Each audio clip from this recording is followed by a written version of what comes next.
Chapter 101, The Great Path of Doctors. Watching Li go from disbelief at the start to now being moved to tears, Zeman Wadeo found the game healer to be truly interesting. For someone looking for fun, the best part is seeing the reactions of others to the amusement they've provided. Without those reactions, the level of joy would be at least halved. In recent times, many games claim to have incorporated strong artificial intelligence, but in reality, they're just connected to a chat and linked to a behavior tree defined by the planners. There are occasional highlights, but most of the time, they still feel limited. But Fang Cheng Studios' artificial intelligence is particularly impressive. Most responses are just right, making the game a lot of fun to play. Of course, play is play, but their morals aid group still had tasks to complete. When he was killed by the constable just now, he experimented and found that he couldn't directly attack the constable.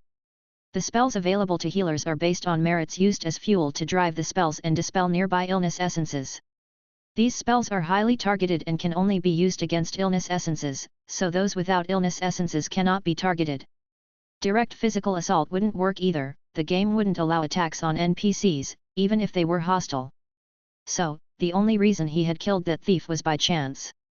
Although he didn't know how the game determined it, Zeman Wadeo believed the game had strict limits on intentional actions but was less rigid on unintentional ones. He noted this down and prepared to start his next experiment. The hot porridge he handed to Li was all created through Mukwe 1234. As a heavenly Tao messenger, Mukwe 1234 could help players consume merits, directly converting them into personal strength or various materials. Steaming meat porridge was one such item. Giving it to an NPC could net some merit and improve the NPC's favorability, but overall, it was a loss in terms of merit.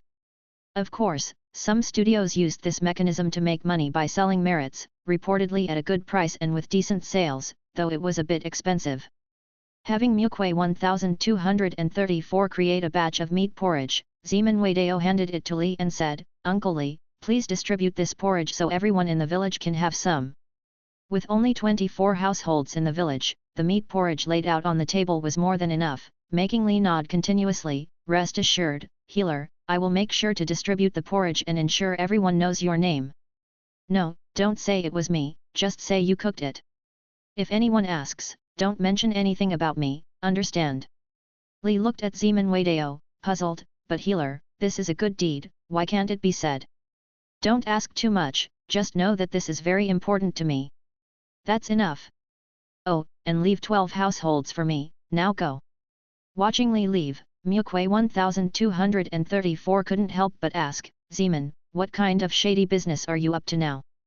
Zeman Wadeo didn't respond directly but instead, watching Li's departing figure, spoke to Mukwe 1234, "Can you see the merits on Li?"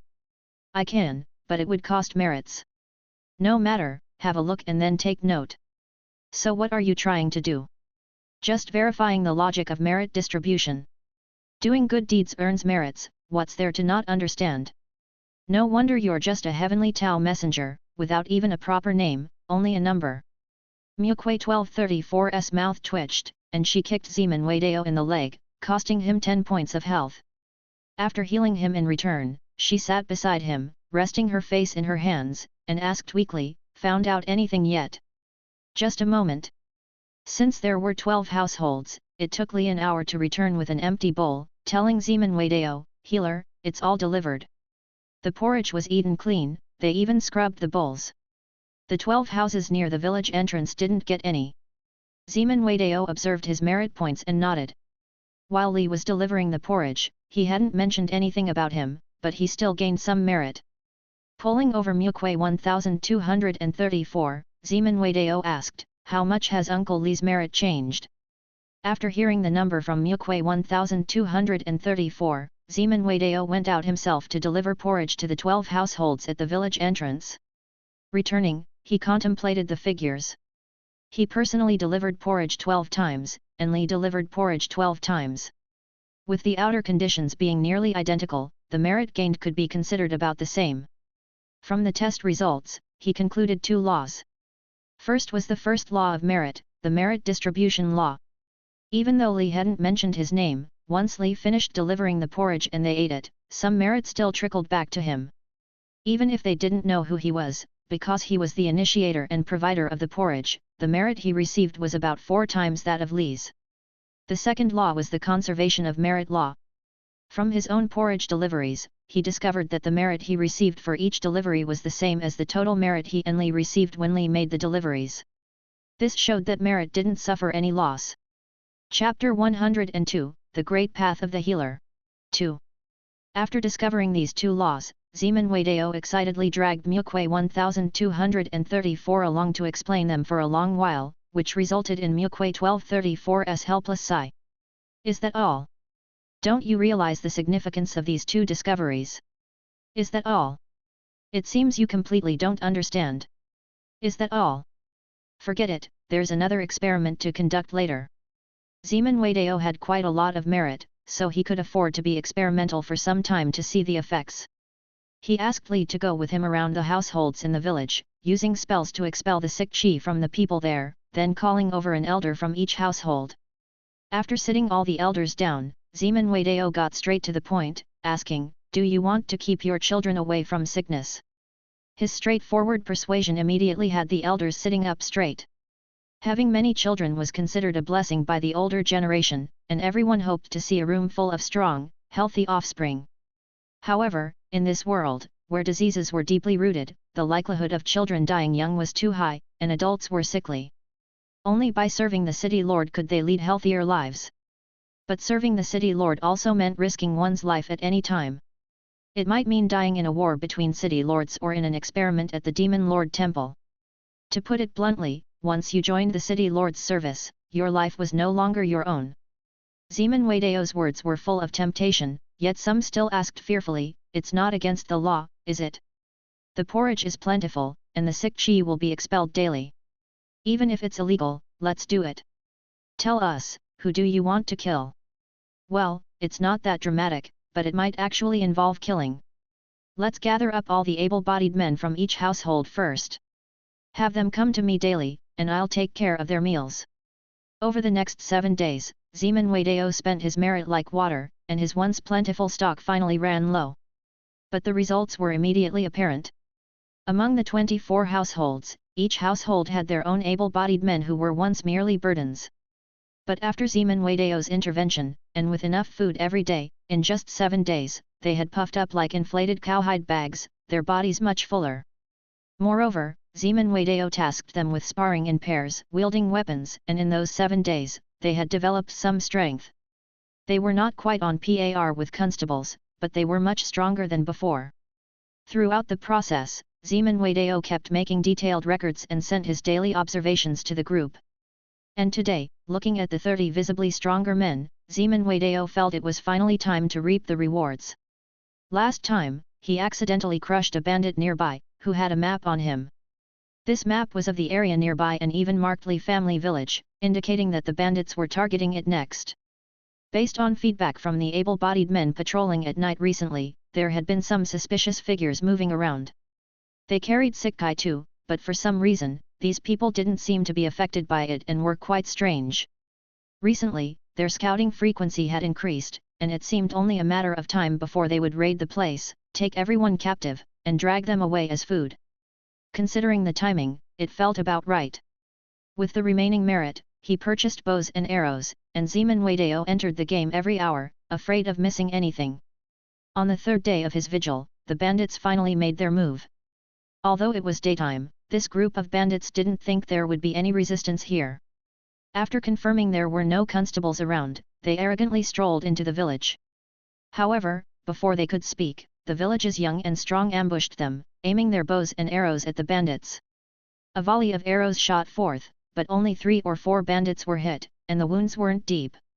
Aside from the risk of tetanus infection, there was no serious harm. The hastily learned archery was only capable of so much. Yet the appearance of bows and arrows undoubtedly led to a misjudgment by the bandits, with the refined craftsmanship of the arrowheads making them suspect an ambush. Lacking organization and discipline, the bandits immediately fled in panic. In the chaos of their scramble, a couple of bandits even had their legs broken, scattering in all directions like startled wild dogs. Behind them, the previously timid youngsters were now buoyed by high morale, cheering as they pursued the fleeing bandits. Along the bandits' inevitable path awaited Zeman Wadeo. These bandits didn't know who Zeman Wadeo was, they only knew that those who blocked their way die. Charging at Zeman Wadeo, their spears thrust forward, but Zeman Wadeo merely drew a circle with his hands. A purple light flickered, and as virtue fueled the spell, it blossomed, turning the sky purple. The purple light did no harm but only repelled disease. However, the bandits bathed in the purple light were forced to prostrate themselves on the ground, appearing quite pathetic. Seeing their sorry state, Zeman Wadeo nodded and said, "As I thought. What's going on now?" Mukwe 1234 shouted discontentedly beside him, "Do you have to speak in riddles? Will you die otherwise? I thought it was quite obvious, and you would have noticed it. I mean, no offense, but did you ever go to school?" Mukwe 1234 dealt another kick, deducting 10 points of health from him. Zeman Wadeo pointed at the bandits and continued, "I've heard that these guys are immune to the disease Qi, and I found that suspicious. Now, after experimenting, it's confirmed. They're not uninfluenced by it, rather, they can utilize the disease Qi to sustain themselves. They must have reached a symbiosis with the disease Qi, but I don't think it's a result of natural selection." Pausing for a moment, Zeman Wadeo further unfolded his thoughts. Based on the background information, the big demon here is called the Disease Demon Lord, who was vanquished by the Great Heavenly Lord. The Demon Lord Temple is where the Disease Demon Lord is worshipped. They're still quite powerful and influential in many aspects.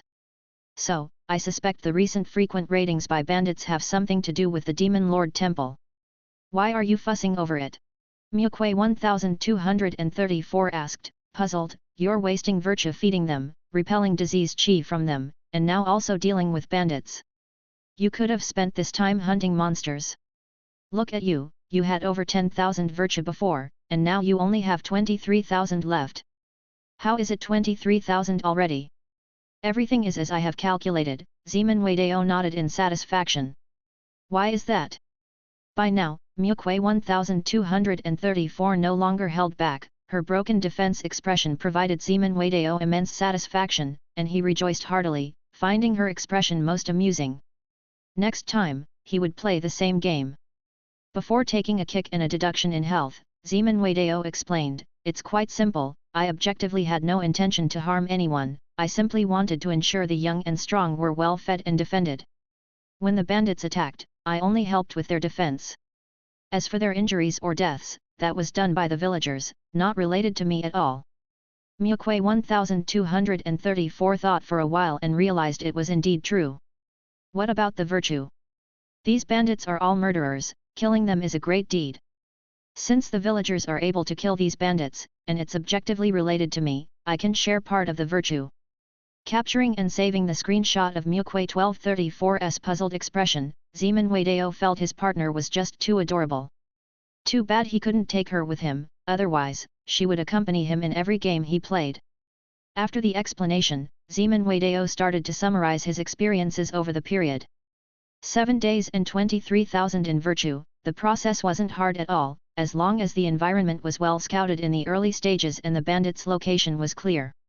The initial investing cost was about 5,000 virtue, which could be earned with about 3 days of hard grinding, and afterward, they could use the well-fortified village as a base and proceed from there.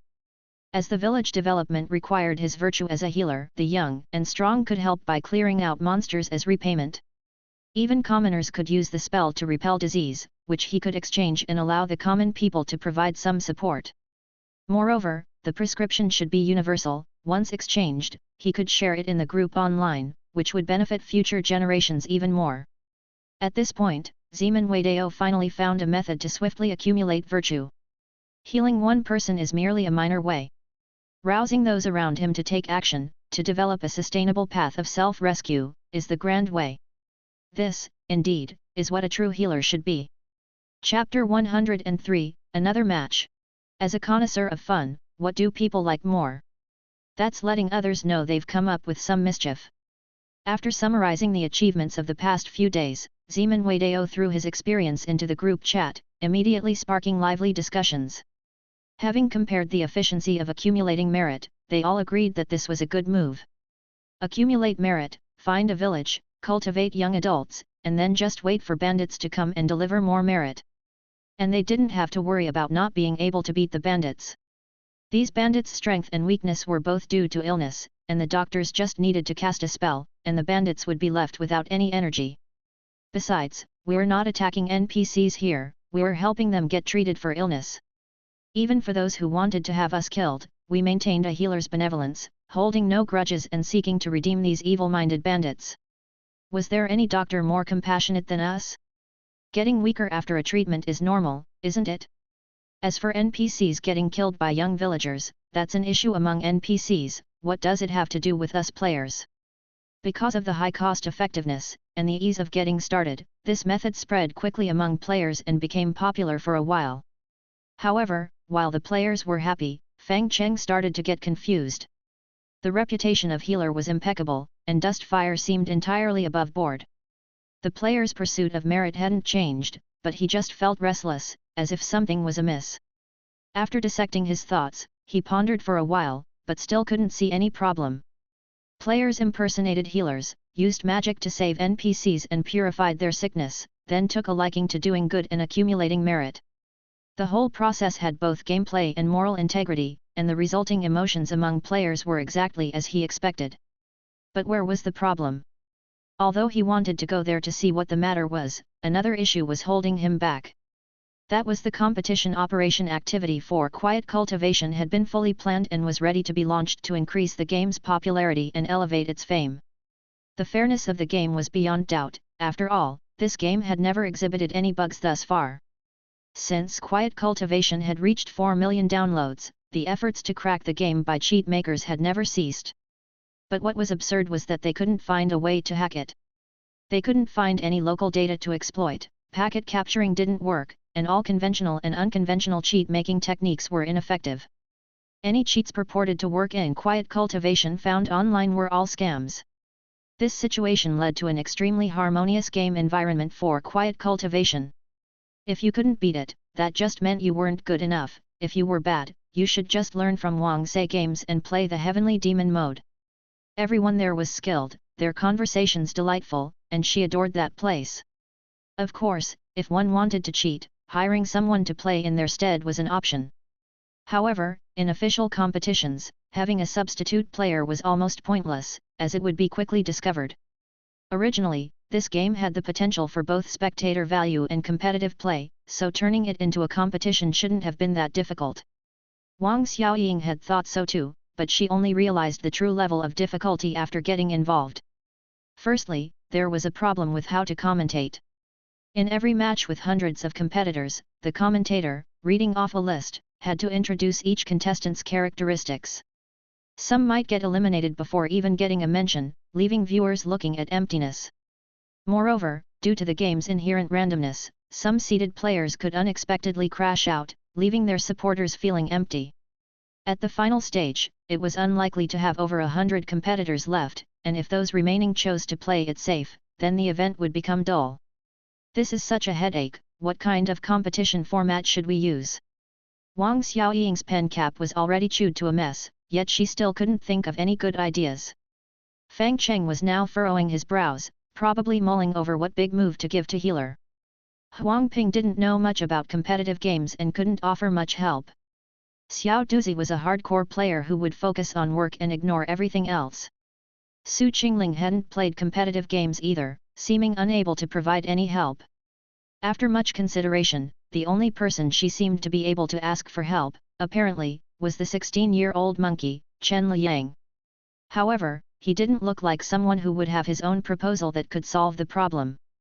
But after all, he was a game planner, and he played Quiet Cultivation every midday break, using the extremely challenging Sword Immortal character, with a high win rate. After agonizing for a long time, Wang Xiaoying, who had been racking her brains all day, finally made up her mind. She decided to ask for help. Hence, she waited specifically for Monkey to take his seat in the morning before approaching him and said, "Chen Liang, your thoughts about the competition for Quiet Cultivation." Before she could finish, she noticed Chen Liang had frozen. He was like a toy that had run out of batteries, staring blankly into the distance without responding for a long time. "Chen Liang, the competition. Oh my god! I totally forgot about the competition. Chen Liang. Wang Sis, just wait for a sec, I need to make a call outside. Chen Liang dashed out the door and after making his call, came back relieved, patting his chest and saying, "Thank goodness, the quiet cultivation competition hasn't started yet." "Yeah, because I'm in the midst of planning it." "Oh my god!" Only then did Chen Liang realize the awkward position he had just put himself in. Chapter 104, Another Match. 2. He had originally come to Fang Cheng's studio just to play quiet cultivation, but the studio's benefits were so good, they gave so much every time, life was so comfortable, and the occasional get-togethers with the three planners after work were too much fun. As a result, he had forgotten about the competition. He had just called the coach of multi-dimensional and, after being scolded, he learned there was still no news about the match, which made him feel a huge sense of relief. But when he heard Wang Xiaoying actually asking him how to arrange the match, he realized his own problem. Who would be both the referee and a player? If this were to leak out, the fairness of the competition would be questioned, and even if he won, his victory would be doubted as being undeserved. Plus, there would be suspicions of insider dealing, and both Fang Cheng Studio and Multi-Dimensional Club would be dragged into it. After much thought, he found that no matter what choice he made, he seemed to be stuck choosing between two paths. Either resign from his planning position at the studio and earnestly play professionally, or ignore Multi-Dimensional Club and sincerely continue planning. Whichever side he chose, he felt he would regret it. After a long time thinking, he lifted his head and, looking at Fang Cheng who was deep in thought not far away, said, "Boss, I have something I need to confess. Actually, I am a former youth player for Multi-Dimensional Club, and when I joined this job, it was really just to play games." "Oh, and then?" Fang Cheng lifted his head, asking curiously. Fang Cheng's attitude was very calm, as if being reminded that one should cover themselves with a blanket when going to sleep at night. However, his calm attitude helped Chen Liang calm down, and he felt less panicked. After reorganizing his thoughts, he explained his dilemma and considerations, then earnestly asked, "Boss, what do you think I should do?" Staring at Chen Liang for a moment, Fang Cheng frowned and said, "Actually, I don't think it matters anymore, going for it all is also fine. And our fate hasn't ended, nor has your connection with multi-dimensional, so it doesn't matter. No, a match is a pretty serious matter, if going for it all then, wait, going for it all." Monkey returned to his seat, chin in hand, pondering. He was like a monkey, scratching his chin continuously, his brain working at high speed outside the realm of competition for the first time, making him feel as if he had a great idea. There are precedents for being both a referee and a player, and there are quite a few of them. Even the audience likes the situation where someone is both a referee and a player because it's fun enough. In WWE, United States Professional Wrestling, referees occasionally enter the ring, beat up various players, and these kinds of sudden arrangements make the matches full of surprises and delight, while also making them extremely interesting. But WWE is a kind of reality show, with strong elements of performance and entertainment. If you strip away the performative nature and amplify its entertainment nature, it would be even more suitable for a battle royale game like Quiet Cultivation. With a longer season duration, there can be many matches, points can be earned and lost quickly, but audience recommendations could also become part of a player's scoring system, encouraging players to come up with all sorts of stunts to make the match more entertaining. Every viewer could have their favorite player, and their continuous interest would last a season, keeping the competition's popularity at a high level. Each contestant could market themselves as an idol, each with their own stunts, making the matches less tense but more entertaining. Later, they could also create more offline topics between the players, so that viewers look forward to encounters between players who have had conflicts before and to more stunts being pulled off during the matches. Besides, Quiet Cultivation isn't lacking in entertainment. Through their continuous exploration, Quiet Cultivation has added quite a few gaming modes. The classic Shave 100-player battlefield, Heavenly Demon mode. There are entertainment modes like the miniature mode, reverse mode, etc., each capable of generating plenty of discussion. Team collaboration mode can also offer lots of interesting activities. Those professional players can come up with more interesting strategies than me, and it will be more entertaining. Since it's an entertainment-oriented competition, then me entering the field as a referee would not only be unopposed but would also be more topical. Furthermore, my role as a referee would also become a highlight of the antics, with wins and losses both serving as topics of conversation. And for those who lose, as long as they put on a good show, they'll still have fans and a chance to come back. With these thoughts, Monkey felt inspiration surge like a fountain, creating an itch on his scalp as if he were growing an extra brain. Excitedly crouched on the chair, Monkey poured his thoughts onto the keyboard, one brilliant idea after another, getting him so pumped up he felt like he was flying. After Monkey handed over the draft document to Wang Xiaoying, she became somewhat excited after reading it. This thing seems kind of interesting. Many competitive games on the market are intense but seem a bit too harsh. For one general's success, 1,000 bones rot, behind every champion lies countless unknown fallen competitors. Most esports players can't even make it to the final stage, wasting their youth, ending up working in factories, or possibly watching their former teammates on the award stage without them. There's only one champion, but many who fail. There are already so many brutal competitive games on the market, Sao hates the harm in adding one that's less cruel and more entertaining. The game market can be vast, and so can the live streaming market. If the competitive aspect is made more entertaining, Quiet Cultivation's top players will lose some of their pull. But it will distribute more evenly at the bottom of the pyramid, extending the lifeblood of competition downward, providing a softer landing for those whose dreams touch the ground. Touched after reading Monkey's proposal, Wang Xiaoying felt moved. Only someone who had truly experienced the cruelty of competition and never forgotten their roots could treat every failure with such gentleness. She flexed her fingers and stated firmly, "I understand now, I feel this plan is really good. Let's refine the details of the proposal together and try to get it out this week." "Okay, Sister Wang." Just as the two were brimming with confidence and preparing to work on it, Fang Cheng looked at the time and said, "Excuse me for a moment, it's time to get off work." So soon? Boss, we working overtime? That's fine, I can arrange for compensatory time off. No need, we'll call it a day. They had intended to find somewhere else to discuss, but then heard Xiao Duzi, who was packing up her things, say, "Don't even think about sneaking in overtime at home, and don't dream of working overtime together either. Boss can tell from the progress. That can't be true. I've warned you, and I understand this eagerness to work immediately." Seeing Xiao Duzi's desolate silhouette, Monkey and Wang Xiaoying finally understood why Huang Ping was always eager to work overtime.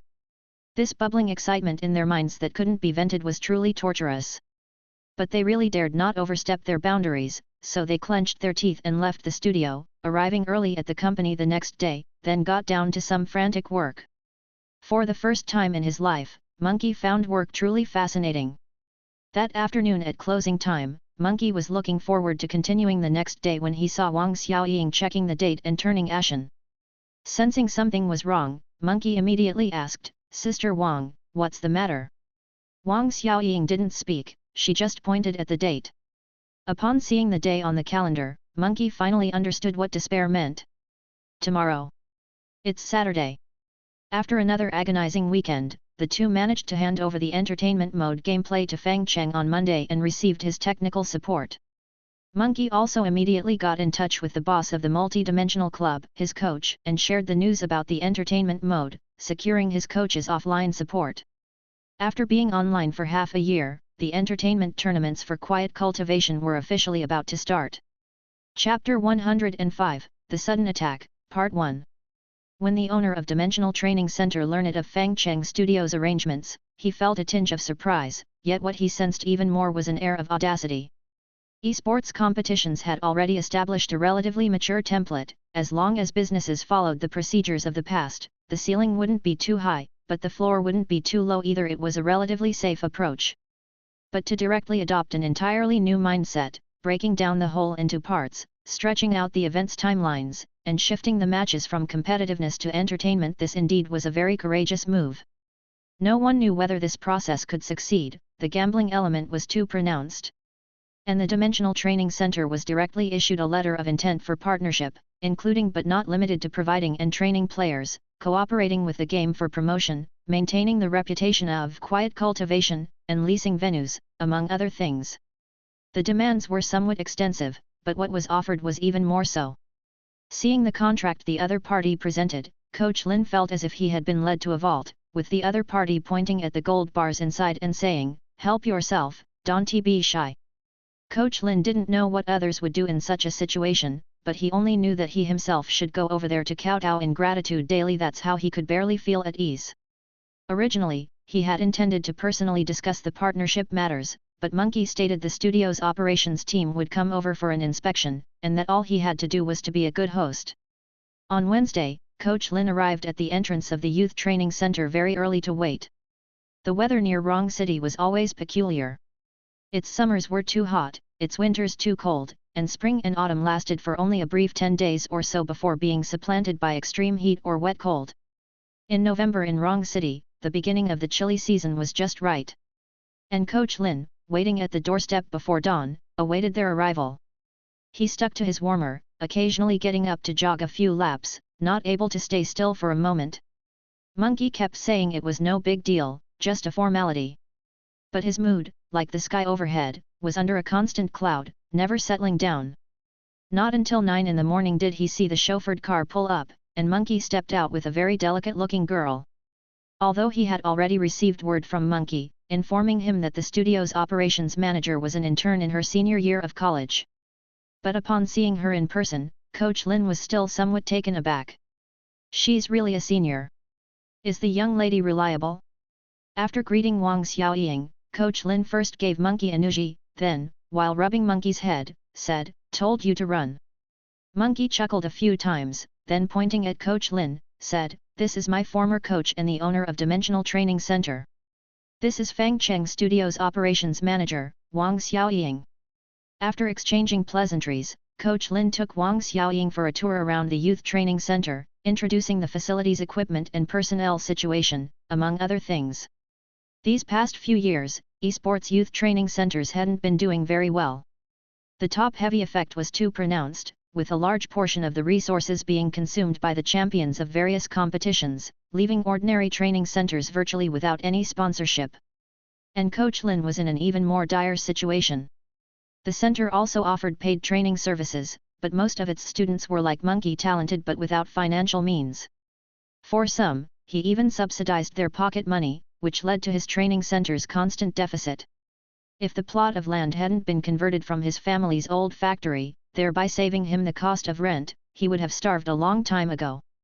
After introducing the training center, Coach Lin wanted to mention a few basic terms when he heard Wang Xiaoying say, "That's enough, let's just sign the contract." "We're really signing? Is there something you're not satisfied with?" asked Wang Xiaoying, puzzled. "The money, isn't it a bit too much?" "Oh, that's per our boss's instructions. He says it's easier to get things done with more money, so he told me to give twice the industry standard. Plus, he feels Dimensional is pretty good, so paying a higher amount is no issue. Mr. Fang is so generous." "Our boss has always been generous," Monkey interjected proudly. Coach Lin cast Monkey a sidelong glance, then gave him another nudgie. Had he forgotten where he came from in such a short time? After carefully confirming the partnership details, Coach Lin wanted to keep them for a meal, but they resolutely refused.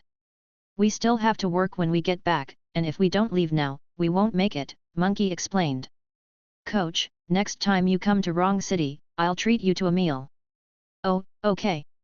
Watching the two swiftly finalize the partnership and then hurry off, barely pausing for a moment, Coach Lin thought that Fang Cheng Studio must be rather strict, with its staff being so busy.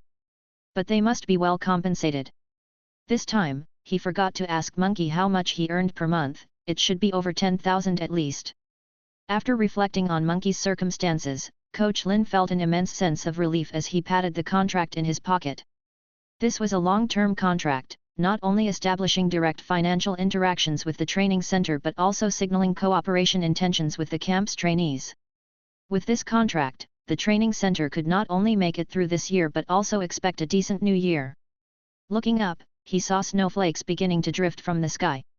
Snow was falling. It was an unusually early snowfall this year. The white flakes dissolved into droplets before reaching the ground, but they lent the day a distinctive atmosphere nonetheless.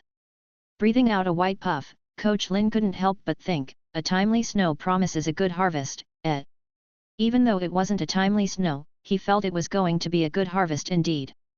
With the technical players and venue sorted out, the next step was to recruit other players. Chapter 106, The Sudden Attack, Part 2.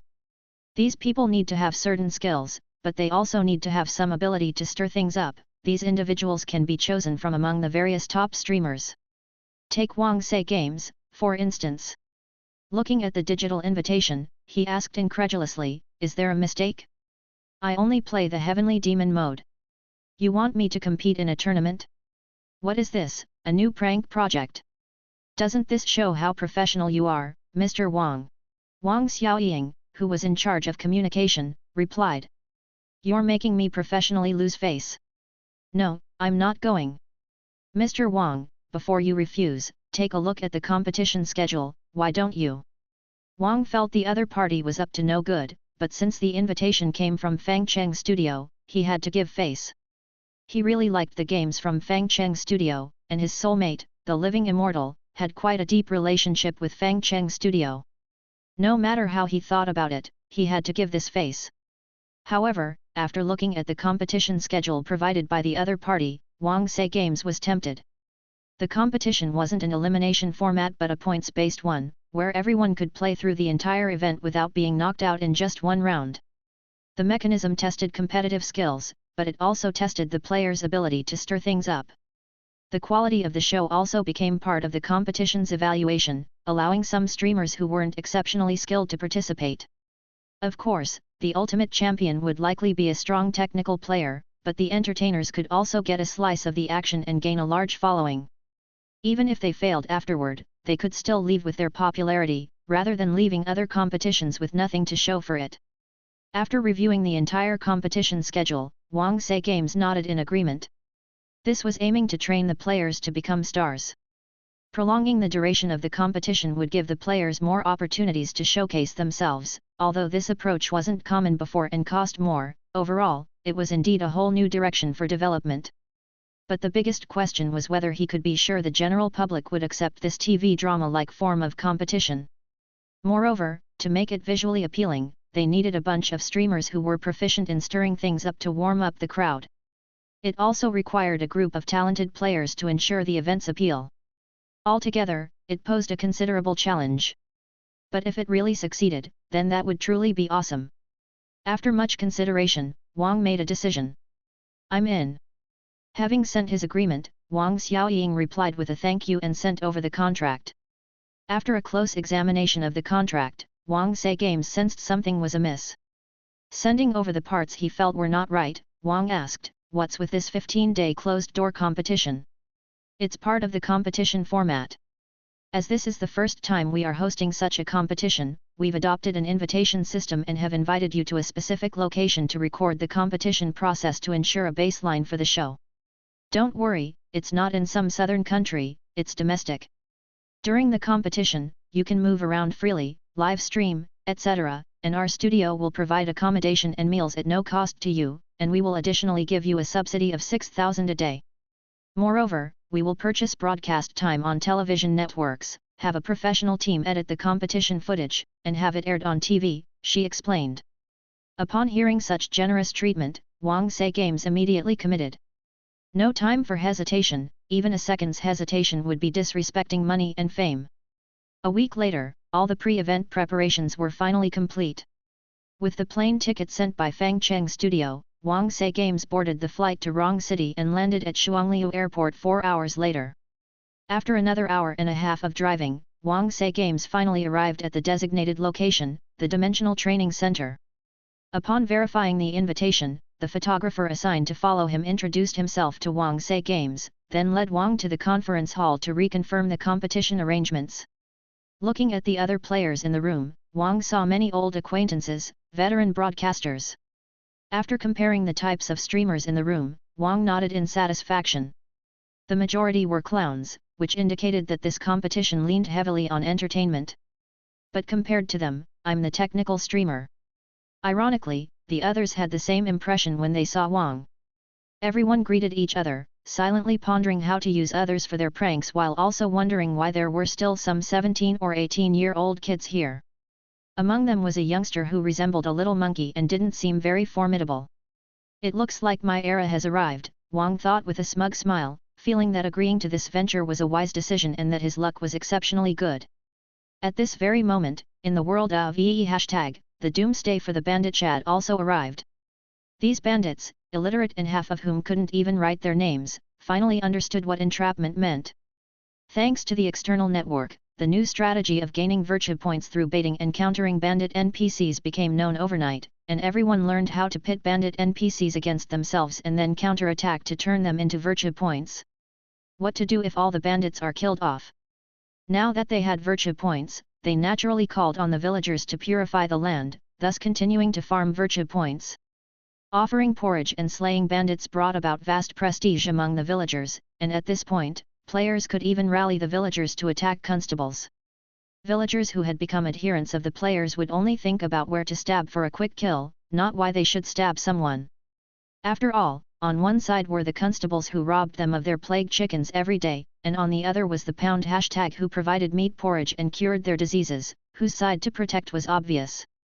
Using the bandits as initial capital, players moved on to the second phase of their actions in the world of L#. That is the village construction phase. Zeman Wadeo meticulously calculated the virtue one could gain from purifying the land and the virtue from hunting demons, eventually formulating the third law of virtue. Live creatures can absorb disease, afterward, purifying these creatures is far more efficient than directly purifying the soil.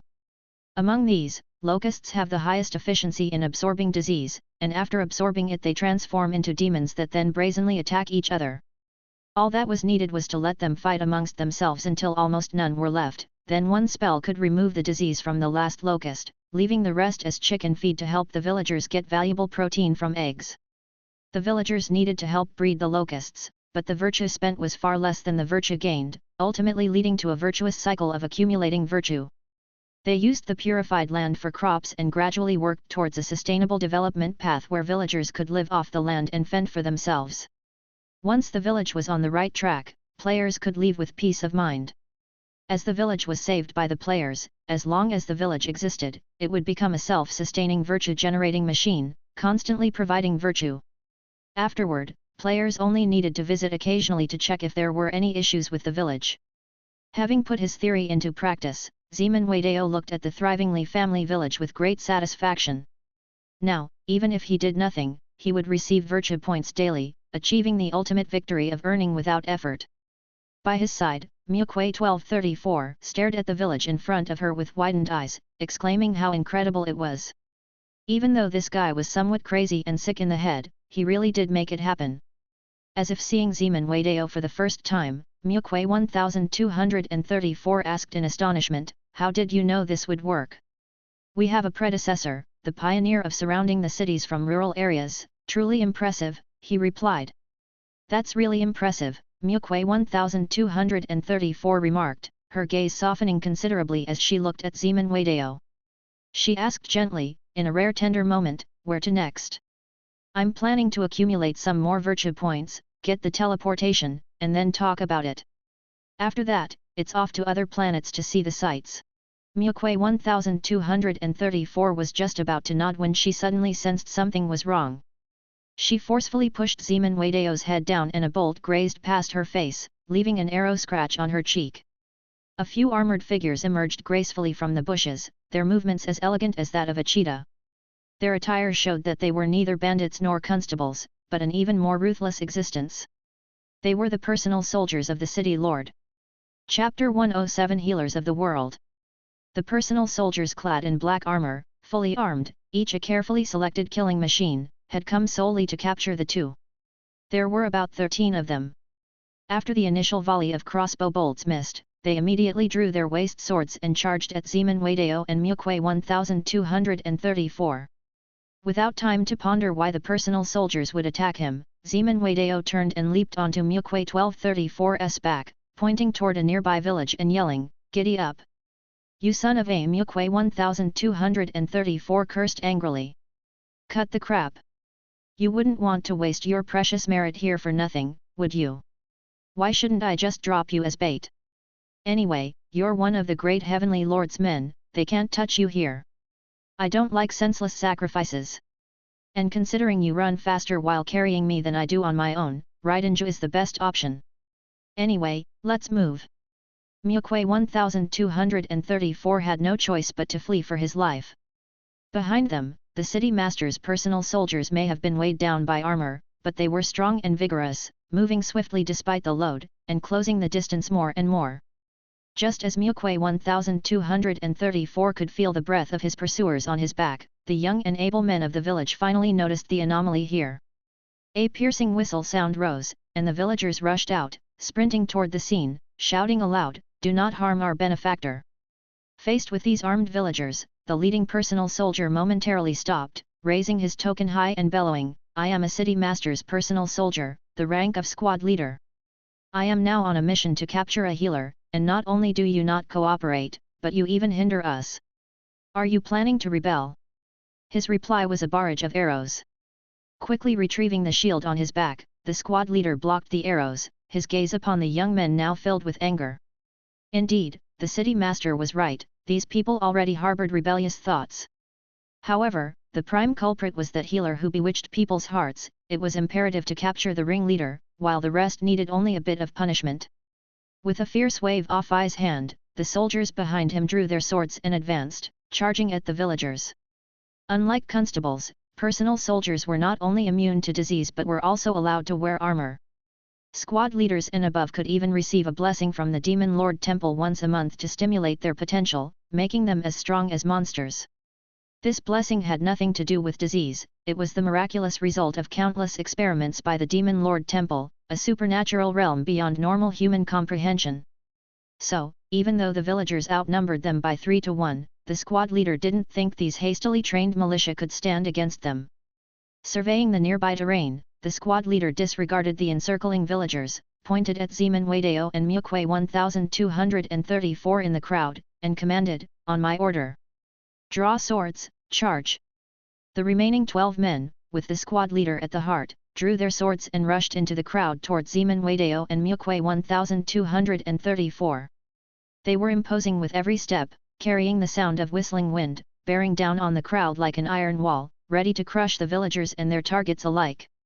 The first wave of villagers confronted them but were immediately sent flying by the nearly 2-meter-tall squad leader, their shoulders shattered. Yet they still struggled to stand, ignoring the pain and shouting fiercely, "Do not harm our benefactor." The second wave of villagers stepped up only to be cut down and pushed aside by the personal soldiers, each one bleeding profusely. The third wave consisted of the village elders, some were already frail, barely able to hold their weapons, but each one had a resolute gaze, determinedly defending the two. Seeing the whole village's people falling one after another to protect Zeman Wadeo, the squad leader was finally moved. Swatting away the elders before him, he grabbed the unguarded Zeman Wadeo and demanded fiercely, "What is going on here? What kind of spell have you used to make them willing to die for you?" "I just treated them a little better," Zeman Wadeo said helplessly. "Is the city master not good to them? There's ample food here, comfortable bedding, no worries about disease every day. With such a benevolent city master, why would you rebel?" Zeman Wadeo looked helplessly at the squad leader and said, "That's your privilege, they don't have it." The squad leader was at a loss for words. At that moment, he saw Zeman Wadeo start to draw circles, with purple arcs forming extraordinary symbols as they joined end to end. Immediately grabbing the other's fingers, he demanded again, "What are you doing?" "Healing them. Some of them are near death. Let me treat them first, we can talk about killing me afterward, okay?" The squad leader was once again at a loss for words. A healer's spells are all related to repelling disease and healing wounds. None had spells for attacking others, but they were the best physicians. With his arms crossed and standing aside, the squad leader watched Zeman Wadeo treat the people around him and couldn't help but feel astonished. Some wounds, even the Demon Lord Temple could not heal, at best could only stave off disease, but still, the victims would die. But this healer had the power to regenerate flesh and mend bones. Some wounds that looked fatal were healed with a single symbol. If such a person were in the City Master Mansion, the combat casualties between City Masters could be reduced to an unbelievable extent. A person like this should be invited into the City Master Mansion, placed on par with the Demon Lord Temple, so why must he be killed? Although his healing wasn't quick, his movements were steady. Chapter 108, Healers of the World. The woman in white beside him had been looking at him curiously the whole time, not sure what she was thinking. After half an hour, all the able-bodied had finally recovered, and Zeman Wadeo's time of death had finally arrived. Regretfully withdrawing his waist blade, the squad leader said, your skills are extraordinary, but our orders are to kill you.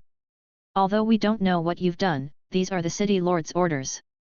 After a pause, the squad leader added, "But rest assured, after you die, I won't touch those villagers, you can go in peace." Zeman Wadeo looked at the squad leader and suddenly laughed, "You do have a kind heart. It's just human nature. Do you have any last words?" "Yes, they're here." As soon as these words were spoken, the squad leader suddenly became alert and hastily leapt backward.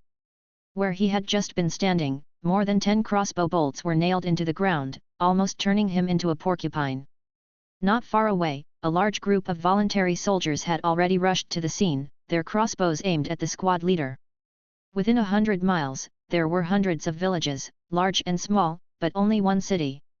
At this moment, the young and strong men from many villages had gathered here, 500 of them watching the 13 personal soldiers below with predatory eyes, and many more were on their way here. Beside each wave of new arrivals, there was a healer, there was a Mukwei. Even if a personal soldier could take on 10 opponents, healers could bring the fallen back to their feet. Not to mention that more people were heading here under the guidance of healers, to aid their comrades. Faced with this group of determined young men, the squad leader suddenly felt fear. An always overlooked force was gathering, they had awakened and were beginning to bare their fangs at their former rulers. This was the power of the common people, it was a fire-like force. In the face of this power, they were nothing. Raising his hand to signal his men not to resist, he dropped his weapon and said to Zeman Wadeo in front of him, "We surrender." The players who had come upon hearing the news were a bit depressed to find there was no battle to fight. The thieves near their homes had been wiped out, and the monsters in the surroundings dealt with. Although earning merit by doing nothing was nice, it somehow still felt a bit dull. During this time, they could only accumulate merit slowly. Until they unlocked new features, they had to stay put. "Since we're idle anyway, let's find something to do." "Agreed, it's rare for us all to gather together. How about we hold a contest to see whose Mukwei is the cutest?" "How could there be such a boring competition?" "It's definitely mine, of course." "Confidence is a good thing, but what would you do if I brought out my home's cat-eared, Tsundere Mukwei? My stoic Mukwei is the best." "Is Tsundere outdated now?" The healers, who had just fought side by side, were now arguing noisily over their respective Mukwei, causing the squad leader's face to twitch incessantly. "Did I surrender to the wrong people?" Fortunately, it wasn't long before the players realized that arguing was pointless, just as debating whether sweet or salty tofu pudding is better is unnecessary. And with the young men having gathered together with difficulty, why not start building roads to connect the villages and towns, making future mutual support more convenient? So, they transformed into a whirlwind of activity. One moment, they were quarreling over their Mukwei, and the next, they were arm in arm, setting out to work on infrastructure. Meanwhile, the squad leader and his men had their armor stripped off, were bound with oil-soaked ropes, and were locked in a jail cell. Before long, Zeman Wadeo walked in with Mukwei 1234. The disarmed squad leader, a tall and muscular man with well-developed muscles and scars almost everywhere on his body, clearly a veteran of many battles, sat down opposite Zeman Wadeo. In a puzzled tone, Zeman Wadeo asked, "You're a personal soldier of the city lord, why did he order an attack on us?" "It was the city lord's command. We're not supposed to think about the reasons, we're just supposed to do it." "Then why did you surrender?" "If it were just me, I would have fought to the death. But I have brothers, they can't fall here. The city lord won't blame you. Let it all be my fault then." After hearing squad leader's response, Zeman Wadeo felt this person was quite foolishly loyal. But his previous actions revealed to Zeman Wadeo that there was still some sense of righteousness in him, unlike those war machines that only knew slaughter. Let him stay, who knows, he might be of some use one day. He ordered others to keep a close watch on him, then rubbed Mukwei 1234's head as he began to ponder. Mukwei 1234, being stroked like a cat, kept kicking at him, but to no avail, further angering her. Now, what puzzled Zeman Wadeo the most was why the city lord wanted him dead. He had merely improved the living conditions for the residents, expelled the illness, and organized the young and strong to resist the bandits. In ancient times, that might at most be considered rebellion. Hiss. With a sigh, Zeman Wadeo finally understood why the city lord could not tolerate them, the healers. In the eyes of modern people, their actions would be seen as normal poverty alleviation, but in the eyes of the city lord, it was akin to harboring disloyal intentions. Moreover, backed by the Demon Lord Temple, it seemed like the Demon Lord Temple was also using the bandits to stir trouble, and since the healers had inadvertently offended the two most powerful forces. Who would have thought that just by making the lives of the common people a little better, we would offend two great mountains? Hearing Zeman Weideo's reflection, Mukwe 1234 stopped kicking and said with a cold sneer, "So you realize that? This kind of thing? Are you scared? This is way too cool." Mukwe 1234 widened her eyes in shock, staring at Zeman Weideo, thinking that he must have lost his mind from fear. "Are you insane?" Mukwe 1234 asked, "You're playing with your life here." "Yeah, but are we afraid of losing our heads?" "Well, you have a point. But is this kind of thing fun?" Looking into the distance, Zeman Weideo lamented, "I feel like there's nothing more interesting or amusing than rebelling in a feudal society. But what you're doing is different from the Great Heavenly Lord's arrangements. Maybe this is the Great Heavenly Lord's arrangement? If not, why would he create such a dark environment, and why would he send us here? Why would we be called healers? To cure one person is to be a small healer. To be able to cure the entire world, that is a great healer, that is a true healer." Zeman Weideo's voice rang out powerfully, leaving Mukwe 1234 stupefied, radically changing her opinion of him. Does he really think on such a grand scale? Even though she knew he might just find rebellion more amusing, this vision was indeed grand. "So, what do you plan to do next?" "Of course, to continue to call everyone to action, and then to raise the red flag here. The disease of this world is not in the body, but in the mind. We healers are here to cure and save people, to cleanse the disease of the heart and let everyone know what they should live for." Mukwe 1234 felt her heart pounding uncontrollably, her vision clouding over at his words. Watching Zeman Weideo, she realized that this man, whom she should have disliked, appeared radiant in an instant, almost blinding to look at. Covering her chest, she felt as though a new heart had sprung forth within her, making her fearful of staying, yet also wanting to draw closer. "What's happening to me?" When squad leader surrendered, inside the Demon Lord Temple within the fortress, someone awoke. The city's walls were tall and strong, with no civilians inside, only the armored city lord and his personal soldiers. At the center of the city, a black tower twisted skywards, its side covered in black cysts, like diseased lungs, tirelessly inhaling the illnesses of the world. These black towers were the symbol of the Demon Lord Temple. Cultivators who worshipped the diseased Demon Lord made this their base, enjoying the city lord's offerings while exchanging the green jade that protected them from the illnesses for their blessings. The temple keeper of the Demon Lord Temple, shrouded in black miasma, calculated with his fingers, then issued a deep sigh. A spark has appeared. It must be contained. Chapter 109, When the map is unfurled, the dagger is revealed. The Demon Lord Temple is the largest religious organization in this world. Ever present within the stars, the diseased Demon Lord bestows the boundless disease chi upon the world, which, in turn, sustains it through the cycle of life, gathering the disease chi for itself. The cultivators of the Demon Lord Temple gain blessings from venerating the diseased Demon Lord, thus continuously enhancing their own strength. However, some time ago, the existence of the diseased Demon Lord suddenly disappeared. Although they could still perform certain spells, the departure of the source filled them with fear. Subsequently, a mysterious group of healers emerged in the world, causing unease among every temple keeper of the Demon Lord Temple. As time went on, the healers' actions became more and more presumptuous. They repelled disease chi, they eradicated disease beasts. These were the very actions the temple keepers of the Demon Lord Temple detested most, and yet they were powerless to stop them. The healers' methods could precisely contravene the Demon Lord Temple, an alignment that covertly complemented the interests of the city lords. The fewer disease beasts there were, the safer the environment became. The fewer the sick, the greater the tax revenue that could be collected, and the more they could strip away the control of the Demon Lord Temple. Therefore, in the beginning, the city lords didn't dislike the arrival of the healers. On the contrary, they welcomed these benevolent individuals who asked for nothing in return and were solely focused on saving people, helping them to repel disease chi and lessen the influence of the Demon Lord Temple.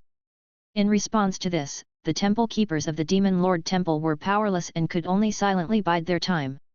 However, not long ago, the healers finally went too far. They began distributing porridge to the common folk, an overt act of gathering prestige that directly crossed the city lord's red line.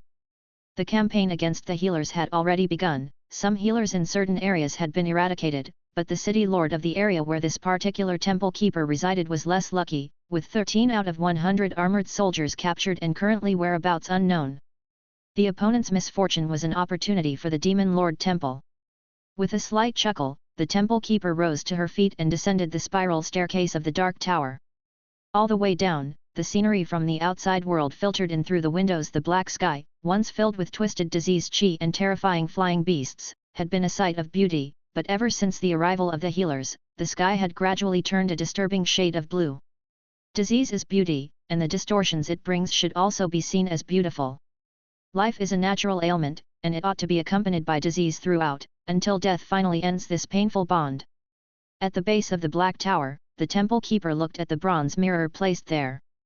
The reflection showed her still beautiful self. Although she was of a great age, over 100 years old, her body showed hardly any signs of aging and still exuded the vibrancy of youth. Aside from the fact that all her teeth had fallen out, leaving only pitch black holes in her mouth, she exhibited no other abnormalities. The temple keeper one's illness was not in the body but in the soul. Illness within her soul caused her to be in a constant state of mental haze and to experience, within her hallucinations, the vastness and benevolence of the diseased demon lord, as she listened to his maddening teachings. Having left the dark tower, she calmly greeted the respectful attendants around her and proceeded to the city lord's manor. No announcement was needed, her perfect appearance was the best calling card, allowing her to pass by everyone and head straight to the city lord's chamber. There, the city lord, who was over 50 years old, had already received word and was awaiting her arrival. According to the teachings of the Demon Lord Temple, the city lord is the body, the temple keeper is the soul commands the body, and the body protects the soul. The two are indispensable to each other. As for the common people, they are meat on the plate, consumed to complete the cycle and achieve eternity. They need to provide disease chi for the soul, and labor for the body. This is their eternal fate, unchangeable. But the emergence of the healers completely disrupted the original balance. The supply of food was interrupted, the perfect equilibrium broken, and the world thereby threatened to slide into the abyss. They should not exist, they must be repelled. Exchanging greetings with the city lord, both parties' movements were full of ritual significance, no exchange in the middle and a necessity to maintain coldness and restraint, the proper way for body and soul to interact. Once seated, the temple keeper calmly said, "Fire has appeared, and these healers are that fire. Fire can burn disease chi, burn bodies, and destroy souls. Therefore, the fire must be extinguished." The city lord looked at the temple keeper with a gaze full of vague emotions. He was over 40 years her junior, having grown up under her watchful eye. As a child, he had thought the temple keeper was beautiful and even felt some ambiguous emotions. But as he grew older, he learned more and more about the temple keeper, coming to realize that she was not human at all but a concentration of disease chi, just the mad will of the diseased demon lord. She was madness itself, the personification of the plague. In her eyes, human life was worth very little, everything in the world was but fodder for the diseased demon lord, and they were but the diseased demon lord's cooks, preparing everything including themselves with disease chi before serving it to the diseased demon lord. If it weren't for the healer's excessive actions, he really wouldn't want to seek help from the people of the Demon Lord Temple. They wielded control over disease chi, possessing extraordinary abilities, but each one was a madman, risking self-destruction with the slightest carelessness. Now, however, half of his territory had lost contact, with healers stepping all over his domain, taking village after village into their fold, putting the city lord's rule in peril. He had just over 100 armored soldiers, most of whom were needed to guard against the neighboring city lord. There, where the healers had not yet appeared, the other lord eyed his lands greedily, ready to swallow him up at any moment. In this time of external threats and internal turbulence, his only option was the Demon Lord Temple. Chapter 110, When the map is unfurled, the dagger is revealed. 2. With a long sigh, the city lord asked indifferently, "People of the Demon Lord Temple, I apologize for my previous rudeness, I should not have scorned your power." "I don't understand," the temple keeper said with a smile. "What I mean is, I welcome your return, and I hope." "I don't understand." The city lord looked at the temple keeper for a long time. The weather was getting colder and colder, so cold that they all had to chop down trees to keep warm. The expression on the temple keeper's face reminded the city lord of a tree he had seen when he was younger, green in color, occupying a whole hill by itself, with no other plants around. Under the barren soil lay the tree's root systems, resembling blood vessels, which the pestilence had transformed into a disease tree that devoured everything, but on the outside, it looked lush and even somewhat gentle.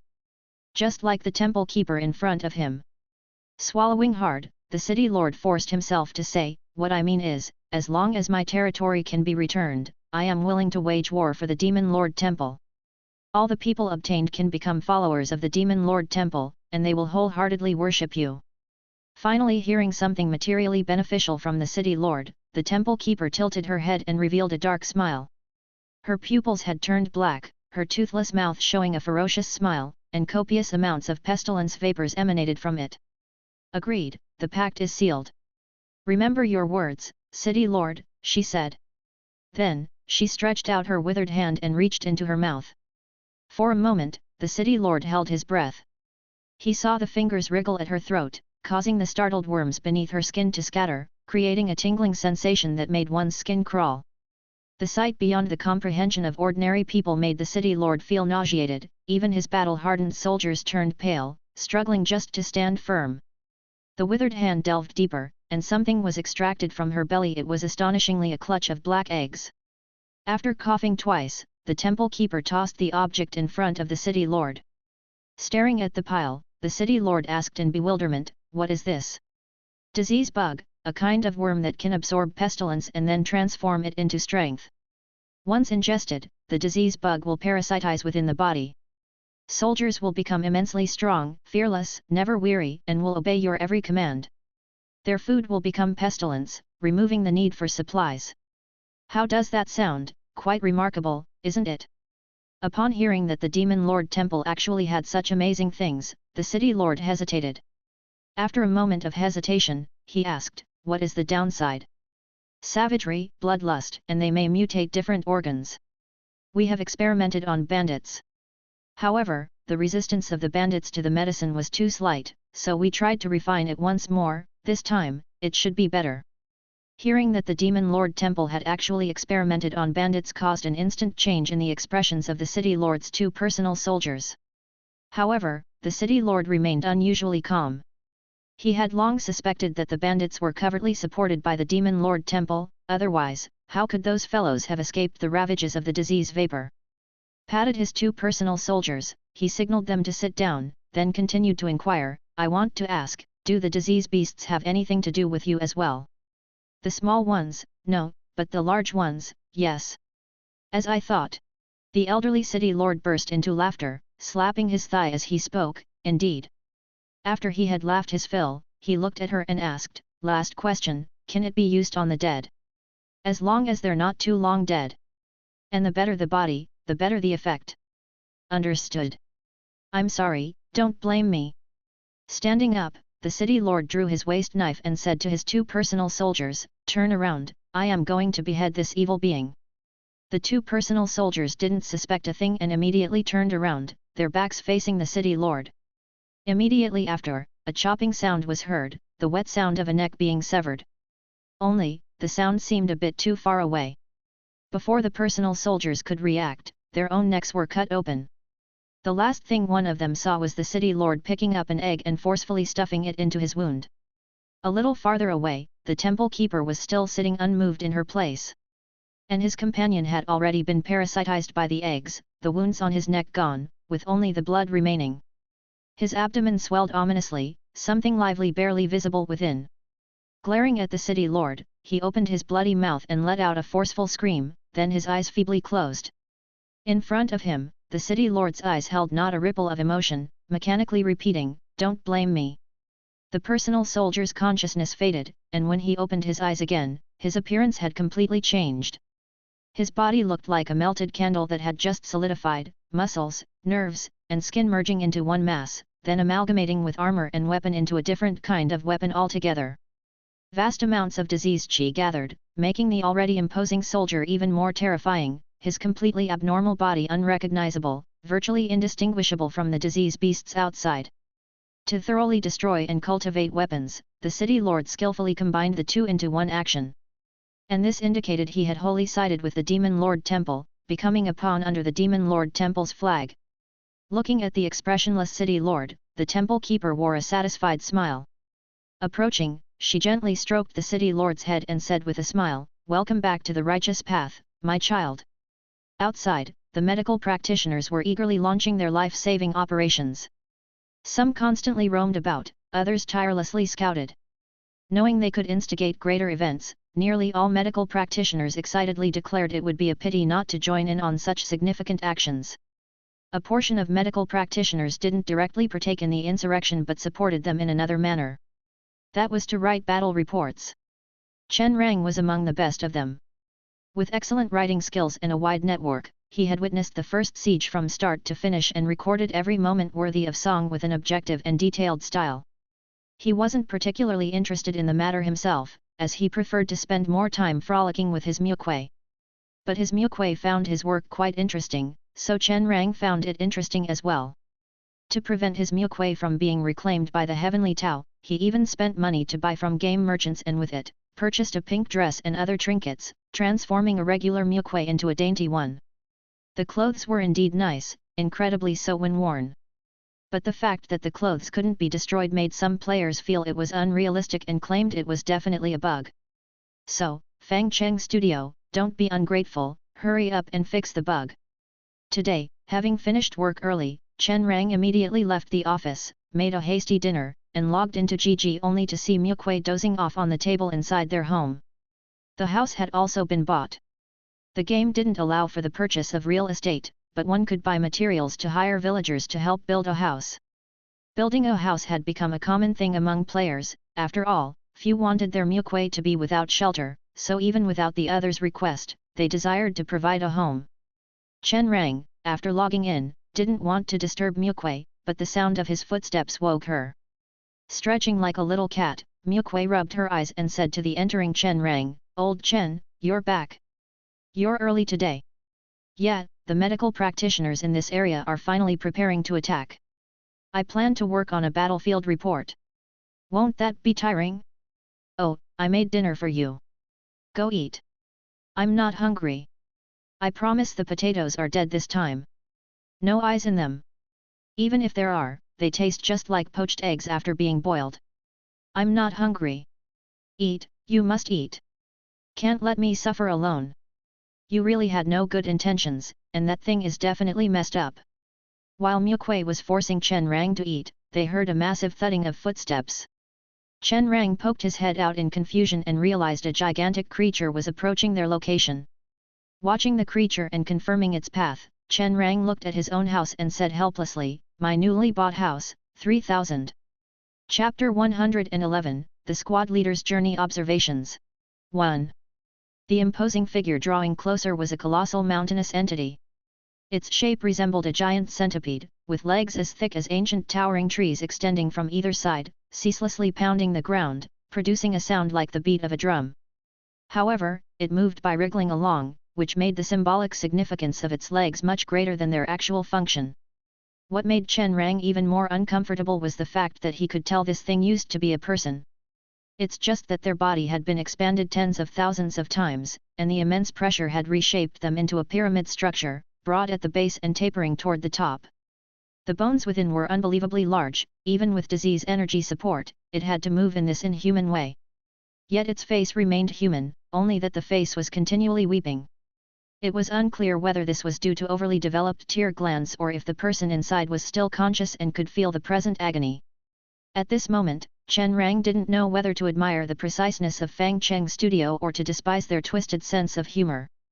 The preciseness was because even when designing a boss, they strictly adhered to the physics of the supernatural world. The twisted sense of humor was because this world seemed particularly prone to producing things that could drive one's sanity to the edge.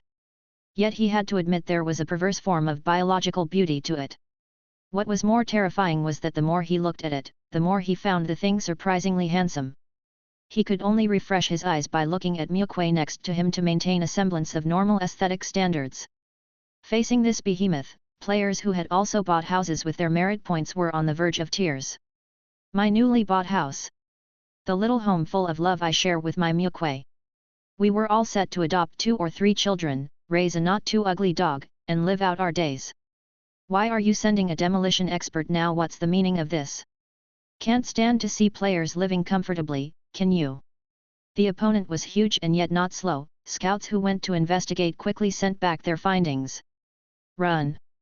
That thing is immune to spells, you can only physically assault it. After calculating the time it would take for the opponent to reach the battlefield, Chen Rang had Mukwe swiftly pack up their essentials. Then he headed there alone, ready to conduct a thorough close-up report. The closer he got to the creature, the less of that terrifying and eerie feeling he felt. Being so close, the full image of the monster was no longer clear to everyone. They could only see the train-like shape and massive legs, which actually imparted a sense of the ridiculous. Below the monster, a large number of medical practitioners were gathered, pondering how to deal with the gigantic creature. This is the first time I've seen such a massive disease beast. Yeah, and I thought such a big guy would yield a lot of merit points after being purified, but why are spells ineffective? Is the game glitching? You should understand the characteristics of Fang Cheng Studios games. First, there are absolutely no bugs in this game. Second, if a bug does appear, please refer back to the first point. Then what's with this big fellow being immune to spells? A hidden feature? A trait? I think our focus should be on how to take this thing down. I think, the medical practitioner hadn't finished speaking when suddenly the boss's body began to writhe. A gigantic arm emerged from the side of the monster, grabbing the medical practitioner in front of it, crushing him to bits, and then tossing him into its mouth. Wow, impressive! An instant kill attack. But it has a long wind-up time. If you time it right, it should be easy to dodge. It was quite normal to die a few times when pioneering a new area. To the players, this didn't feel like a big deal. Creative ways of dying were instead considered a topic of conversation. In the future, they could brag with pride, our family was killed by the boss on our first encounter, and I must be born peculiar, or why would the boss choose me over all others? Moreover, all their merit points were with Mukwe, so as long as Mukwe was safe, these players could die thousands of times without care. Is death without penalty even death? That's just part of the gaming experience, not to be missed out on. Nevertheless, this scene made the temple keeper observing from afar furrow her brows. Disease energy was omnipresent in this world, and the temple keepers of the Demon Lord Temple had developed numerous spells relying on disease energy, remote spying being one of them. Through disease energy, she could see scenes from thousands of miles away, noting the medical practitioner's relaxed demeanor. But the more she watched, the more alarmed she became. These medical practitioners were definitely not from this world. The temple keeper of the Demon Lord Temple was not foolish, but their vision was limited to the 4 planets in front of them, entirely missing the anomalies taking place between heaven and earth. The disease Demon Lord they worshipped had become a joke, and the disease energy they revered was merely pollution in the eyes of the great heavenly Lord Fang Cheng. If cleaning it up wasn't such a hassle, they wouldn't have noticed the emergence of these equally matched opponents, the medical practitioners. Now, after observing these decidedly abnormal medical practitioners for a while, the temple keeper looked up at the sun above her head. The sun was golden, and usually, by staring at it, one could feel the mad will of the disease Demon Lord coming through the sunlight, which allowed her to sense the omnipresent love of the Demon Lord. But now, the madness in the sunlight was gone, the source of the disease energy cut off, and the frail heavenly Tao was finally retaliating, signaling to her the change of an era. But it didn't matter. The power of the disease Demon Lord was eternal, he had merely departed temporarily. The great Demon Lord would not abandon his followers, and everything would soon settle down. Chapter 112, The Squad Leader's Observations Along the Way. 2. At this time, it was a test of the believer's faith, and all she needed to do was to steadfastly hold to her own beliefs and continue to trust in the disease demon Lord. Thus, she said to the city lord beside her, "Carry on, I have seen that the battle is going smoothly." Good. The personal soldiers infected by disease bugs began to mobilize. A portion of the corrupted personal soldiers started moving toward the north side, where other city lords' territories were located. Facing personal soldiers as corrupted as mountains, those city lords would be powerless, only able to watch helplessly as the monsters devoured their lands. To deal with these terrifying monsters, their only choice was to seek refuge in the Demon God Temple, receive protection from the Demon God Temple, and create similar personal soldiers to resist the monsters.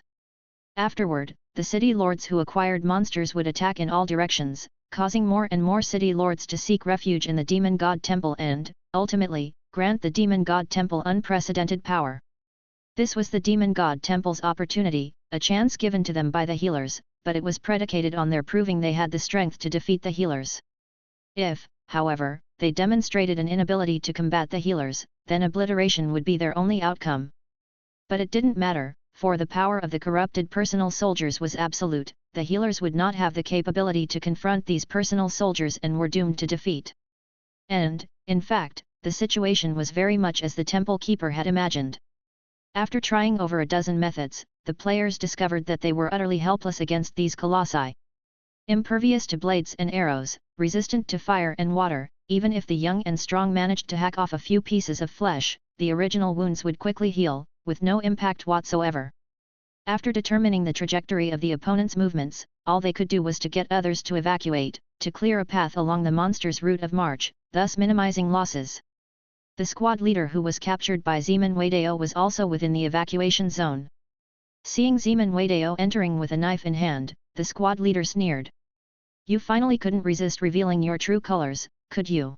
He actually knows your true colors," Mukwe 1234 said happily beside Zeman Wadeo.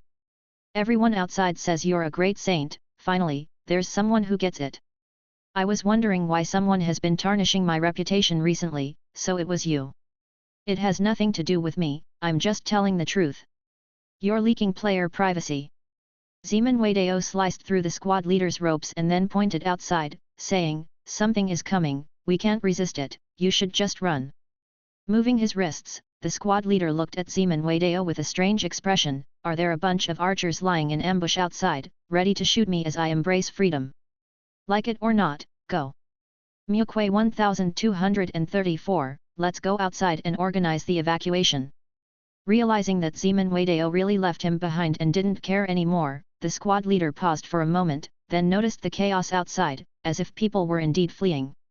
Walking out uncertainly, he discovered that the vast village had been abandoned, and everything that could be taken had been moved away, leaving a stark emptiness behind.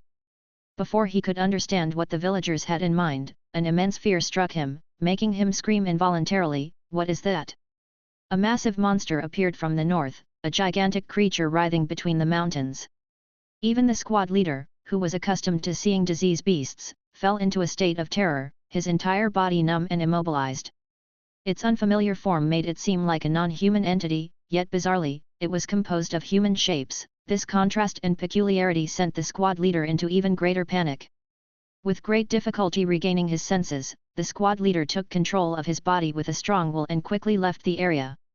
Not long after his departure, the massive monster swept through the village like a natural disaster, pulverizing both the residences and the healers' buildings. Having destroyed the village, the monster's pace did not slow as it barreled toward its next destination. The squad leader wanted to see where his comrades were, but realizing that the monster had come straight from the north, he became anxious. The north was the direction of the city master mansion, and if the monster's preferred targets were humans, then the city master mansion might also be under threat of attack. Personal soldiers need to prioritize the safety of the city lord at all times, so upon realizing the city lord might be in danger, he didn't bother to summon his subordinates, he immediately followed the trail of the monster toward the city master mansion. Although he had been imprisoned for a while, squad leader's body, during that period, had not only not weakened but had actually improved somewhat. The food here included both meat and vegetables, and they were liberal with the use of oil, they even dared to use 3 eggs for scrambled eggs. The rice was pure white, without any sand or foreign objects, and its fragrance was mouth-watering. Adhering to the principle that every bite he took meant one less for the healers, squad leader had been eating unrestrainedly during this time, desperately eating, until he finally gained about 5 pounds and his strength increased considerably. Sensing the growth in his body's strength, squad leader did not feel much joy, as he had begun to find everything along the way strange. This monster should be able to sense where crowds of people were gathering. Many villages had been destroyed by the monsters, and refugees were everywhere. At this time, the importance of healers was especially evident. These selfless healers were aiding the refugees, and the massive distribution of various supplies, along with the saturation rescue efforts, resulted in only minor injuries among the villagers, with seemingly no deaths or disappearances. Despite the disaster, the refugees also behaved commendably. They did not cause trouble amidst the chaos, nor did they hoard goods for profit. Some able-bodied people formed protective squads to help the healers fend off disease beasts and distribute supplies. Some children even found it quite fun. After all, previously, to prevent the spread of disease, children would stay inside their houses and could not go out. Even though the healers had arrived, the old customs couldn't be changed overnight, and adults still preferred to keep children inside the house rather than going out. But now, with no houses left, adults were too busy salvaging supplies to take care of the children. The children finally got to play with their peers as long as they didn't stray from the refuge, then there was no problem. Seeing this scene for the first time, squad leader felt that this was how children should be. The refugees were calm and cooperative, and one could even hear laughter and joyful voices, which made squad leader feel as if this place hadn't suffered a disaster. The stark contrast between the grim scenery and the spirits of the populace led squad leader to re-evaluate the meaning of being a healer. It seemed what the people needed was not a city lord, but healers. Dismissing the disgraceful thoughts from his mind, squad leader tried to convince himself that the city lord was indeed the most important. But it wasn't just one or two cases. Along the way, the same scenes were everywhere, which made squad leader increasingly doubt his previous ideas. Fortunately, he arrived at the city master mansion half a day later. Although there were signs of towering disease beasts' activities, the city walls had not collapsed, and there were no signs of disaster. Everything inside and outside the city master mansion was normal, which, upon his rushed return, reassured squad leader but also left him somewhat puzzled. If there was no disaster, could it mean that the disease beasts were born here? Staring at the traces, squad leader noticed that they started narrow and shallow. But as the disease beast moved southward, its tracks grew deeper and the surrounding width increased, indicating that the beast's size was growing over time. After looking at the traces for a while, squad leader hung the waste knife he had found on the road on his belt and placed a heart protection mirror inside his chest, covered by his clothing, before shouting, "I am the personal soldier squad leader, and I have come back alive from the battlefield." He shouted 3 times before the city gates finally opened. Expressionless soldiers stood on either side of the gate, their dull and turbid eyes like those of dead fish, looking at squad leader and making him feel a hint of eeriness and discomfort. The interior of the city remained quiet, but this quietness was especially eerie now. The strange cries of insects had vanished, turning the entire city into a grave-like place. Standing not far ahead was the casually dressed city lord, smiling and watching him.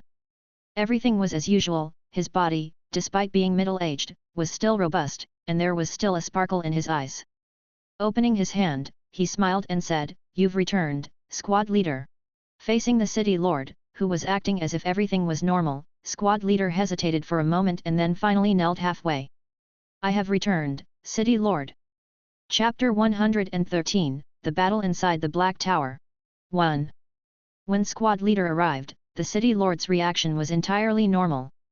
Upon hearing squad leader mention the abnormally huge disease beast beyond imagination, the city lord nodded and said, "That thing appeared out of nowhere and headed straight south after appearing.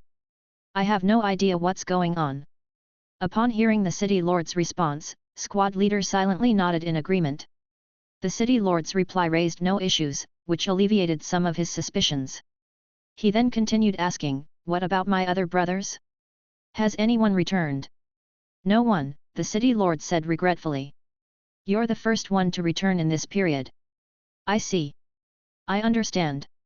After briefly updating the city lord about his situation, squad leader returned to his room and lay on the bed in contemplation. Among the captured personal soldiers, his speed was not the fastest. More than half of the people were quicker on their feet, and they should have returned earlier by logic. Moreover, he had spent some time observing the situation of the refugees on the road, causing further delay, so how could he possibly be the first to return? The doubts he had suppressed earlier surged up again, giving him a strange feeling that something was amiss. 2 small figures appeared in his mind, one saying, "The city lord was kind to us before, we mustn't doubt him." The other, with a face full of sneers, retorted, "Do you believe that idiot or do you believe me?" Just as squad leader was in a dilemma about what to do, there was suddenly the sound of something hitting the floor at the doorway. Immediately rising from the bed, squad leader grabbed his waist knife, silently approached the door, and peering through the crack, saw no one outside, only a waist token lying on the ground. The waist token served as the identity proof for personal soldiers, made from the finest black iron, not easily broken. During battles, personal soldiers could vanish without a trace, but the waist tokens often remained intact, serving as confirmation of the deceased's identity. Without rushing out, squad leader listened carefully for a while, making sure there were no footsteps, before opening a slight gap in the door. He poked out his waist knife, hooking the waist token over to him, and then promptly closed the door. This action was swift as lightning and completed in the blink of an eye. Upon seeing the waist token, squad leader's breathing became rapid. It belonged to one of his subordinates. This person was the fastest runner among the personal soldiers, responsible for all communication between the squads, and should have been the first to return. The city lord claimed he was the first, but the appearance of the waist token here suggested otherwise. The most likely scenario was that the city lord had lied, and his subordinate had already returned. So why would the city lord lie? They were all his personal soldiers, did he really have to? Although squad leader did not know who had stolen the waist token and who had dropped it, his suspicions grew so deep that he felt compelled to get to the bottom of it. He didn't go through the main door. Instead, he leaped out of the window, rolled on the grass as he landed, leaving barely any sound. Bitting his waist knife, he cautiously made his way into a room on the first floor. This was originally the room of the other personal soldiers, but now, it was empty. The room was chaotic, with signs of struggle and bloodstains everywhere, indicating that a fierce fight had taken place here. It seemed the city lord was overly trusting in him, trusting to the extent that he didn't bother to clear up the traces from before, so blatantly leaving the evidence before his eyes. Or was it that he didn't expect to survive the night? Hugging the wall, squad leader waited for a while until he heard footsteps. Someone was ascending the stairs, walking up to the room above his and opened the door. After discovering it was empty, the footsteps from above didn't show any panic, just silently left the room, likely to report to the city lord. Concealing himself in the shadows, squad leader saw through the window, by the bright moonlight outside, the departing figure dressed in the robes of the Demon Lord Temple. The city lord usually despised the people from the Demon Lord Temple, saying they were no better than pigs and dogs, mere vampires. If not for the necessity of their help in maintaining the vitality of King Yu, he wouldn't bother with them at all. But now, it was evident that the city lord was colluding with the scoundrels of the Demon Lord Temple, further complicating squad leader's doubts. Those figures were not headed towards the city master mansion but towards the pitch-black tower. Following them, squad leader maintained a careful distance. The skills of a veteran soldier in tracking should not be underestimated, and he was the best at tracking among the personal soldiers. Many enemy scouts wouldn't even realize they had someone tailing them until they unknowingly led squad leader inside their camp. After becoming squad leader, he stopped engaging in tracking, but his capabilities hadn't lessened, and now they had come to his aid once again. Watching those temple keepers enter the Black Tower, squad leader knew he could wait no longer. Although somewhat rushed, if the city lord and those from the Demon Lord Temple knew he had become suspicious of them, any investigation or escape would become extremely difficult. Moreover, if he wasn't prepared, it was likely they weren't either. Neither the city lord nor the temple keepers would expect the most loyal squad leader to investigate them. Squad leader also considered the possibility of a misjudgment. If he truly wronged the city lord, he would immediately apologize and voluntarily go to the northern battlefield to fight until death. The doors to the Black Tower closed before him, but its twisted shape was not hard to infiltrate. Biting the back of his waist knife, squad leader rubbed his hands together, then grabbed the outer wall of the Black Tower, and began climbing upward. The material of the Black Tower was unlike any construction material, neither earth nor wood, neither gold nor stone. It felt like some kind of creature's bones, with a faint sense of rhythm to it. Chapter 114, The Battle Inside the Black Tower. 2. Normally, just getting close to this place would cause one to feel an indescribable sense of nausea, as if something were alerting him, warning him not to approach. Today, that disgusting sensation is still present, but strangely, it has slowly weakened, allowing him to climb without too much difficulty. As he climbed up along the twisted Black Tower, squad leader could still hear the conversational voices from within the tower, even through its outer walls. These voices were unlike those of ordinary people, sounding like sticky tentacles caressing each other, with mucus and suction cups rubbing against the tendrils, making one's skin crawl just by listening. Peering through the windows of the tower, squad leader saw two temple keepers in black cloaks facing each other, with numerous tentacles emerging from beneath their cloaks and intertwining.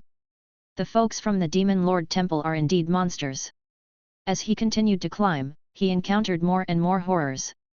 This place was essentially a massive experimental site where countless ordinary people were gathered and infused with disease to be experimented on. The experiment subjects on the lower levels retained some human-like appearance, but the higher he went, the more terrifying and ghastly they became. In a hidden room, he saw what he did not wish to see. The leather armor and waist tags of his own subordinates were carelessly piled up there, some stained with blood, suggesting that they had likely met with a grim fate. Although he had anticipated this outcome, squad leader still felt dizzy and disoriented. After the shock, a pain clenched his chest, and an endless rage burned within him, leaving him gasping for breath. "City Lord, how dare you! We revered you as the City Lord because you were meritorious to the civilians, you treated us personal soldiers well. But now, you have sent the people here to become experimental subjects, and you have callously discarded your personal soldiers who loved you like a father. You deceived us with your eloquent words. Was it all for the sake of these monsters?" Footsteps approached. A temple keeper who had business there pushed open the door and saw squad leader who had climbed in from outside. He made an abnormal sound and was about to turn around and call others when a short blade pierced through his neck from behind. Ripping open the opponent's cloak, squad leader found that the temple keeper beneath was a detestable monster with a face full of tentacles. Even the vocal cords in their neck were filled with tentacles, making it so they could only emit strange noises. Forcefully severing the monster's head, squad leader tossed the head aside and locked the door to prevent being discovered, then jumped outside and continued climbing. He checked room after room until finally, in one of them, he found familiar faces. They were his own brothers. They were chained tightly to the walls, rows of fist-sized bugs were placed on one side, and two temple keepers were murmuring to each other. The bugs were enveloped by a miasma of illness, they were clearly out of the ordinary. Although squad leader did not know what the temple keepers planned to do with these bugs, he knew he could not let them succeed. With the short blade in his mouth, squad leader silently waited until the room had only two people left, then he abruptly made his move. Leaping in from the window, he did not wait for one of the temple keepers to react and swiftly ended him with a slash. The other temple keeper trembled all over, terrified by the murderous intent on squad leader's face. Just as he began to beg for mercy, squad leader's blade came sweeping through and pierced his chest, then he twisted it sideways, putting an end to this man. To prevent these monsters from coming back to life, he beheaded the dead as well, then he noticed that his blade had become jagged. Tossing the damaged short blade aside, he searched the temple keepers' bodies, found the keys, unlocked the chains, and took down his brothers one by one. These brothers had been tortured beyond recognition, but fortunately, they still clung to life.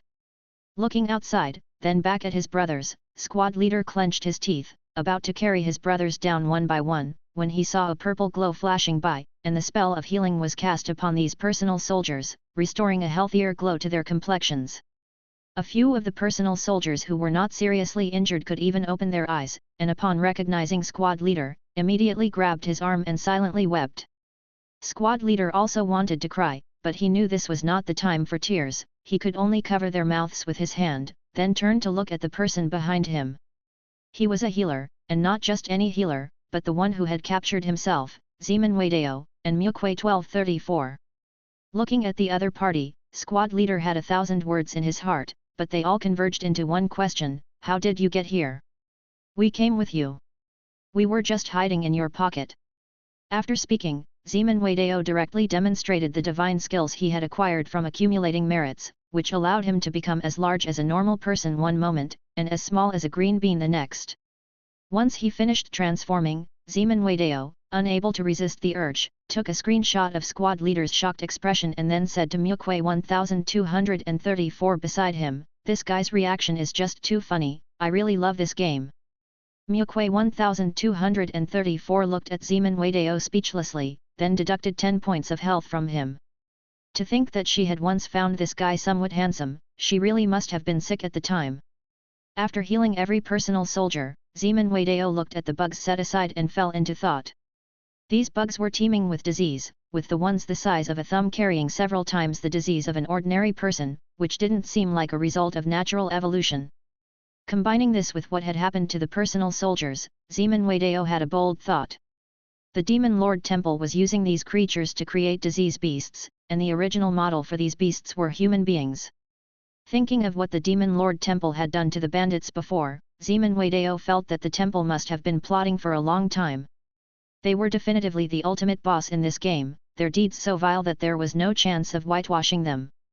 Such pure evildoers would definitely feel great to beat up. As the personal soldiers regained their strength, Zeman Wadeo opened his backpack system, laid out the armors and weapons he was carrying, and then said to the squad leader, "Hurry up, get armed, why are you looking at me?" Pointing to the weapons and armor on the ground, squad leader widened his eyes in astonishment and asked incredulously, "How did you take these out?" "The backpack system. Even huge items only take up one slot when you put them in. It's really convenient to use. But this feature is exclusive to us players, you NPCs can only envy it, you won't get it." In that moment, squad leader finally understood how Mukwe 1234 felt. Even though he didn't understand half of it, the half he did understand was enough to make him want to hit someone. However, since the other party was his savior, and the savior of his brothers, he still bowed in thanks and then asked, "What do we do next?" "Run away." But after a moment of thought, Zeman Wadeo stared at the heavenly vision, that is, the mini-map for a while, then pointed upwards firmly and said, "No, we go up." "Why?" Squad leader asked seriously. "Well, I am a healer after all, and some things can't be said too openly. But look, the city lord's combat forces are all outside, and there's hardly any protection for the temple keepers and the city lord in here. Up there are many people suffering from illness who need our help. Of course, if some can't be saved, we need to give them a swift end so they can depart comfortably. Do you understand what I'm saying?" Squad leader was not stupid. Despite not fully grasping why Zeman Wadeo had to be so vague, he understood his intentions. It meant to fight their way up. The temple keepers here could no longer be saved, most of them had lost their humanity and even what little beastly instincts they had. For the sake of the nearby common folk, these tyrannical beings must be destroyed. That's what Zeman Wadeo was getting at. Nodding slightly, squad leader looked at his brothers and said, "Brothers, do you know who's torturing you, who wants to infest you with bugs and turn us into monsters?" The personal soldiers who had recovered nodded. "The city lord has been kind to us, but we have paid back his kindness with our continuous service. Now, if someone wants our lives, what should we do?" "Kill." "Good, let's go." Leading his brothers, squad leader protected Zeman Wadeo at his back as they charged toward the tower summit. Chapter 115, Success? Or Not? 1. The corridors of the Black Tower were not spacious, 3 personal soldiers standing side by side could block the way.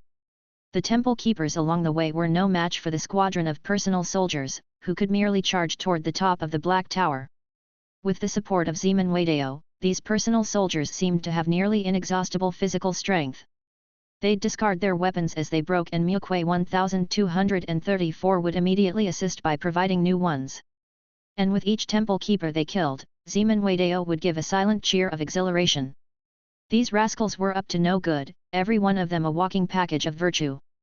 Although it wasn't him but his personal soldiers who killed them, his share of the accumulated virtue was plentiful. Seeing Zeman Wadeo so excited, Mukwe 1234 sneered, "What do you plan to do with all that accumulated virtue? Are you saving up to get me a swimsuit or some other unspeakable outfits? None of that. I'm just curious to see if accumulating enough virtue unlocks an Easter egg. After all, Fang Cheng Studio is famous for its Easter eggs. So, what kind of Easter egg are you looking to find? Getting me a swimsuit or other unspeakable outfits?" Zeman Wadeo, eyeing Mukwe 1234, said, "I hope next time they make a virtual game assistant and assign you to be specifically for me. Although I know you're a strong artificial intelligence, how should I put this, there are so few like you that really suit my taste. You're sarcastic, skillful in the art of mockery, and I find the occasional kick from you rather comforting." "Hold on, that last part sounded off. Don't sweat the small stuff. What I mean is, I know my tastes are peculiar and I'm quite the oddball in reality, too. When I play games, I always run toward the darker path. You're the only one who doesn't despise me and is willing to play along. Anyway, let's just accumulate for now and see if the production team is willing to indulge my little request." Let's move. Under the protection of the squad leader, Zeman Wadeo began charging aggressively, with Mukwe 1234 following behind. She watched his back and murmured, "Lunatic." Then she followed suit, a smile involuntarily appearing on her face, even humming a tune. With the aid of heavenly vision, the city lord and the high priestess's locations were as clear as day. The interior layout of the Black Tower was complex, yet heavenly vision acted as an absolutely precise mini-map, marking the locations of both clearly. It didn't take long for them to be found. A branch of the Black Tower pierced through the clouds, rising above them. On the platform above the clouds, the high priestess sat facing the only access route. Soon, screams filled the air as the temple keepers guarding the entrance were hacked into mincemeat. The squad leader and his brothers ascended to the high platform and faced the high priestess. The Black Tower stood alone, reaching into the sky, with the roaring wind causing the surrounding dark clouds to billow like undulating waves. Under the clear moonlight, the high priestess was clad in a voluminous black robe, her dark lips giving off an eerie glow at this moment. By her side, the city lord in armor was expressionless, but his body was teeming with disease bugs, revealing that he had ingested them. "You've arrived, healer, squad leader," the temple keeper said with a smile. "Yeah, could you speed up our lines a bit? I'm in a bit of a hurry. It's half an hour until 3:30 am, and I have a calculus exam today." "You're still playing games before an exam?" Mukwe 1234 shouted in surprise. "And so late at night? Calculus is trivial. Failing it would be fine. You shouldn't treat it so lightly." Disturbed by Zeman Wadeo's interruption, the momentum that the high priestess had been building up faltered and could no longer be gathered. With no other choice, she shook her head and told the city lord, "Go ahead." The city lord nodded silently, walked to the edge of the platform, and jumped without hesitation. His figure quickly vanished into the clouds, but soon after, the sound of a dragon's roar burst forth, piercing the sky like an arrow, echoing far and wide. A dragon of disease, dozens of meters in length, emerged from below, its long body weaving through the clouds before lunging towards the high platform, floating above the high priestess's head. Only when the dragon of disease got closer did Zeman Wadeo realize that its body was not truly draconic, but made up of heads. Countless heads formed the dragon's body, each seemingly still alive, monotonously chanting the true text, spewing out disease bugs to construct this mythical creature. And among these heads was unmistakably the former city lord. Recognizing the head, the squad leader said in shock, "City lord. Lamb, not the city lord, I am the dragon of disease. Such powerful and terrifying body, such majesty. Compared to this, the human flesh is insignificant. Squad leader, join me and indulge in the beauty of eternal life together." The pervasive disease bugs exuding from him exerted such pressure that even the heavenly Tao messenger Mukwe 1234 felt wary, saying, "How many people did this guy kill to gather such a massive amount of disease bugs?" Mukwe 1234's reaction pleased the high priestess. She was about to explain the origins of the dragon of disease when she noticed Zeman Wadeo was attempting to pick his nose, but he couldn't manage to get his finger in the right spot. The accuracy of this model is still not high enough. With no other options, he just shrugged and looked at the dragon of disease, saying, "You call that immortality? In my view, the only thing that can truly be called eternal is life itself. You removed yourself from the cycle of life, and you dare call it immortality." Chapter 116, Success? Or Not? 2. A mayfly can hardly grasp the wonders of immortality. And besides, I'm too lazy to chat with a fool like you, squad leader. Follow me, we're pulling out. Under the watchful eyes of the crowd, Zeman Wadeo, dragging Mukwe 1234, leapt off the platform and vanished into the clouds. The disease dragon and the temple keeper, who had hoped for a grand battle, stared blankly at the spot where Zeman Wadeo disappeared, not understanding what had happened. The squad leader was also unclear, but the situation now was that they definitely couldn't beat the disease dragon in front of them. Instead of gambling their lives here, it was better to heed Zeman Wadeo's advice. Thus, the squad leader also shouted, "Brothers, let's go." Under the squad leader's lead, a few personal soldiers jumped off the platform and, soon after landing, felt the scenery around them expanding rapidly. Then, the squad leader realized it wasn't the surroundings that were growing, but rather they were shrinking. In an instant, their bodies shrank to the size of sesame seeds, a gust of wind could blow them away, and their descent slowed down like snowflakes.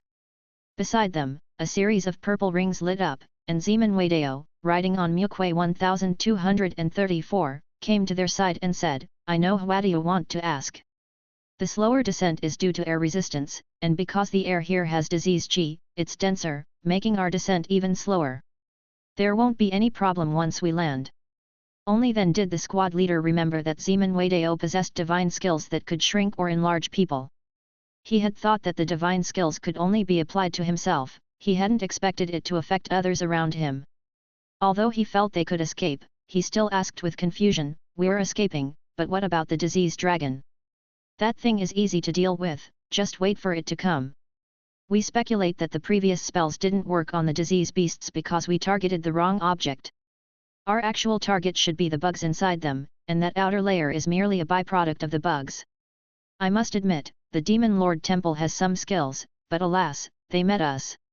Exterminate, ha ha ha." The squad leader looked at Zeman Wadeo with puzzlement, not knowing where his confidence came from. Suddenly, something obscured the moonlight above, and a giant dragon made of skulls flew by, charging towards the medics' gathering spot. There, the medics had already been waiting for a while. They had seen the intelligence provided by Zeman Wadeo and tested it on the large disease beast earlier, then confirming that the method was effective. Every man-made disease beast had an abundance of disease bugs inside, and only by attacking these disease bugs could they achieve results. Sitting on Mukwe 1234, Zeman Wadeo said, "From here on out, it's none of our concern. Let's watch their performance." The next second, purple rings flashed, and a spot on the disease dragon was illuminated by purple light, revealing a hidden black spot, followed by a second spell. The black spot was extracted, with the disease bugs inside shattered by the purple light, dissipating into nothingness. As for the head that had been the host of this disease bug, it too perished, its face showing a relieved smile. Compared to the head's relief, the face of the disease dragon showed a mix of shock and rage. He was the trump card of the Demon Lord Temple, the secret weapon against the medics, but who could have expected that the weapon would be countered so fiercely upon its arrival, its prestige not even matching that of the previous slug. Before he could react, another flash of purple light struck. The moment the disease bug within the head was detected, several spells descended, eradicating the disease bug on the spot. Then, one after another, spells lit up, hundreds of medics gathering nearby, commencing the largest-scale boss battle in the game. The purple spells, like explosions, went off in succession, each wave annihilating a vast number of disease bugs. The frenzied disease dragon ran wildly, close to the ground, causing only single-digit casualties, unable to stop the medics from continuing to respawn and keep coming to eliminate it. Not far from the battlefield, Cheng stared at everything unfolding before him, beginning to write the battle report. His battle reports were highly popular outside the game, as well as inside it. This game seems to also encourage players to write battle reports, as some of the vigorous youth appear to always glean something from them. Each time they have an epiphany, he himself would receive more virtue and have more money to buy clothes for his Mukwe. And when his battle report was completed, it was also the moment the disease dragon fell. Defeating the boss took a total of 47 minutes, with the difficulty lying in the boss's berserk form at the end. Upon realizing that the healers could not be eliminated, the disease dragon finally became enraged, making its actions unpredictable. Moreover, because its body shrank, it became exceptionally agile, requiring more time to capture the disease bugs within the opponent's body, but the outcome would not change because of this.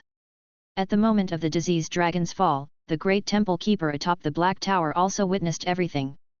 She wanted to ask for help from the disease demon lord, questioning what she should do, but there was no response. The disease demon lord had already died, the era of disease was coming to an end, and these healers were the dawn of a new age, an era where they no longer had a place. Realizing this, the great temple keeper leaped from the Black Tower, giving herself a dignified end. Her body was not found among the rubble until the break of dawn, swarmed by a multitude of bugs that left her beautifully once alive, now riddled with holes. Before long, Cheng's battle report was released, letting everyone know the outcome of the battle. Although the two prime culprits have been eliminated, the steps of the healers will not stop. Once the wheels of progress begin to turn, they will not stop. The meaning of the game title Healers has been fully explained, showing us how grand the scope of a game should be. By the way, there are still large unexplored areas waiting for players to discover, and I hope more players will join in to enjoy the joy of revolution and exploration. During work hours, Wang Xiaoying finished reading the players' periodic achievements and Chen Rang's battle report, and couldn't help but sigh, it's still these players who know how to make things exciting. When I was looking for the game's selling points, I didn't think it could be played as a revolutionary game. I didn't expect it either, Huang Ping remarked while drinking his tea, but I must say, the game seems more interesting after expanding its scope. Plus, the game's early gameplay and later gameplay are unified yet progressive, which really shows the boss's foresight. You guys only know how to flatter, huh? Gao Tianyuan, standing at the door, said discontentedly, if you ask me, this game is completely no good. Mr. Fang, you shouldn't have wasted time on games, better to collaborate with me on VR. Just think, if the performance of VR equipment could be tapped into further, this game's presentation would be even better. Every day you waste now delays the birth of virtual reality games by one day. Looking at Gao Tianyuan seated by the door, Huang Ping asked in confusion, Boss Gao, what are you doing? Nothing much, just came to see Mr. Fang, and then express my dissatisfaction with Mr. Fang's stubbornness. Where is Mr. Fang anyway? Right, the boss was just here a moment ago, where did he go? At this very moment, Fang Cheng was hovering above the disease planet. Although it was working hours, the 4 planets were enveloped in smoke, with battles raging fiercely everywhere, almost every place engaged in warfare. The main force on the battlefield was naturally the healers. Although the Demon Lord temples had more reserves of disease chi and various trump cards, the healers possessed advantages that the other side couldn't compare with. Infinite res peons, as well as a strong grassroots foundation. Chen Rang's battle reports might have just documented individual battlefields, but he would also add analysis, as after all his Muque loved to read them. Of course, the vigorous youth loved to read them too.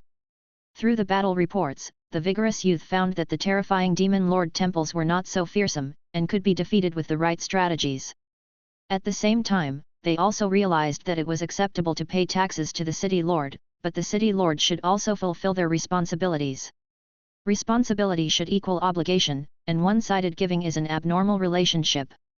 If it's abnormal, then there's a need to shatter it. Bodies were healed, minds were armed, and the red flames began to burn, spreading to the entire world. All of this was witnessed by Fang Cheng with but a thought. By his side, the heavenly Tao of this place had taken the form of a little girl who stood by Fang Cheng's side in fear, not knowing why the great heavenly lord furrowed his brows. The reason for Fang Cheng's frown was quite simple. Had this turned out to be a success, or not? Chapter 117, The Seventh Employee. Saying I haven't achieved it, yet the players are indeed all pursuing merit. But to say I have achieved it, the reason the players pursue merit is different from what I had in mind. Some of them do it so they can change Muque's clothes, some to experience more divine skills, and some to build bigger houses. There are not many who purely enjoy the happiness brought by doing good deeds. Through the dust fire, Fang Cheng saw that the dust fire that gave birth to the healer had no issues, it was all blue, but the taste just felt wrong. Submerging his consciousness into his own primordial spirit space, Fang Cheng stood tall upon the boundless sea of soul. The sea of soul is also the sea of human consciousness. Each person has their own primordial spirit, only a small portion of cultivators can sense the sea of soul, but those who can enter must be of great cultivation.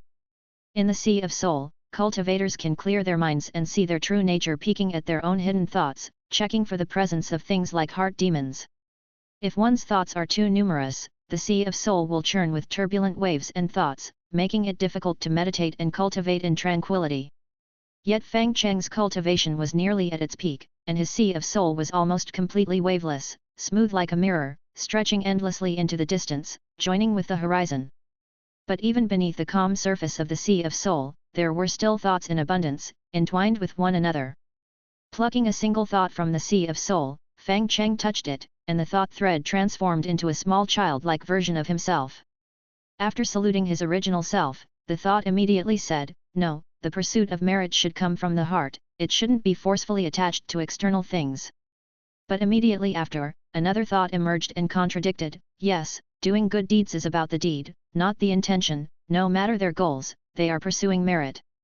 Another thought sprang up right away, "No, they've deviated from the path we set out for them, and whether you admit it or not, their final actions are that of great goodness. The path we arranged before was only minor goodness at best. Yes. No.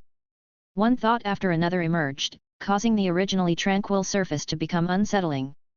Quietly observing for a while, Fang Cheng noted more and more thoughts appearing, and the arguing intensifying. Seeing this, he knew he hadn't succeeded. True success wasn't the absence of other voices, but the gradual diminishing of voices, eventually converging into one. But now, with more and more clamorous thoughts, it showed that his true heart was still hesitating. Hesitation means no achievement. Letting those thoughts return, he returned to the mirror universe and sighed, looking at the planet of the healer before him. Walking further away, he took several stars in his hands, squeezed them to explosion, then restored them, repeating the action a few times before he felt somewhat relieved. Although he hadn't succeeded again, overall, there was still a significant gain. The pursuit of merit can easily be replaced by the pursuit of the benefits it brings, leading players to abandon the essence and shift their focus to the latter. But this isn't the player's fault, it is human nature, and they can't be harshly judged for it. Storing away this insight, Fang Cheng decided to cancel the rewards he originally intended to give to the players, and will only distribute them once he has found his own path. Back on the planet of the healer, Fang Cheng found that the heavenly Tao was still there, watching over it. Every world has its own little heavenly way, responsible for all the great ways of that world, controlling the balance between the ways, to prevent any one way from becoming too strong or too weak. The heavenly Tao is nature itself, the embodiment of harmony. Some heavenly Tao even have their own personifications, like the little heavenly way before him now. During the last encounter, this world's little heavenly way was riddled with holes, swathed in disease qi. This was the result of the disease demon lord's presence, where the Tao of disease qi had become overly powerful. But now, with the advent of the healer, the balance of disease qi here has started to be rectified, and it won't be long until the little heavenly way here returns to normal. Although still somewhat recovered, the little heavenly way couldn't speak, but upon seeing Fang Cheng's brow loosen, it clearly let out a sigh of relief and awkwardly managed a bow. She looked no more than 11 or 12 years old, indicating she wasn't created long ago, didn't understand many things and wasn't accustomed to much. After all, it was her first time being human. After changing forms a few more times, she would get used to it. Returning the courtesy, Fang Cheng asked, "Little heavenly way, do you remember how you came into being?" The little heavenly way pondered for a moment, then lifted her hair to reveal the ravines underneath. These ravines were intricate and spread chaotically across her head. Luckily, traces of purple were beginning to show, slowly mending these ravines. Ravines formed by disease qi. The influence of disease qi still lingered, muddying her memory, making it hard for her to recall her own origins. But in time, allowing the healer to continue to repel disease, it's believed she'll eventually remember. Then, she pointed to the healers below still battling and showed a troubled expression. Fang Cheng understood why she was troubled. Just as he didn't like to owe cause and effect, the heavenly Tao didn't like owing merit. Even though the players were a bit reckless, always engaging in new gameplay, generally, their level of accruing merit was quite impressive. Now, because of the continual overthrow of the Demon Lord Temple and the City Lord's rule, the players had accumulated quite a bit of merit that couldn't be cashed in a short time, which put the heavenly Tao in distress. Wanting to help these players by doing something to use up some merit, but aside from indulging in risque activities, most of the players are desireless most of the time. Chapter 118, The Seventh Employee. 2. Little Heavenly Way couldn't think of any effective methods to spend his virtues, and in the end, he could only feel distressed. After understanding the other's distress, Fang Cheng thought for a while and then said, "I'm trying to think of what's fun, and you're thinking about how to repay kindness, so why don't you become my protector, and we look for ways together." Upon hearing Fang Cheng's invitation, Little Heavenly Way's eyes immediately sparkled, his bright eyes full of expectation as he looked at Fang Cheng. "Don't worry, I'm not tricking you. Let's go take a look at our world." Grabbing Little Heavenly Way's hand, Fang Cheng stepped out, walking directly from the restroom into his workshop. Gao Tianyuan, who was squatting at the entrance chatting with people inside, was overjoyed to see Fang Cheng and hurried up to him, saying, "Mr. Fang, you're finally back. Is this your daughter?" Su Qingling, who sat at the reception, stood up with a face full of surprise upon seeing the entrance. Not just her, Huang Ping, Xiao Duzi, and Wang Xiaoying came over too, and they all looked surprised to see the 11-year-old Little Heavenly Way. Wow, she's so cute. The boss's daughter really looks like him. Aren't you cold in those ancient clothes? Do you like cosplay? She feels very close, very approachable. If you don't mind, can you call me brother? Su Jingling hesitated for a moment, then walked over to little Heavenly Wei and said, you can call me mom, too. She is a distant relative of mine, her parents are busy these days, so I'm looking after her for the time being. I see, Su Jingling sighed in relief, but also felt a hint of disappointment. Touching little Heavenly Wei's face, she looked at Fang Cheng and asked, so boss, what about her schooling? She's already 16 years old, but she can't speak, so she usually studies at home. However, there's no need to treat her specially because of this. Also, she wants to work in the studio for a while, so if she takes interest in something, just let her learn it. Su Qingling, you can delegate some of the administrative tasks to her, that way, you can relax a bit. Okay, boss. With a sweet smile to Fang Cheng, Su Qingling bent down to take little Heavenly Wei's hand, smiling, let's go, I'll start by teaching you how to make tea. But just so you know, I am the one who makes the boss's tea, so don't try to take over. Little Heavenly Wei looked at Su Qingling, sensing only that the other was well behaved and her scent made one comfortable. She couldn't help but grip the other's hand tightly, nodding vigorously to show she understood. When registering employee information and asked for her name, little Heavenly Wei thought for a moment, then wrote down her new name. Tian Xian. And so, the workshop welcomed its 7th member, who appeared to be only 12 years old but was actually thousands of years old. She had been in charge of a world and was now learning how to repay the players, little Heavenly Wei Tianxian. Huang Ping was genuinely happy about Tianxian's arrival, but he soon realized a problem and couldn't help but feel uneasy. In his heart, he silently dreaded, hoping that Fang Cheng wouldn't notice the issue, but Fang Cheng still clapped his hands and said, Tianxian is here, let's have a team-building event. Boss. No use in talking more. Also, Boss Gao, what are you doing here? I'll settle the bill for you, Gao Tianyun declared righteously, as if it were business dealings. After all, since pre-installing your game, our VR machines have been selling very well.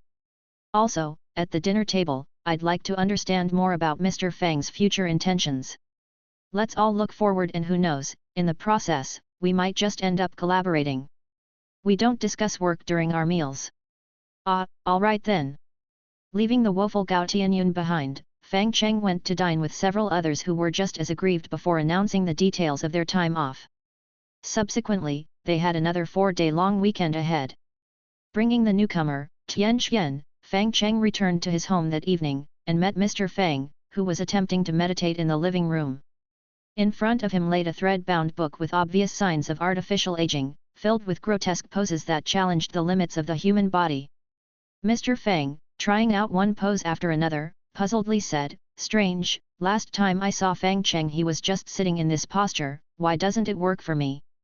Because you're lacking the mental cultivation method, Fang Cheng seriously said, with the right method, you can even progress by lying down. Without it, no amount of practice will be of any use. Is that so? Son, can you let me know before you come back next time? My heart nearly stopped just now. Don't sweat the details. Besides, if you die, I can bring you back as long as it hasn't been over 30 years. What happens if it's over 30 years? Only half will be salvaged. Mr. Fang pondered for a long time but couldn't figure out which half would be salvaged. Then he saw Tianxian beside Fang Cheng and asked in surprise, when did you have a kid? Is the child's mother human? Age-wise it doesn't make sense, and why do you assume the other party is not human? I don't know, it just feels like your other half might not be human in the future. Fang Cheng thoughtfully looked at Mr. Fang, I think I know what you think of me now. At this moment, Mrs. Fang, who had been browsing TikTok in the room, came out and affectionately said to Fang Cheng, son, you're back? When did you have a child? Is the child's mother human? Looking at his mother, Fang Cheng felt that his parents were definitely a couple for 10 lifetimes. Their unspoken understanding was unmatched. After learning the truth about Tianxian's identity, Mr. and Mrs. Fang quickly accepted this reality and became very affectionate towards Tianxian. After preparing the meal, they filled each other's bowls with various dishes, then spoke lovingly, this child looks so cute, and her eyes are particularly spiritual, very pleasant to look at. Mrs. Fang had always wanted to raise another little one to make up for the regrets of these years. Now seeing Tianxian, her long-dormant maternal love burst forth once again. And Tianxian truly was charming, being little heavenly Wei, she naturally possessed an affinity. After changing into a newly bought little dress, she appeared even more adorable. After dinner, Mrs. Fang didn't even care about playing mahjong. She took Tianxian out for a walk to show off her new daughter to others. While Mr. Fang cleaned up the kitchen, it slowly dawned on him. Sitting next to Fang Cheng, who was meditating, he quietly asked, Tianxian is little heavenly Wei, so does she have any special abilities? Like winning the lottery or getting unexpected windfalls? She's the heavenly Tao of another world. So can I win the lottery in that other world? Would you like to experience it? Really? Fang Cheng opened the computer and downloaded the healer for Mr. Fang to play for a while, then decide whether to go on vacation there. After a while, Mr. Fang came back and said, forget it, I've lost interest. It's okay if I don't win the lottery. Isn't your pension enough? It's enough, but people always hope for some extra unexpected wealth. Fang Cheng looked at Mr. Fang and silently took note of his words. His father always had many desires, he had tried many things when he was young, only to find out that the most successful thing was raising an immortal son. Observing his father, Fang Cheng could always find interesting points to prepare for future games. By the afternoon, Mrs. Fang returned with Tianxian, looking like a porcelain doll, her hands full of gifts. Looking at the gifts, Mr. Fang asked in confusion, what are these? Gifts from others, they said. Tianxian looked so cute that they sent them to build a connection. You should have seen the scene, they were almost ready to arrange a child betrothal. Oh, and someone sent this. Taking the lottery ticket handed over by Mrs. Fang, Fang Cheng asked in confusion, what's this? It's a ticket, lottery ticket. Isn't there a large amusement park opening in Rong City? They say it's going to be the happiest place in Rong City. They're in a trial operation now, and tickets can only be obtained through a draw. This is the lottery ticket. The odds aren't high, so just take it as entertainment. The idea of the happiest place piqued Fang Cheng's interest. After stowing the 2 lottery tickets properly, he confirmed the date, then said to Tianxian, let's go to the amusement park tomorrow. Tianxian, who was nibbling on a lollipop, nodded her head. Seeing Fang Cheng so confident, Mr. Fang asked, puzzled, didn't you say she's not good at drawing lots? But I am. What about my lottery ticket? Okay, it's a karma thing, right? Mr. Fang sighed, feeling that being an immortal seemed omnipotent, but the father of an immortal seemed not so much. Chapter 119, Botanic Garden. The next day, Fang Cheng and Tianxian, who had won the trial operation privilege online, arrived at Rong City Happy Valley. The park covered an area of 620,000 square meters and featured 10 different large theme areas, each with over a dozen attractions. Just visiting one area could take up a whole day, making it nearly impossible to see everything in one go. Unless one was an immortal. But Fang Cheng did not want to visit as an immortal, he preferred to experience it as a mortal, in order to understand mortal happiness.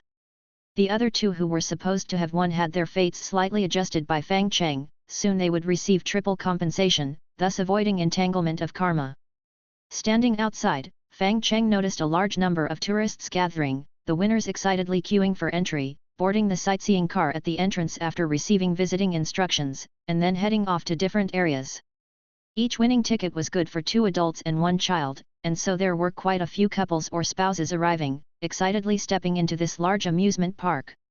Fang Cheng, dressed in a white windbreaker, and Tianxian, in a red woolen sweater, also boarded the car, constantly looking around.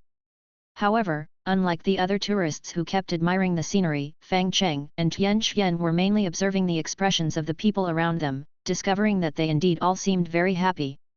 Why are they happy? Because the tickets are free. Fang Cheng wondered inwardly. Tianxian shook her head, indicating she did not know either. She was the heavenly Tao of the physician world, the embodiment of the corresponding world one's great Tao. Her cognition was limited to the corresponding world. Once in an unfamiliar place, her cognitive abilities were about as good as her appearance. The physician world never had so many people crammed into a 620,000 square meter area. The high population density shocked Tianxian, and her mouth had not closed since they entered.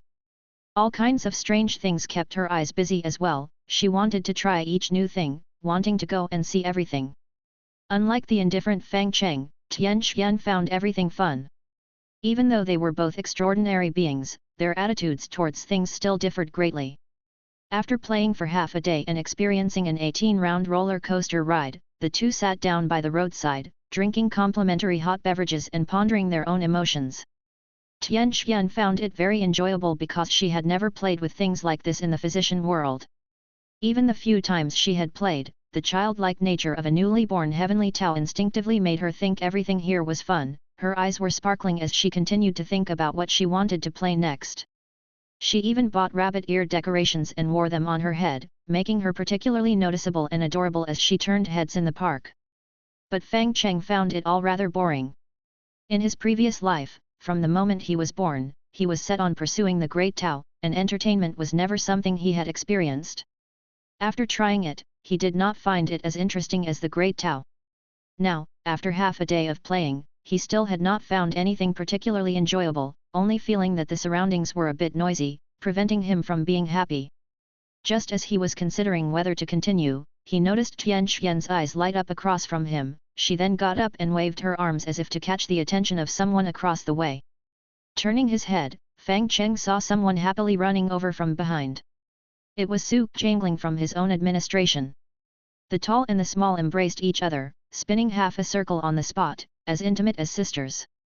It seems fate still plays a role between people and Heavenly Tao. Su Jingling was clearly the type that Heavenly Tao takes a special liking to. Even doing nothing, she would naturally draw the Heavenly Tao to her and elicit a feeling of closeness. After sticking with Tian Xian for a while, Su Jingling let go of her and sat down next to Fang Cheng, smiling and saying, "Boss, what a coincidence." After taking a quick look at Fang Cheng, Su Jingling snapped a mental screenshot of Fang Cheng's attire for the day and saved it in her mind, labeling it as casual, SSR. Fang Cheng calculated and realized that her being here was completely coincidental, so there was no need to consider it overtime. But the last thing employees probably want to see on their day off is their boss. So a good boss should leave smoothly at this time, not to put employees in an awkward position. Just as he was about to leave, he saw Su Jingling ordering a hot beverage. As she waited for her drink, she looked at Fang Cheng and said, smiling, "Boss, you were thinking that a boss shouldn't disturb employees' rest time, so you were planning to leave, right? Do you have the mind-reading technique?" "What's that?" "Mind reading." Su Jingling covered her mouth and laughed, but did not say any more. Today, Su Jingling wore a black and red cape with a short skirt paired with warm black stockings, her neck and wrists exposed and looking even whiter by contrast, which made her seem full of youthful energy. After the hot milk tea was served, she took a sip through the straw and said, "Boss, I've been wanting to say, come out and play with us sometime. Everyone wants to get closer to you. I don't think it's a good idea. It's not nice to disturb others' leisure time." Su Jingling looked at Fang Cheng, then let out a wistful sigh. "All right then, let me put it another way. Fang Cheng, how about I take you out for fun this time? You must rarely come to places like this, but I'm familiar with them." The change in how she addressed him suddenly gave Fang Cheng a sense of a shift between professional and personal. And after that shift, Su Jingling in front of him seemed much more lively, appearing even more approachable. Chapter 120, Botanic Garden. 2. After pondering for a moment, Fang Cheng felt he really couldn't make much out of anything by himself, and it might be better to have someone else lead the way. So, he nodded, an action that made Su Jingling smile even more joyfully. Ignoring the calories in the hot drink, she gulped down her beverage, and then asked, "Boss, what do you like to do in your free time?" "Meditating, planting grass." "Got it, let's go to the botanic garden then, there are lots of plants there, and Fang Cheng, you should find something of interest." Although skeptical, Fang Cheng still followed Su Jingling toward the botanic garden. As a large area within Rongcheng Happy Valley, the botanic garden was divided into over a dozen smaller exhibition halls, each adjusted to the climate needs of the different plants grown there. Just entering the garden, Fang Cheng began to nod in approval. This place, not bad at all. Plants from all over the world could be found here, some of which were rarely seen outside, but the person in charge here managed to get them and plant them in the garden. Walking along the designated paths, Fang Cheng found new crops every so often that, when crossbred with spirit grass, would certainly bring about new and interesting things. At his side, Su Qingling quietly observed Fang Cheng's reactions, and upon seeing his expression relax, she couldn't help but reveal a happy smile. The Botanic Garden in Rongcheng Happy Valley was jointly constructed with the Rong City Botanic Garden, which is even bigger and homes more rare and precious plants. Shall I accompany you there next time? Fang Cheng, looking at the environment around him, couldn't help but say sure. Then it's settled, come on, let's go to the next scene. Since you like meditating, Fang Cheng, we can try going to Cloud China to have a look. There are quite a few spots with nice scenery there, great for meditation and probably a lot of fun. Under Su Qingling's guidance, Fang Cheng finally found a great deal of enjoyment. Su Qingling was as familiar with the amusement park as the back of her hand, knowing every place inside out. With her lead, Tian Qian, who already liked the place, had a blast, enjoying every single attraction immensely. Although Fang Cheng felt it was just okay, the introduction to the various plants alone made him feel the trip was worthwhile. Not until the park closed in the afternoon did the three of them reluctantly leave the amusement park. After agreeing to come together again next time, Su Qingling got into the car that had come to take her home, preparing to leave with a lingering reluctance. In the front passenger seat, a female housekeeper asked with concern, "Miss, how was your day out?" "Very happy. And the amusement park matter? It can officially open for business, the effect is quite good, our boss also thinks it's fun. Remember to step up security measures when it opens, that's most important. Also. What else? How about we buy the land next door and open a botanic garden?" "Miss. Just kidding. No, I was going to ask if 60 hectares would be enough." "Just kidding." Yawning, Su Qingling felt a bit tired. She laid down in the back seat, curling up her slender legs, and quickly fell asleep on the pillow. In her dream, she saw herself becoming a princess in a castle, a prince on a white horse charging into the castle, then getting enchanted by the plants in the garden. Taking a gardener and some seeds, she ran off with that particularly sexy cactus. What a weird dream! Meanwhile, Fang Cheng and Tian Qian returned home, had dinner, and each embarked on their own contemplation into the Heavenly Tao. The Heavenly Tao considered how to create a place where players could all be happy. And Fang Cheng thought about how to transform his experiences of the day into a game, to also make it fun for everyone else. He closed his eyes and quickly reminisced about his feelings throughout the day, then sighed that amusement parks were indeed quite fun. Different areas had their own unique features, allowing players to find interesting things in the amusement park and start having fun.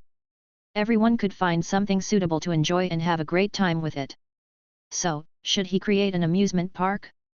But making an amusement park alone seemed troublesome. He had only spent one day in an amusement park and was not very familiar with the other facilities inside. However, he really liked the botanic garden, and it was not difficult to create. All you needed to do was plant the vegetation and let it grow freely. Wandering around the botanic garden and admiring those marvelous plants would likely refine the player's sentiments, allowing them to experience the tranquility of the Heavenly Tao. And if it was a botanic garden, it would need someone to tend to it, a being that ideally would never tire and could find joy in this work. Luckily, he knew just the one. The sprite from Towards Death and Life, Alpha. Once he figured it out, Fang Cheng took Tian Qian by the hand, and in the next second, they appeared in the skies above the planet of Towards Death and Life. The place was still enveloped by the star-devouring beast. The colossal creature had merged into the world's interior, having become a part of the world, unable to leave before it devoured the planet. Yet Fang Cheng restricted its movements, preventing it from continuing its consumption, which perfectly trapped it, unable to leave. Looking down at this place, Fang Cheng recalled his initial frustration. Originally, he had wanted to create a horror game, but due to an unexpected turn of events, it ended up being a platformer, which was quite annoying. But this time, he felt that he could set up a botanic garden here, allowing players to understand the joy within after visiting. Afterward, he could slowly expand the amusement park until he constructed the ideal park he had in mind, making it extremely fun to visit. Most of the patterns in Towards Death and Life had already been explored by the players, and the game's online population had declined, so it was enough to plan a small area for players to continue climbing. The rest of the area could be used to plan out the amusement park, making a gigantic amusement park a possibility. Staring down below, Fang Cheng silently contemplated the arrangement of the site. Then, clapping his hands, he grabbed a visitor terminal from the ground and brought it into space, where it landed in his hands. After fiddling with the terminal, Fang Cheng reconnected the broken circuits and saw the terminal being activated. A holographic image appeared, and a clear sprite, Alpha, walked out of it. Bowing respectfully to Fang Cheng. "It is a pleasure to see you, unnamed climber. Allow me to introduce myself again, I am your climbing assistant tool. You may call me Alpha. Switch mode, activate debug mode. Access denied, user does not have the necessary permissions. Adjusting. Permissions. Permissions adjusted. Welcome back, debugger." Having obtained the highest authority through the terminal, Fang Cheng browsed its effects and discovered that it was more than just a simple assistant tool, it also had various other functions. It was a multi-purpose guiding owl. Besides climbing assistance, it also offered city tours, attraction introductions, zoo knowledge, and the botanic garden knowledge Fang Cheng most desired. Pleased, Fang Cheng nodded and asked, "Was there ever a botanic garden here?" "Yes, there was. But in the previous chemical warfare, plants and animals were among the first species to be contaminated, and that place is no longer suitable for visitors. If you insist on going, I will call you a taxi. There are currently 0 operational drivers, with 0 passengers waiting. It is anticipated that it would take an infinite amount of time for you to get there." "Never mind, I'll go myself." "You have chosen to go by yourself.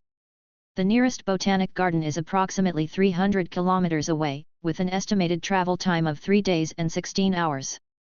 A route for you has been planned." Before Alpha could finish speaking, Fang Cheng had already arrived at his destination. After a pause, Alpha continued, "Transport method error has been corrected to spacecraft. Thank you for using our service, goodbye." Letting Alpha float by his side, Fang Cheng walked into the botanic garden and found it had almost been completely abandoned. Everywhere were wilted plants, and the greenhouses meant to preserve the vegetation were shattered, causing the once valuable plants inside to be utterly dead. Moreover, due to the use of bioweapons in the past war, the plants here had also mutated. Some plants even fused with animal characteristics. They had developed skeletons and teeth inside their bodies, with some teeth even stained with dark red, indicating that these plants even preyed on animals. Watching the scene before him, Fang Cheng was quite excited. The thought of a botanic garden filled with exotic characteristics being revived by his hands brought great delight. Chapter 121, A Harmony of All Things, a Beauty Too Great to Endure. Before you is the botanic garden's seed vault. Unfortunately, all the seeds here have been contaminated by bioweapons. The bioweapon that attacked this place used a method of DNA blending. The DNA of plants and animals fused at that moment, resulting in the birth of a peculiar species of animal-plant hybrids. I advise you to be very careful when using these seeds, do not let an attack by the animal plants cost you your life. As Fang Cheng listened to Alpha's explanation, he began to remove the seeds from the storage. Despite the long passage of time, these seeds were all stored at temperatures close to absolute zero, combined with dry conditions for preservation, and astonishingly, they still retained their vitality. After detecting the seeds in Fang Cheng's hand, the sprite Alpha conducted a brief check and then said, "The speculation is that it's a combination of green plants and terrifying beasts. That kind of beast has a fearsome physique, chilling teeth, and a sharp nose that can recognize over 100,000 smells. It possesses a pathological loyalty to its owner and will shred any enemy that approaches." Injecting mana into the seed began to grow at a surprising rate under the stimulus of mana, soon maturing into a 10-pound cabbage. However, unlike ordinary cabbages, it also exhibited distinct animal traits. Some of its leaves turned into tails, and it grew green facial features on its face. Its slightly bloated body looked somewhat cute, and it would occasionally let out a pleasing woof-woof sound. As soon as it had grown, it started running around Fang Cheng excitedly, occasionally pausing to rub against Fang Cheng, showing its affection for him. Staring at it for a while, Fang Cheng asked in confusion, "This thing seems like a dog, doesn't it?" Next to him, Tian Xian nodded vigorously. "Don't be fooled by its appearance." Alpha spoke earnestly, "This is the first form of the bioweapon. It has a second form. Once it accumulates enough combat experience, it can evolve and take on the second form. The second form of the dog will be even more dangerous, and it has an extremely strong regenerative capacity. Even if it's reduced to pieces, as long as there is water, it can recover instantly. Furthermore, they can mimic. They can disguise themselves as ordinary plants by the roadside, but the moment they sense something amiss, they will immediately jump out to attack. Is that so? Summoning a thread of mana into the soil, Fang Cheng molded a creature similar to a dog from the earth and endowed it with the ability to fully awaken the combat instincts of the surrounding creatures. Stimulated by the Immortal spell, the dog immediately started fighting with the earthen dog with a roar. As a bioweapon, its innate abilities were also triggered, and every few minutes of battle saw its combat experience rapidly improve, along with increasing control over its own body. Half an hour later, the vegetable dog let out a roar, and a green light burst from its body, spreading across its entire form. The accumulated combat experience caused it to start evolving. Its original body was no longer suitable for its current combat needs, so it instinctively sought a new form. Before everyone's eyes, the vegetable dog absorbed the combat experience from its fight with the earth dog and underwent a significant change in form. Its limbs became slender, its claws sharp, and its formerly cute body became fierce. It finally began to resemble a bioweapon more closely. The evolved vegetable dog displayed an extraordinary speed. The earthen dog, created based on its physical attributes, was quickly sliced into pieces by it. Standing triumphantly on the corpse of its formidable enemy, the vegetable dog raised its head proudly and came over to Fang Cheng's side, lifting Fang Cheng's hand with its forehead to rub against it. "Oh, were you jealous because I summoned another dog? You're a child capable of jealousy. They are bioweapons, with strong learning capabilities and intelligence similar to an 8-year-old child. They probably understood what you did just now," explained Alpha from the side. "Its aggression has increased. What is the mimic state like?" Understanding Fang Cheng's command, the vegetable dog promptly leapt to the roadside, dug a hole in the ground, and quickly buried itself in it. Next, it stretched its tail out of the hole, and in an instant, the fluffy tail transformed into a plant that you absolutely couldn't find on Earth. It looked just like a half-meter-tall weed resembling a healthy dandelion, with each strand of hair splitting into fluffy filaments that even flickered with an icy, crystal-like white light. Inside the hole, the vegetable dog could put itself to sleep, and from the outside, its tail appeared merely as an ordinary but unusually attractive plant to Earthlings. Moreover, Fang Cheng could feel a hint of spiritual energy in the creature's mimicked state. Many creatures passively inhale and exhale spiritual energy, but far fewer accumulate it within themselves to eventually turn it into spirituality. Although all these little creatures are bioweapons, the fusion of animal and plant traits seemed to make it easier for them to accumulate spirituality, thus enhancing their physique even more. Rounding up, these plants are also spirit grass. Thinking this way made planting them even more delightful. Beyond the vegetable dog, the storage contained a large number of plant seeds. When Fang Cheng inquired why there was a need to store so many seeds, Alpha immediately responded, "Storing plant seeds is a tradition of the Botanic Garden. Maintaining species diversity is one of the missions of the Botanic Garden, it's something that has to be done." Chapter 122, A Harmony of All Things, a Beauty Too Great to Endure. 2. Having understood the reasons of the other party, Fang Cheng then carefully learned about the matter of the seeds and set about making preparations. With a fierce pinch, all the trash on the ground was crushed into powder, and tens of thousands of square kilometers of ground instantly turned into flat land. Walls emerged from the ground to serve as the boundary for the Botanic Garden. With a wave of his hand, the Immortal spell was cast, and a three-dimensional map of the nearby area appeared in miniature form beside him, looking like a scaled-down courtyard box. Dragging his finger across the courtyard box map and drawing on a nearby snowy mountain, a surge of snow water came rushing forth, crossing through the courtyard box and streaming into the ocean. A twist on the ground here, and a pat in another place there, hills and valleys were effortlessly created. Fang Cheng took up a brush to paint, and numerous small paths appeared on the ground. They were intertwined and complex, subtly hinting at the mysterious ways of the heavenly Tao, leading those who walked on them to feel as if they were journeying through a secluded realm, further immersing players into this world. Rock eries and exotic rocks were pinched into existence one by one. Finally, the entire courtyard box was constructed into a vast garden, a destination where one could feel the tranquility and beauty. Summoning the star-devouring beast, Fang Cheng sent it a divine sense, and the massive creature immediately understood Fang Cheng's intention, beginning to help dissipate the clouds here to let the sunlight shine brightly. There was no moon at night on this planet, so Fang Cheng simply gathered dust to manifest a moon in the sky, reflecting moonlight. Under this moonlight, the botanic garden looked even more serene. Under the virtual reality all-in-one machine, the feeling was sure to be even more profound. There had to be rain, and there had to be snow. The botanic garden could even accommodate different weathers at the same time, slowly cycling through climates to reveal different scenic beauties. Once the setting was complete, what followed was the most important thing: the seeds. Infusing the Immortal spell into the seeds, Fang Cheng had Alpha plant them one by one. Numerous universal aid machines set out, cradling the seeds and, following Fang Cheng's instructions on the courtyard box map, planted the seeds into the soil. These seeds, which Fang Cheng had pre-arranged with Immortal spells, would grow to be like plants that sleep, appearing as mimics in front of the players. After the entire courtyard box was arranged, a variety of plants were scattered about, and the surrounding scenery was beautiful and pleasant. Because they were personally crafted by an Immortal, the entire courtyard was filled with Taoist charm. The plants even absorbed and exhaled spiritual energy on their own, turning this place into a blessed land for Immortals. After completing all this, Fang Cheng looked at the botanic garden, which had taken on a new look, and felt very satisfied. In the past, when he made things by himself, they were always a bit rough, so it didn't feel quite right. But now, doing things meticulously by himself was actually quite fun, which gave him another new hobby alongside cultivating spirit grass and sitting in quiet cultivation. With further development and summarizing relevant experiences, he would be able to use this to create games next time. Seeing everything here, Tian Xian was completely dumbfounded.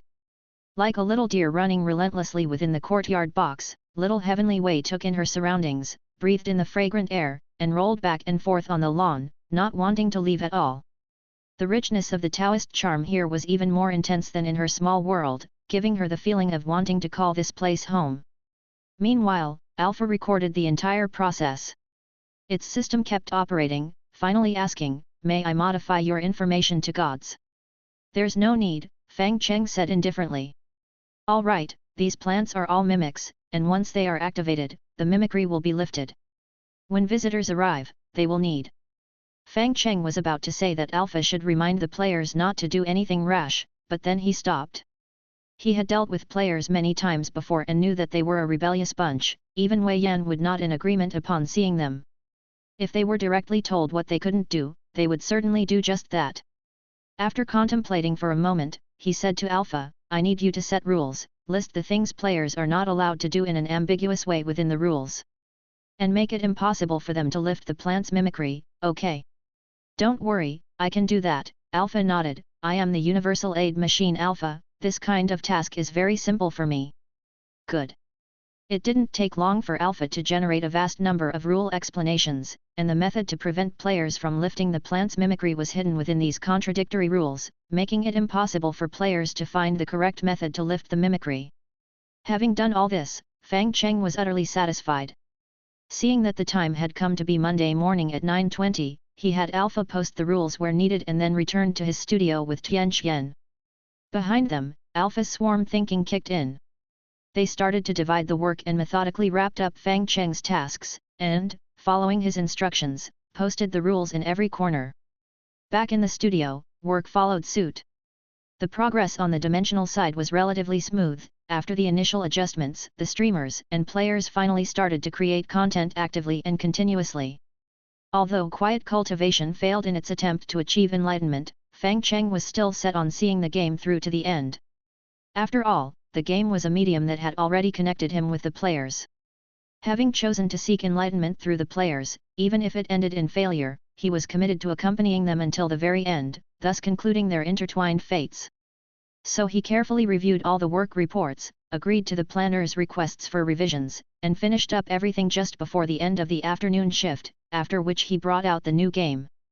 "I visited an amusement park during my vacation and got some inspiration, so I created a walking simulator. It's called Amusement Park, and this game is its first chapter, Botanic Garden." Huang Ping, who had been racing against time to crazily get work done in hopes of pushing for one final effort before the day ended, was stunned. Next to him, Xiao Duzi was also taken aback. They checked the clock, realized there was only 10 minutes left until the end of their shift, and immediately put on a gloomy face, saying, "Boss, why are you only mentioning this now? I thought you were quite busy earlier. We could have played at noon." I think it's better to get some sleep at noon. It's a bit torturous not to nap midday. I think what you're doing right now is more torturous. They hurriedly searched the public resource library for the game, quickly downloaded it, and managed to start playing in the final 5 minutes. Without waiting to use the company's integrated machines, they immediately began experiencing the game on their computers. Just like the name of the game suggested, it was a botanic garden. What players could do was simply walk through the garden and shut out their surroundings. There were many such games on the Steam platform, and most were accompanied by a narrative that fit the game's aesthetics, thus showcasing the author's unique artistic talents. The recent game Nameless was just that kind of game. But the Living Immortals Nameless was a strong narrative-focused game. Could the boss's game achieve a better effect? And after experiencing it for a while, Huang Ping realized. Definitely so. The game's graphics were refreshing and comfortable, with the climate in each area changing slowly with time, each frame as perfect as if it were part of a dream. The high-quality dynamic visuals were comparable to a movie's CGI in beauty, and the unique and mystical ambience seemed to shine through the screen, offering both of them a sense of spiritual peace. The game's visuals had transcended the category of simply being pretty or not, reaching another level altogether, making it hard to believe that a 3D game's graphics could be so exquisitely touching. The starting screen alone left the two dumbfounded. In the end, it was Huang Ping, who was more experienced and knowledgeable, who first came to his senses.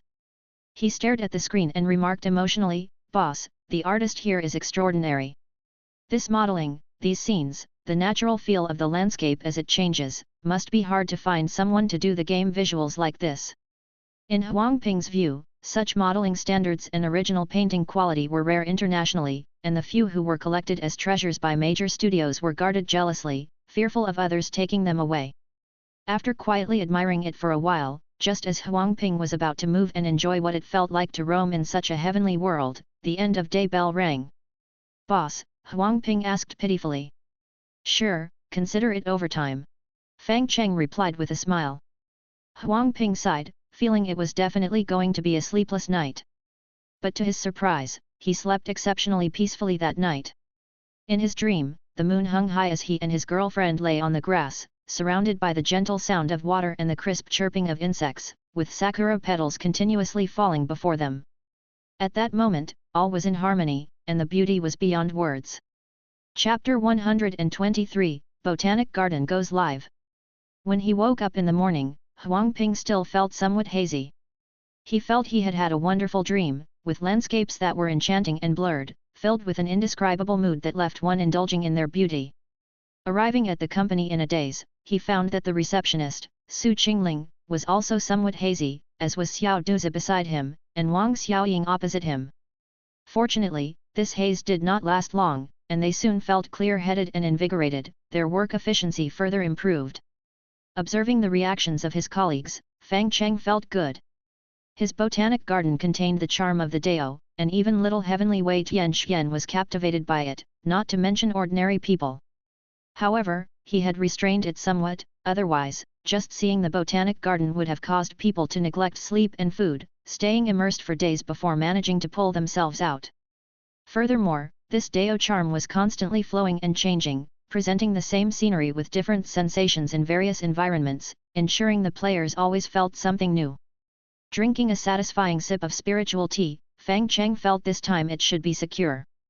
Tian Xian was also standing at her station, waving the mouse as if she was attending the scene through the screen, though it seemed to be lacking a bit of essence.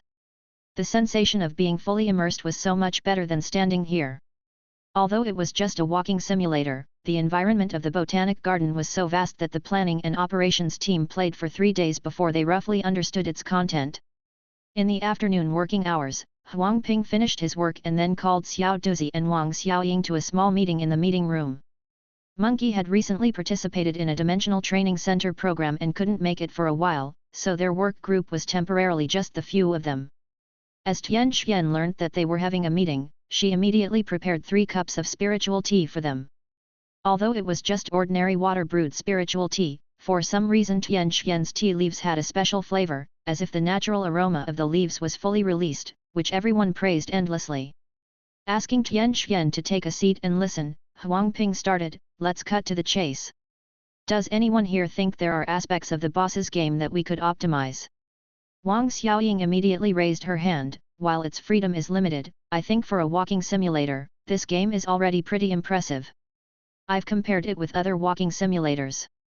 Botanic Garden might lack a plot and have a very simple gameplay, but it excels tremendously in terms of graphics. Exactly. Devout follower Xiao Duzi immediately nodded. I can feel the boundless mood and charm in the game. The boss's understanding of the game has transcended that of ordinary people and reached a realm I don't understand. However, I think the boss reused some materials this time, because some parts of this game feel similar to Towards Death and Life. Huang Ping looked at Xiao Duzi. While I also think it's not bad, aren't you being a bit too extreme? It is not good to excessively flatter or criticize.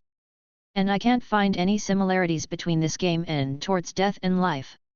Huang Ping, you don't understand the boss like I do, Xiao Duzi said wistfully.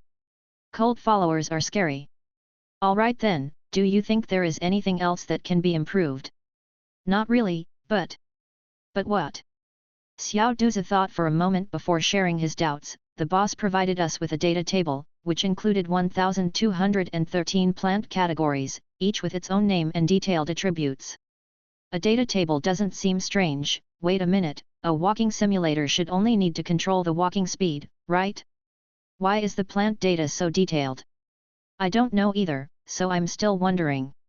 And have you noticed that in every corner of the Botanic Garden, there are visitor notices? I saw them, but didn't pay much attention. Wang Xiaoying said, most of them are like, do not trample on the grass, do not litter, and such.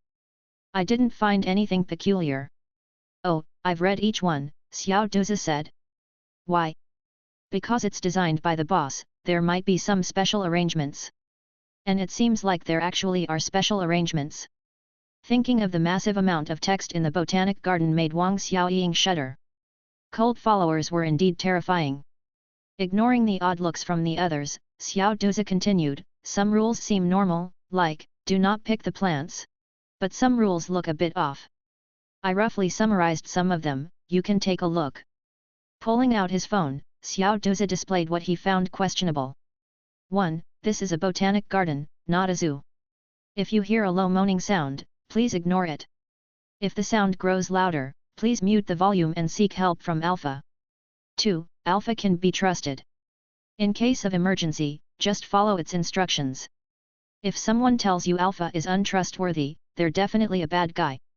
3. The warehouse is currently under repairs, and we do not know when it will be fixed. What's more, there are no plants inside.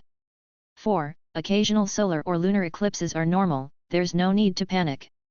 But if you feel a strong wind during the eclipse, please contact Alpha. 5. The weather system occasionally malfunctions, which is normal. However, if you see snow in a place where it should not be, please stay away from it, or you may be forcibly logged off. Chapter 124, Botanic Garden goes live. 2. 6. If you see other players suddenly disappear, like they're walking on the grass or in the forest and suddenly they're gone, those are some special Easter eggs, and you won't die either. Just follow the path through the Botanic Garden, and there will definitely be no problem. 117. A reminder again that this is the Botanic Garden, not the zoo, wishing you a pleasant visit. Yours sincerely Alpha. After making everyone read it, Xiao Duzi continued, this is only part of it, I'm still organizing the rest. The content was originally scattered throughout various tour notices, looking innocuous on its own, but altogether it made people feel a bit uneasy. Looking at the content, Huang Ping muttered to himself, it's just like the boss to bury all sorts of Easter eggs in the game. Burying Easter eggs is a matter of showmanship if done poorly, but if done well, it's called genius. And their own boss was definitely a genius with a wicked sense of humor.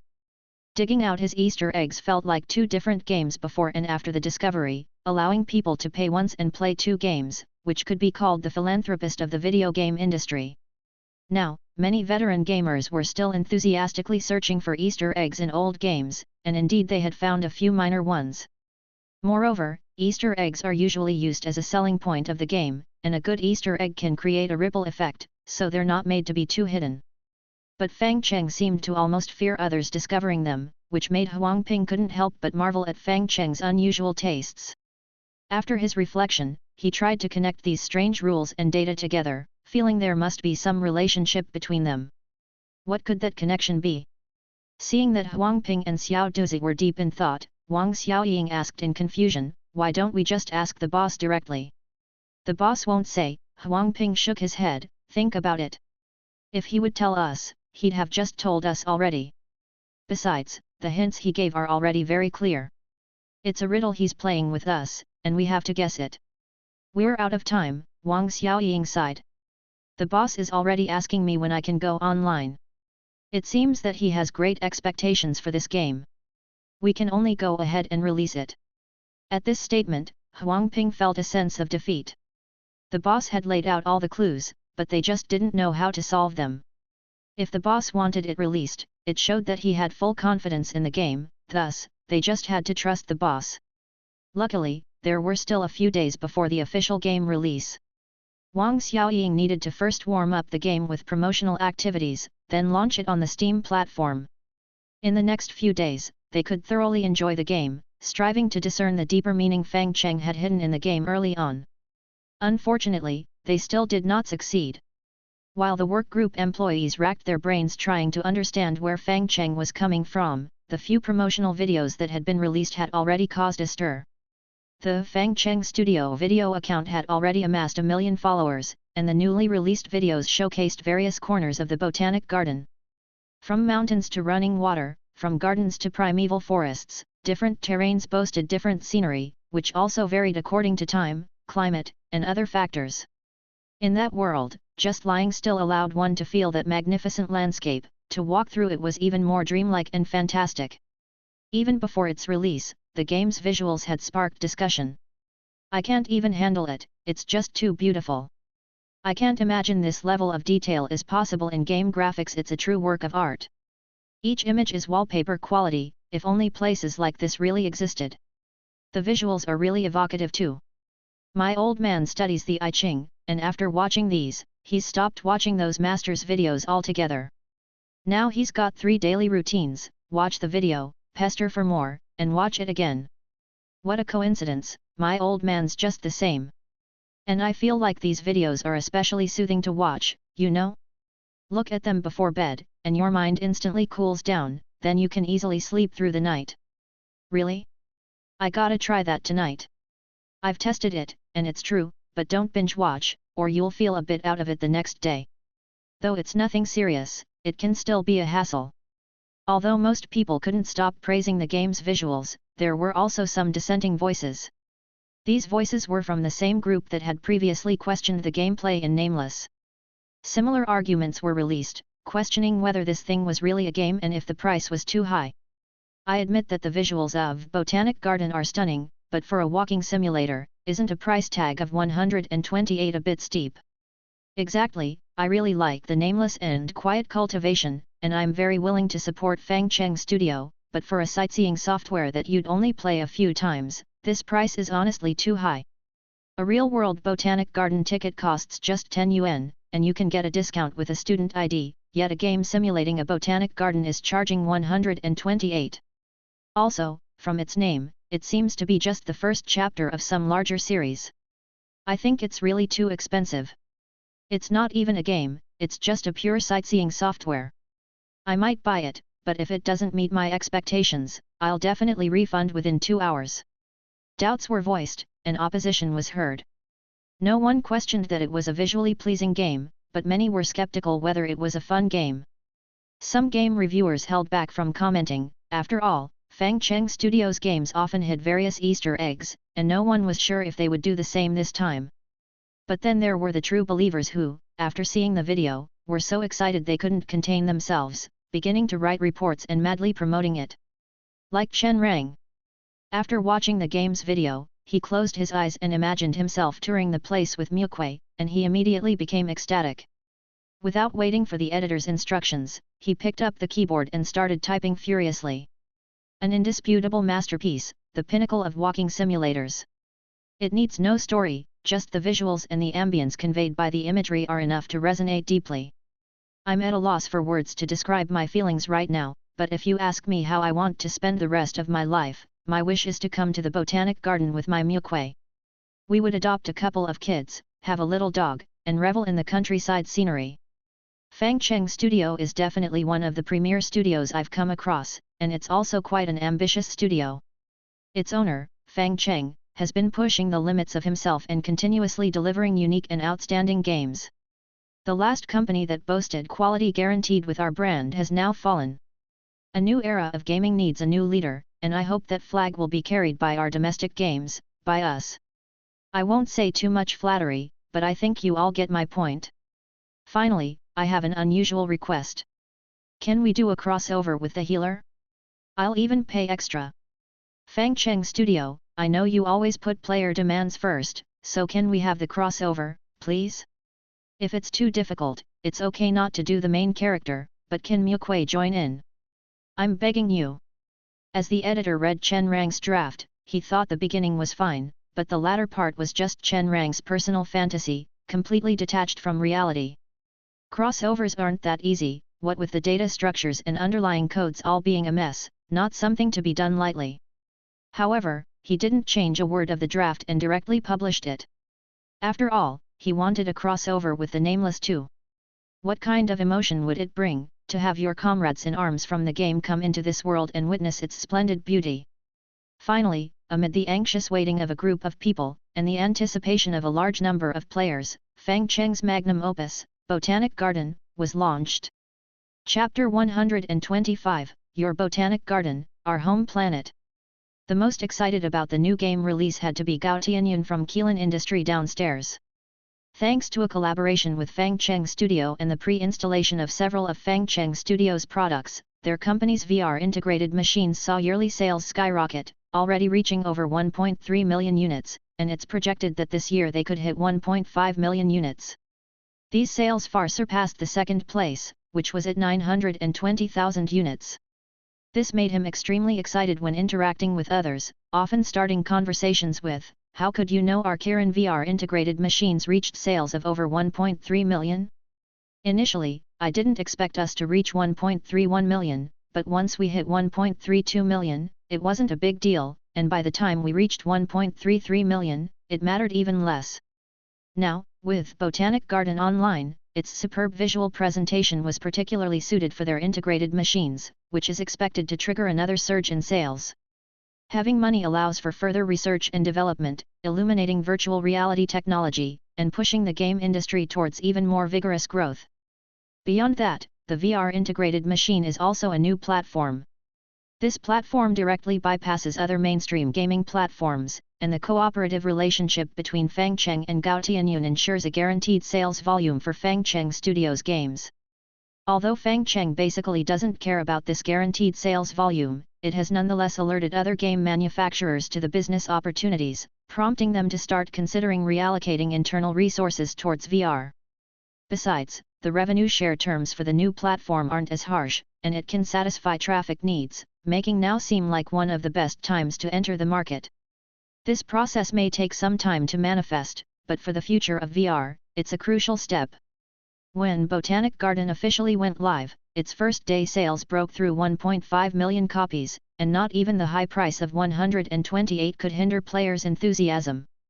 Beyond the domestic sales of 1.5 million copies, what surprised Wang Xiaoying even more was the overseas market, which accounted for 1 million sales. Fang Cheng didn't pay much attention to the overseas market, after all, the cultural genes were here, and he preferred to be with people of similar cultural heritage. As such, the studio's games were almost devoid of foreign languages, and since their games couldn't be cracked, nor was there a creative workshop, this left overseas players with only one choice. They had to learn Chinese. Towards Death and Life was manageable, and Quiet Cultivation was fine too, as the amount of text in both games wasn't significant so players could understand after just a little study. But the Nameless was truly a hassle. When the voice enabled, players often saw the NPCs looking bewildered, not understanding what on earth the player was babbling about. If you were lucky, you might get a yellow soup cast out demons, but if unlucky, the next second you might be mistaken for being possessed and get chopped down. Even so, Fang Cheng Studios games still had a loyal fanbase overseas.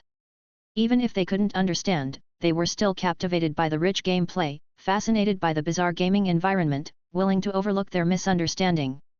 The emergence of Botanic Garden perfectly met one of their needs. Even without understanding Chinese or being able to read the visitor's notice, they could still stroll through the botanic garden and admire the magnificent scenery. Images so poetic it tore through the barriers between East and West, weaving through the annals of history, allowing everyone to roam in beautiful landscapes and comprehend the profound mysteries. The only regret was the lack of background music. There was only ambient sound. If there had been accompanying background music, this game would truly have no weaknesses. Even a week after launch, the daily online player count could reach 2 million. Logging in before bedtime to view the scenery had already become a habit for most players. Those who couldn't afford the VR integrated machine opted to buy VR glasses. While not as immersive as the integrated machine, the beautiful visuals still won hearts. Of course, this game was not without issues. Beyond appreciating the varied landscapes, some odd details caught people's attention. Just like Xiao Duzi initially noticed, the ubiquitous visitor notice also became a hot topic among players. Due to the sheer number of players, the details they compiled were more comprehensive, and some content was particularly worrisome. Why did these visitor notices seem innocuous at first glance, yet upon closer thought, they become utterly terrifying? Why can't you step on snow? What's the deal with having to turn back decisively when you see your shadow split into 4? When it starts raining overhead but the ground remains dry, why do you need to immediately find Alpha? And why can't you walk on water when it seems possible to do so? All these strange rules sparked immense curiosity among the players. As a result, deliberately violating the rules became another pastime for the players. Players would often intentionally step on the snow, run onto the water to see if it held, and press forward when they had 4 shadows. Whenever this happened, a floating machine would come to warn the player against the violation, and continued breaches would result in being logged out immediately, making it almost impossible to continue testing, tempting fate. Do you guys think this might be because the game was rushed, and that's why there are so many bugs? Maybe every single place is a bug. I want to believe you, but I've never seen a bug in Fang Cheng Studios games. That's right, I heard their lead programmer is the boss, Fang Cheng, a bigwig in the coding world. He develops things quickly and well, reputed to have special programming techniques. No wonder he makes money, no wonder he's blessed with long life. Chapter 126, Your Botanic Garden, Our Home Planet. 2. Guys, are you possibly overthinking this? Maybe they just wanted to make a joke. You don't get it. I feel like these rules must have something to do with the Easter eggs. Everyone's heard about the peccadillos of Fang Cheng Studios games. Their boss, Fang Cheng, always takes pleasure in hiding the most fun gameplay elements. Maybe he's watching us scratch our heads and secretly laughing at us right now. Agree, I can already picture his obnoxious smirk.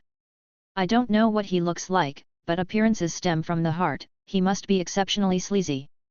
Exactly, definitely a sleazy uncle. After much discussion, the group couldn't come to any conclusions and could only enter the game with a sense of frustration, letting the beautiful scenery soothe their restless hearts. Meanwhile, Fang Cheng was quite satisfied. His studio's reputation was growing, and with the genius operator Wang Xiaoying and Gao Tianyun's VR integrated machine laying the foundation, the sales of the new game were quite good. He wasn't interested in the profits from sales. What interested him was one thing only, the dust fire formed by the emotional cohesion of the players. The dust fire related to the keyword Botanic Garden was burning fiercely, with a massive convergence of players' emotions, it illuminated a pure and flawless flame. Appreciating the mood brought about by the Botanic Garden, combined with the essence of the garden itself, their dust fire carried a transcendent charm, which was consistent with what Fang Cheng wanted to convey. This feeling was very pure, even Fang Cheng didn't detect anything amiss. Although there were some disturbances, they were just normal occurrences. Pleased with the dust fire, Fang Cheng drank a sip of freshly picked spiritual tea, enjoying the dust fire while waiting for its growth. But just when everything seemed to be going well, a disturbance rippled through a black hole outside the Botanic Garden. A battered shuttle struggled to fly out of the black hole, desperately heading towards the nearest planet. Behind the shuttle, enormous and twisted hands composed of shadows reached out from the black hole, frantically trying to drag the shuttle back.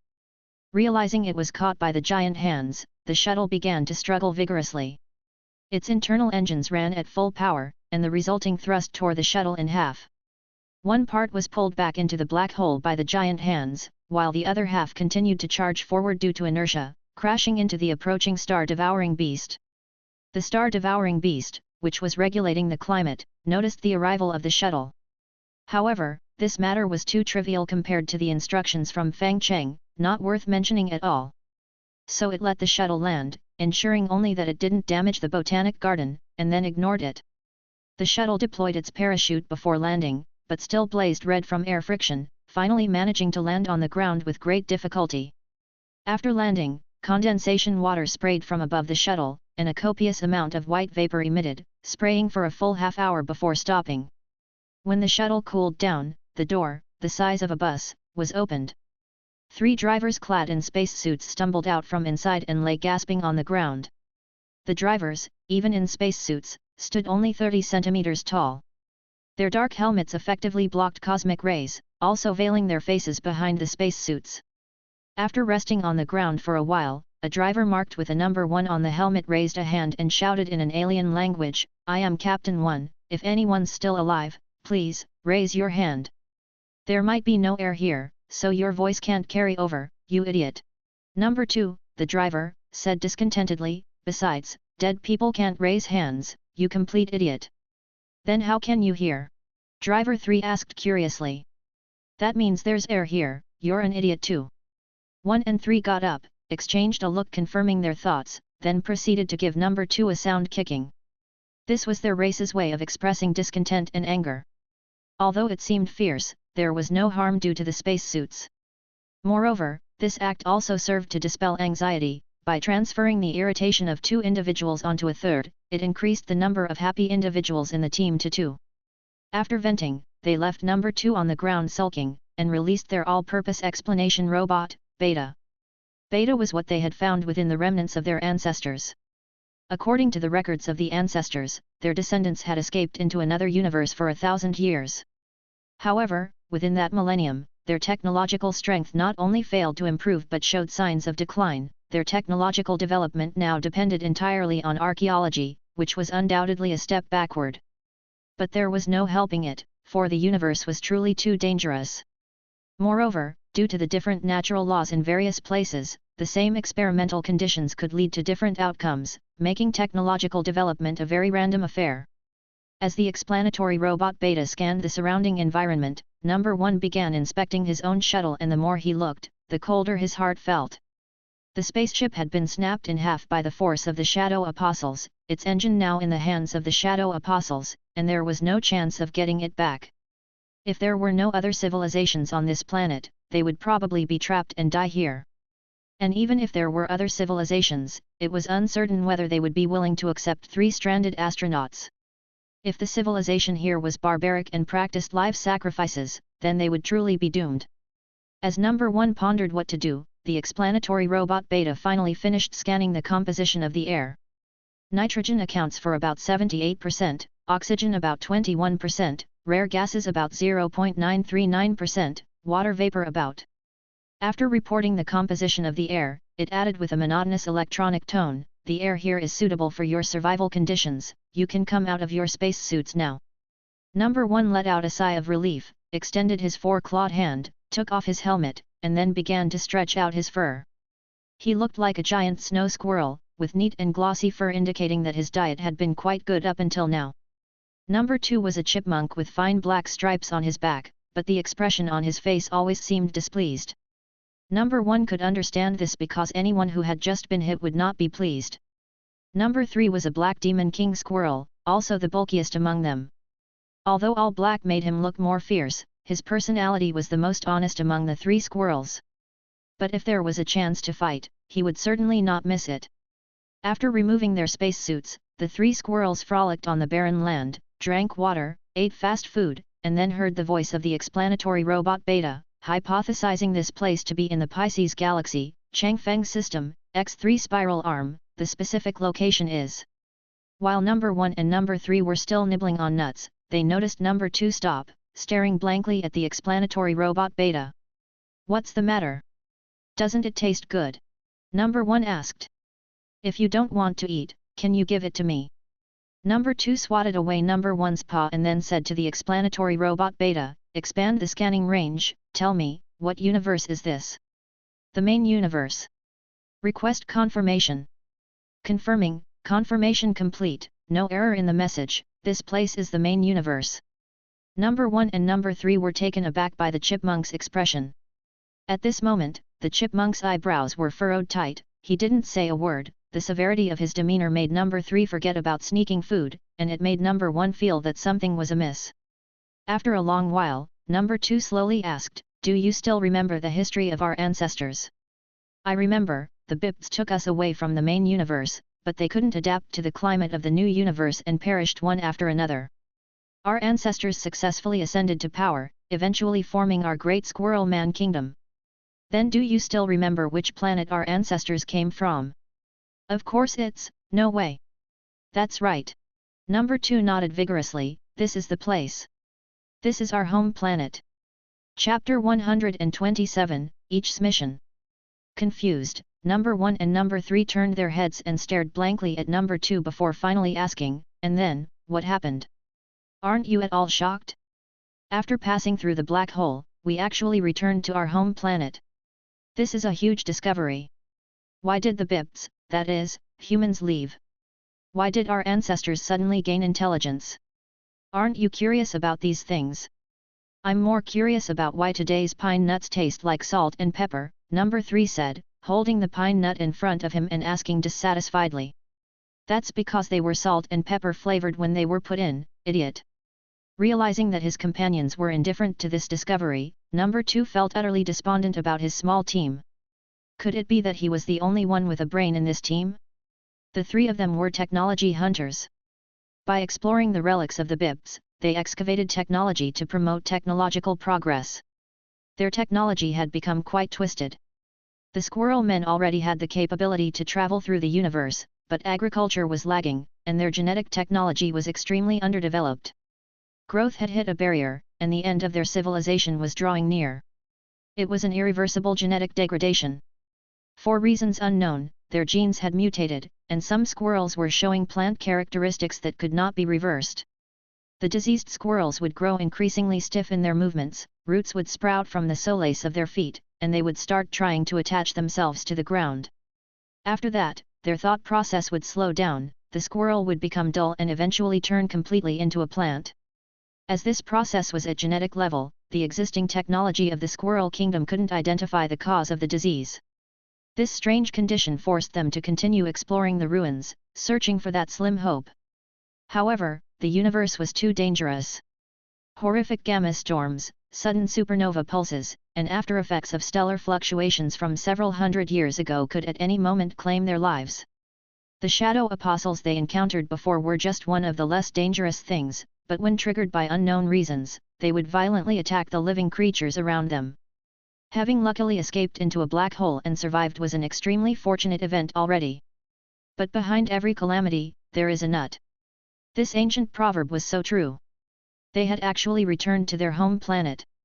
Knowing this place, hope ignited in number 2's heart. The key to saving their race might be here.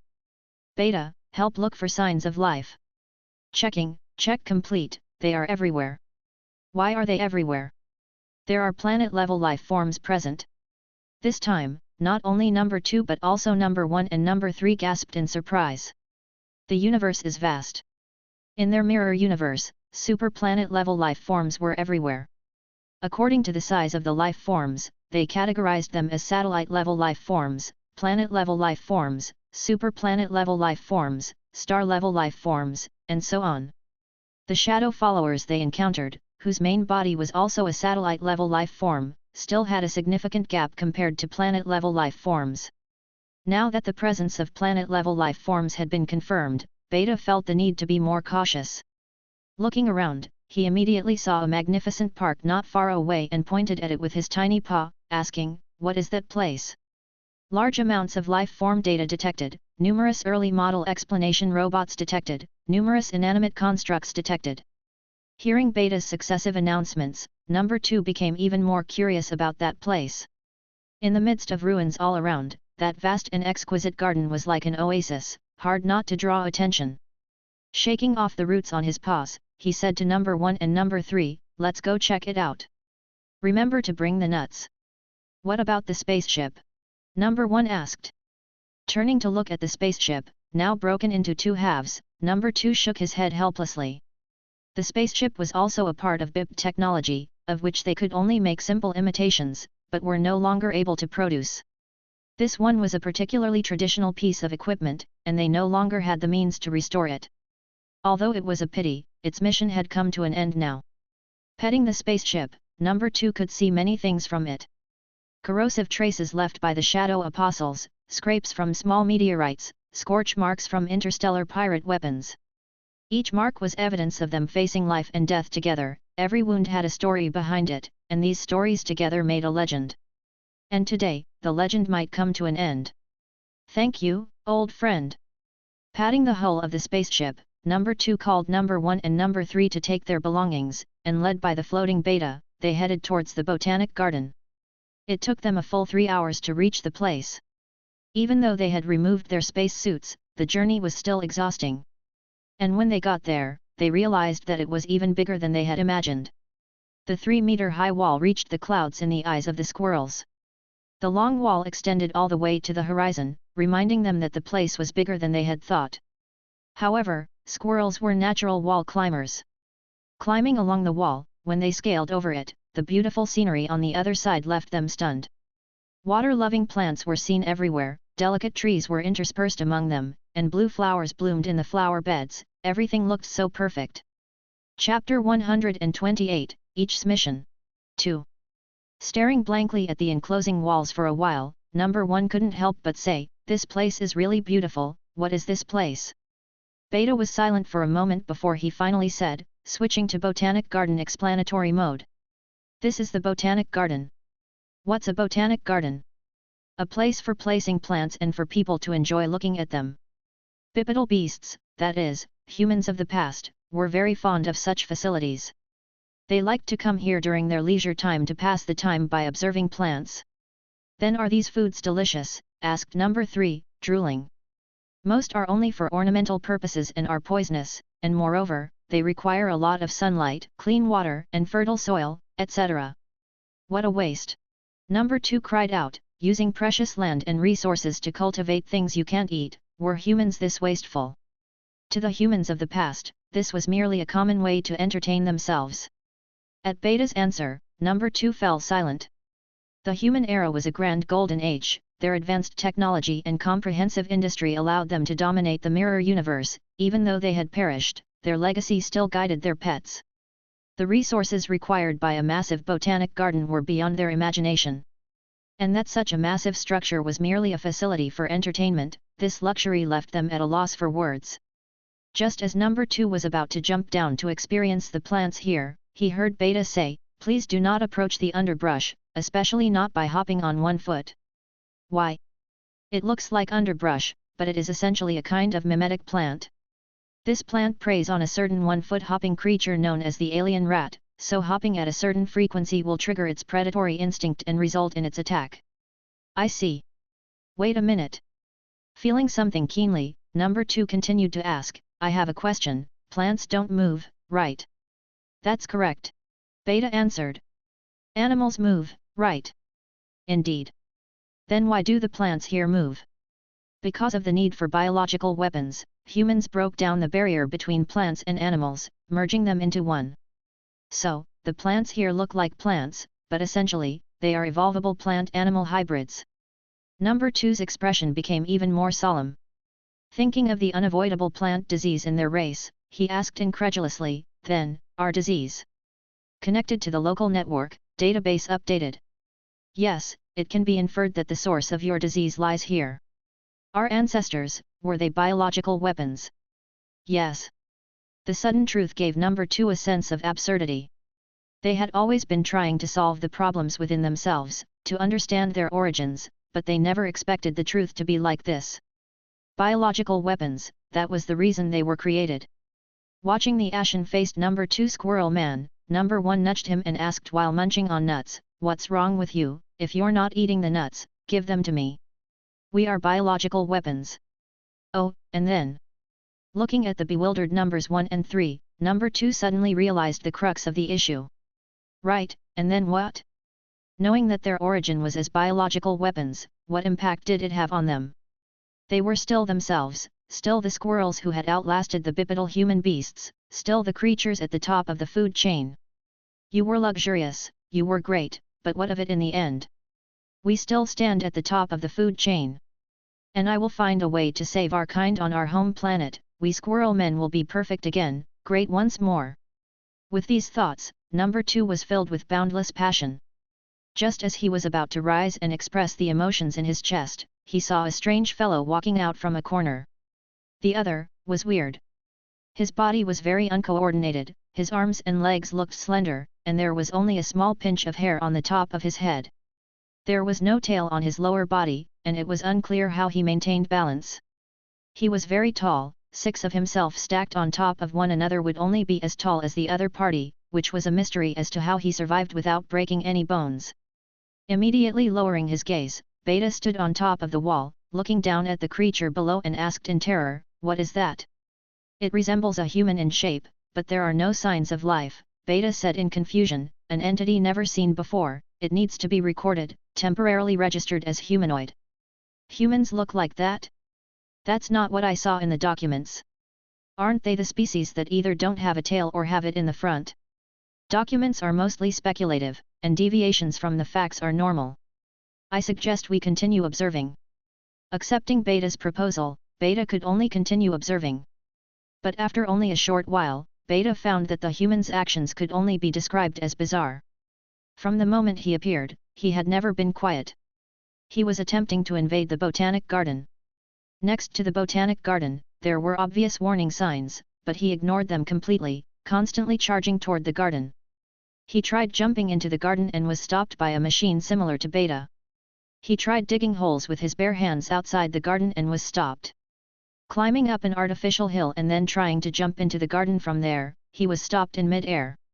Trying to damage the garden fence, then arguing with the machine that a garden without a fence was not a garden, he was stopped with a slap from the machine and then ordered to restore the original condition. In the process of restoring, he tried to enter the garden to pick flowers and was stopped, then he disappeared for 5 hours.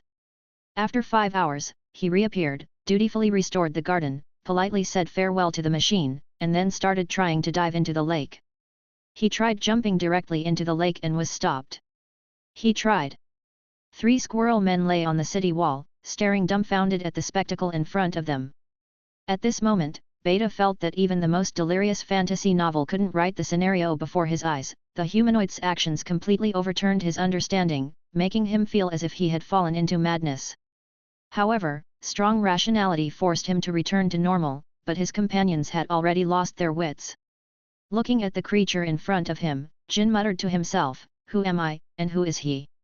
Is the world just a dream of My Little Pony or a massive bubble of nothingness?" Ignoring his 2 companions for the moment, Beta asked, "Beta, is it possible to speculate what these humans are doing?" "Insufficient data, unable to speculate for the time being. Please continue to collect intelligence to assist in my judgment," Beta replied. After some thought, Beta gave each of his companions a slap to the face, waking them up with a physical method. Having relayed Beta's deductions to them, Beta seriously said, "Next, we need to observe these humanoids and then discover the secrets here." "I don't want to die!" Jin screamed in fear. "That's right," the 3rd squirrel man agreed with a fearful nod, "just looking at him nearly drives me insane, there's no way I can investigate his secrets." "But we have no other choice," Beta sighed.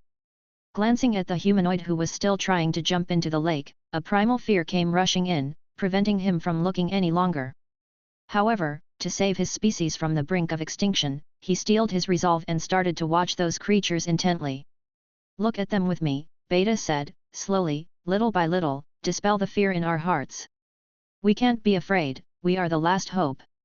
"But what if I'm still scared?" the 3rd squirrel man asked fearfully. "It's okay, just keep looking until you're not afraid anymore." While the 3 squirrel men were overcoming their fears with desensitization therapy, their presence had already been noticed. The all-knowing Alpha, the explaining robot, had already spotted the 3 squirrel men and his own 2nd-generation product, Beta, invented in another universe. Their origin sparked some curiosity in Alpha, but their bodies shared the same origin with the animals and plants of this world, yet they had evolved in a different direction. This peculiar expression aroused its curiosity about these creatures and prepared to observe and record their behavior, identify their covert state, and compile and file a report. Thus, a bizarre scene began. The players were unaware that they were being watched by 3 squirrel men, and the 3 squirrel men were unaware that they were being watched by Alpha. With different goals in mind, their behavior in the botanic garden began to intertwine and influence each other. Chapter 129, The Key to Activating Dynamic Plants. 3 days flashed by in an instant. After 3 days of observation, number 2 had come to a conclusion. And that conclusion was that these humanoid entities were definitely not human, not even biological. They neither ate nor drank water, and they could appear or disappear at will, which was entirely unnatural. They were merely a bunch of things resembling humans, shrouded in human skin, wandering around and carrying out inconceivable rituals. With Beta's reminder, number 2 finally realized how dangerous the botanic garden was. Every seemingly beautiful plant was actually a hybrid of animal and plant, much like itself. The only difference was that they were more plant than animal, while it was the opposite. Each hybrid lay in ambush, like spiders lying in wait in the darkness, nesting and waiting for the moment to be activated, then pouncing to capture their prey. The suddenly appearing snow was some kind of microorganism, slowly descending upon its host before consuming it. The extra shadows were another kind of hybrid, possessing the strong ability to mimic shadows to catch their prey. Fake water would appear on the surface of the water, and false wind on the dead-end roads. This place was entirely a massive hunting ground, a place of terror where one might die at any moment. But even more terrifying than these horrific hybrids were those humanoids. Because, they actually seemed to enjoy this place. Based on Beta's analysis, although these humanoids showed no signs of life, they possessed complete emotions. By deducing from their behavior, Beta discovered that these humanoids had a fondness for this place. It was like a chipmunk that had entered a home of hawks and wolves, admiring the sharp teeth and drool of the other while musing how nice those teeth looked. What was even more horrifying was that these humanoids were provoking the hybrids. Even though they lacked the ability to trigger the hybrids, let alone make them cease hiding, they seemed tirelessly fond of trying to coax these lurking creatures to attack them. This behavior, utterly fearless of death and even treating it as fun, convinced number 2 that these beings were definitely not human. They were just a group of monsters wearing human skin, or perhaps some kind of mechanical imitation of humans, but decidedly ineffective puppets. After carefully observing for 3 days, the chipmunk felt it needed to take action. The stockpile of nuts was running low, and they had to try to obtain food from a plant resembling nuts, which unfortunately included squirrels on its menu. As soon as they approached, the plant would drop its mimicry and launch an attack on them. Therefore, it had to try coordinating with Beta to obtain the nuts together. With its mind made up, number 2 began to devise a plan. It would use its sharp wit, a brain that even a king had praised, to come up with a perfect plan to acquire the nuts it wanted. Time to eat. Number 1 called from not far away. Interrupted, number 2 moved over discontentedly and started gnawing on a nut. The nut today tasted sweet and fragrant, unlike any it had tasted before, making it deliciously enjoyable. It wasn't until after it ate one that number 2 became alert and asked number 1, "What's going on, where did you get these nuts from? Didn't you give them?" Number 1 asked, confused. "I picked them up." The dopey number 3 raised its paw and said. "And where did you come from?" "I slept at the side of the road, and those humanoids brought some to me." Number 2 felt like it had a mouthful of swear words it wanted to say. Grabbing number 3 by the chest, it angrily demanded, "What are you doing? Do you know how hard I work every day to avoid those humanoids? Why did you have to expose us today?" "Not today, I was exposed since we arrived. Although I'm still quite scared of her, she's really gentle when feeding." "Then what have I been monitoring for the past few days?" "I don't know, but you seemed pretty happy doing it." "Happy my ass." Panting with frustration, number 2 released its paws, utterly speechless. It had thought itself a super agent, only to turn out to be an ultimate fool, self-involved in its act for 3 days, ignorant of their exposure. Standing there, it looked up at the sky and muttered, "I'm not acting anymore, I'm going to touch the snow now." "Don't do it, number 2. If you go, who will we bully?" "Screw off. Bully whoever you want, there's no damn future with you 2 idiots." "Have you forgotten your mission?" shouted number 1 suddenly. The angry number 2 calmed down, also remembering its purpose. After calming itself, it said to number 3, "Who did you expose yourself to?" To a humanoid marked as female. Does she have companions? No, just her alone. And she doesn't move very fast, so I'm not worried about her catching me. Alone, no companions. How did you meet her? I just went to the side of the road, and she came over by herself. After confirming the details with number 3 and learning that indeed the other was alone and not very swift, number 2 felt it could take action. The fact that she fed nuts every day suggested she must bear some kind of goodwill towards squirrels, so using this goodwill to make contact with her and understand the humanoids seemed like a good choice. Chapter 130, The Key to Activating Dynamic Plants. 2. Since number 3 had already been exposed, it seemed alright for him to join in as well. Having made up his mind, he said to number 3, "Alright, I forgive you this time. Take me to meet her." "Okay. Number 1, don't come over here. Observe from the shadows, and if anything seems off, run immediately and don't worry about us." "Don't worry, I won't bother with you. At least pretend to hesitate a bit." Number 3, let's go." The brown and black squirrels began to sprint, using all 4 limbs to make their way to the roadside. There wasn't a soul on the small path, and the 2 30-centimeter tall squirrels waited for a moment before finally seeing a female human approach, wobbling as she walked. Her steps were unsteady and slow, her face had a gentle expression, and although her features were delicate, there was no sign of vitality. When she saw the 2 squirrels, she paused briefly but still slowly approached and placed the nuts she had gathered in front of them. Realizing that there was indeed only one human present, number 2 relaxed and asked number 3, "How should we communicate with her? By numbers or by drawing?" "Just talk directly, she understands," number 3 said, looking at the nuts the female human had brought. "Yes, I understand," the female human nodded and said. To facilitate communication with Alpha, Fang Cheng had equipped every character created for the players with Immortal spell. This spell allowed direct translation of various languages, making it seamless for them to communicate even with extraterrestrials. Upon learning this, number 2 was even more speechless. He looked at number 3 and sighed, lamenting that he really had observed nothing over the past few days. He hadn't even done as well as the foolish number 3.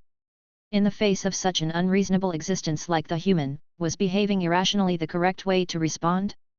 With this in mind, number 2 also gave up and began to nibble on the nuts, oblivious to the fact that his actions had already been live-streamed. The player in front of him was known as Ping Ping, and she had her own account on Bilibili, named Mom of Ping Ping.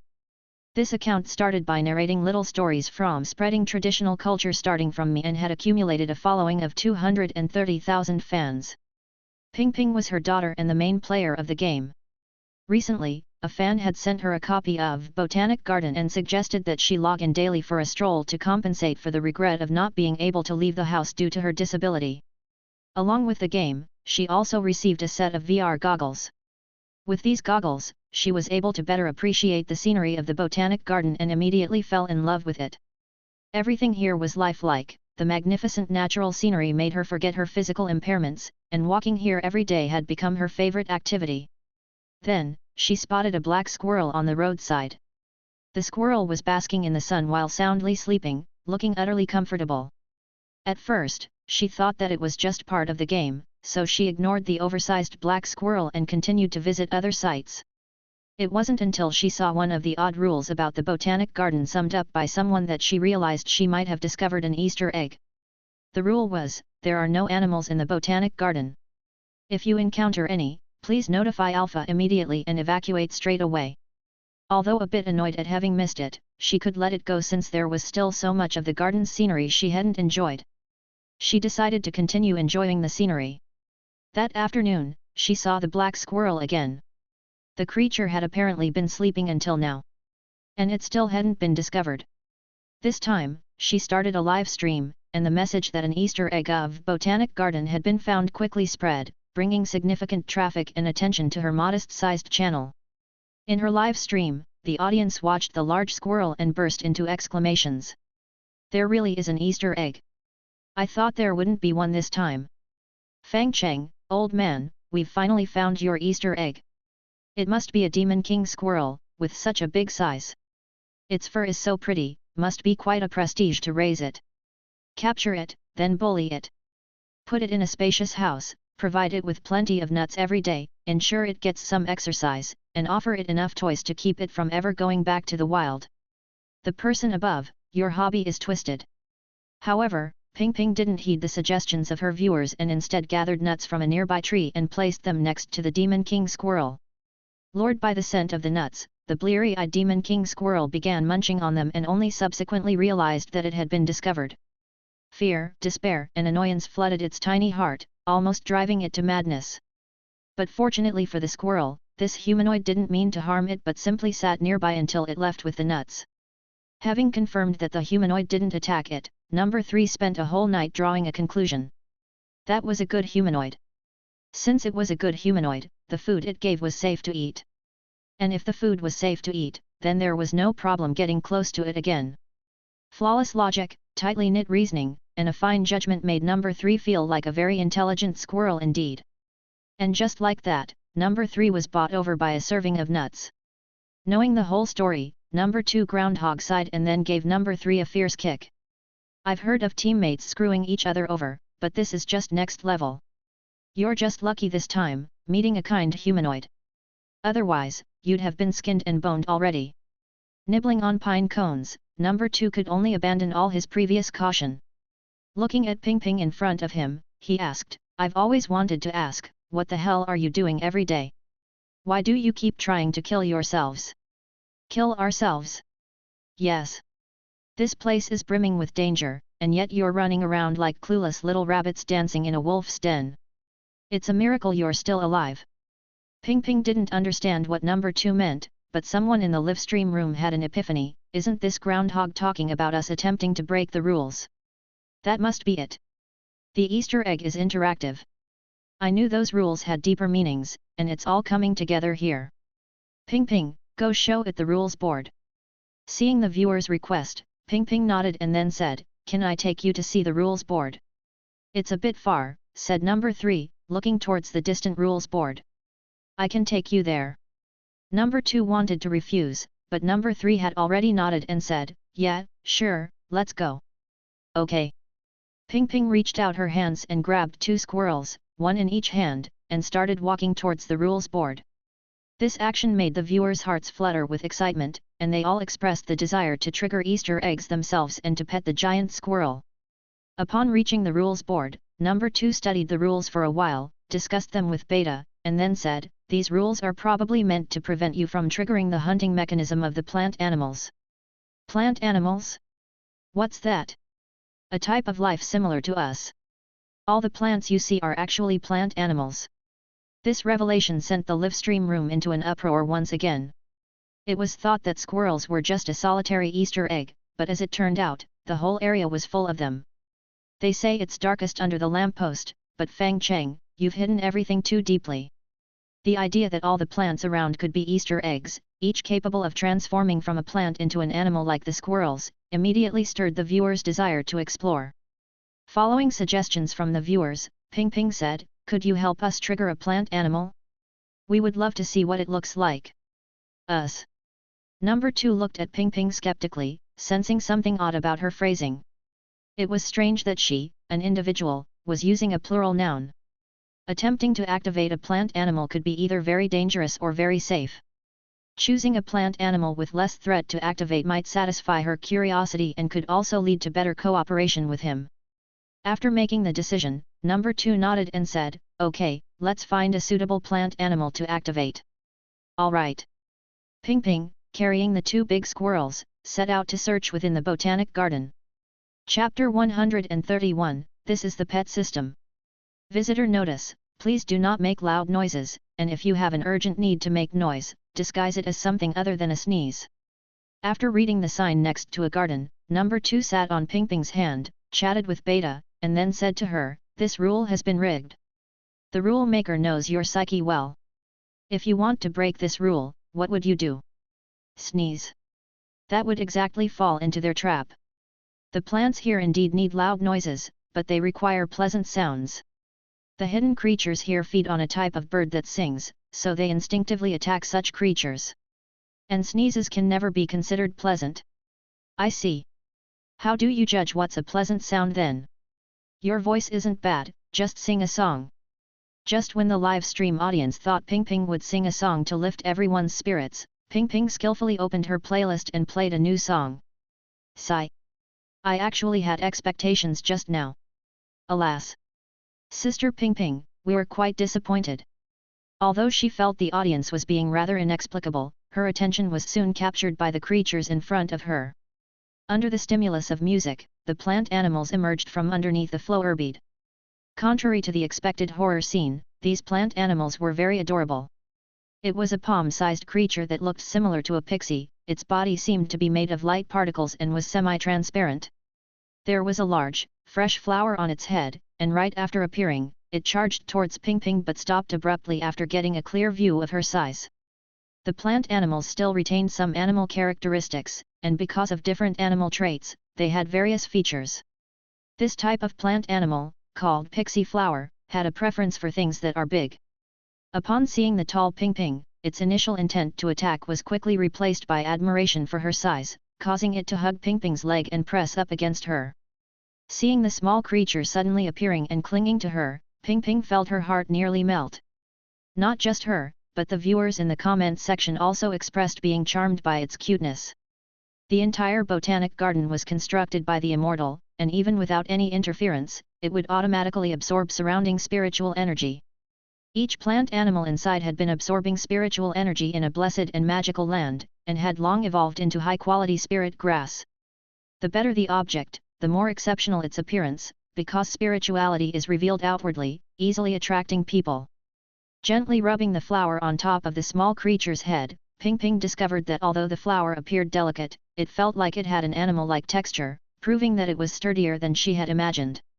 Moreover, this little fellow was quite clingy and could follow Ping Ping's commands, which made it particularly interesting.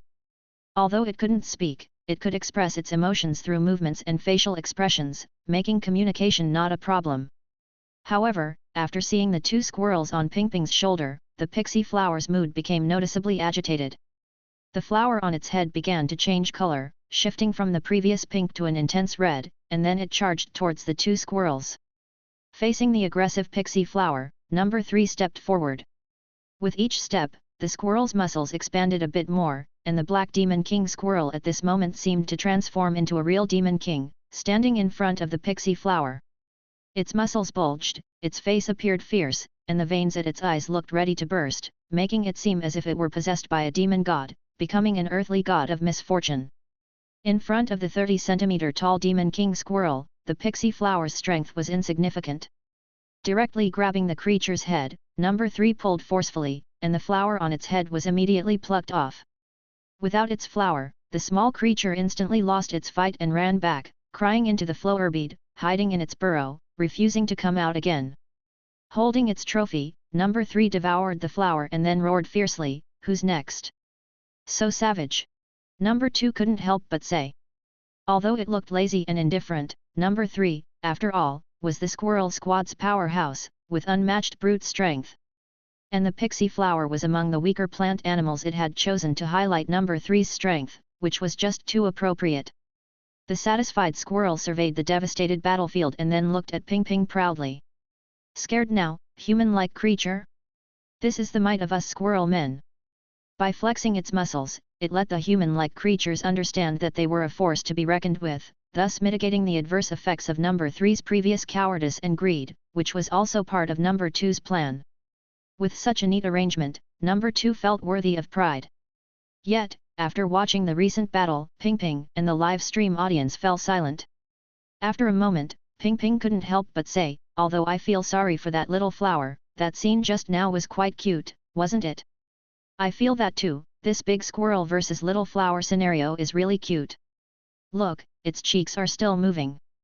This Easter egg is pretty good. We have the cage, we have the nest, but where to find the squirrel?" Hearing Ping Ping's words, number 2's smirk slowly faded. Dragging the still excited squirrel, he roared angrily, "You call this cute? Buffed with muscles, like a demon god, such a savage appearance, and you say it's cute?" Chapter 132, This is the pet system. 2. But it's all furry, and I can't see its muscles, so it's still cute. You anthropomorphs! In the heart-wrenching cries, number 2 understood. His efforts were seen as just cute acts in the eyes of anthropomorphs.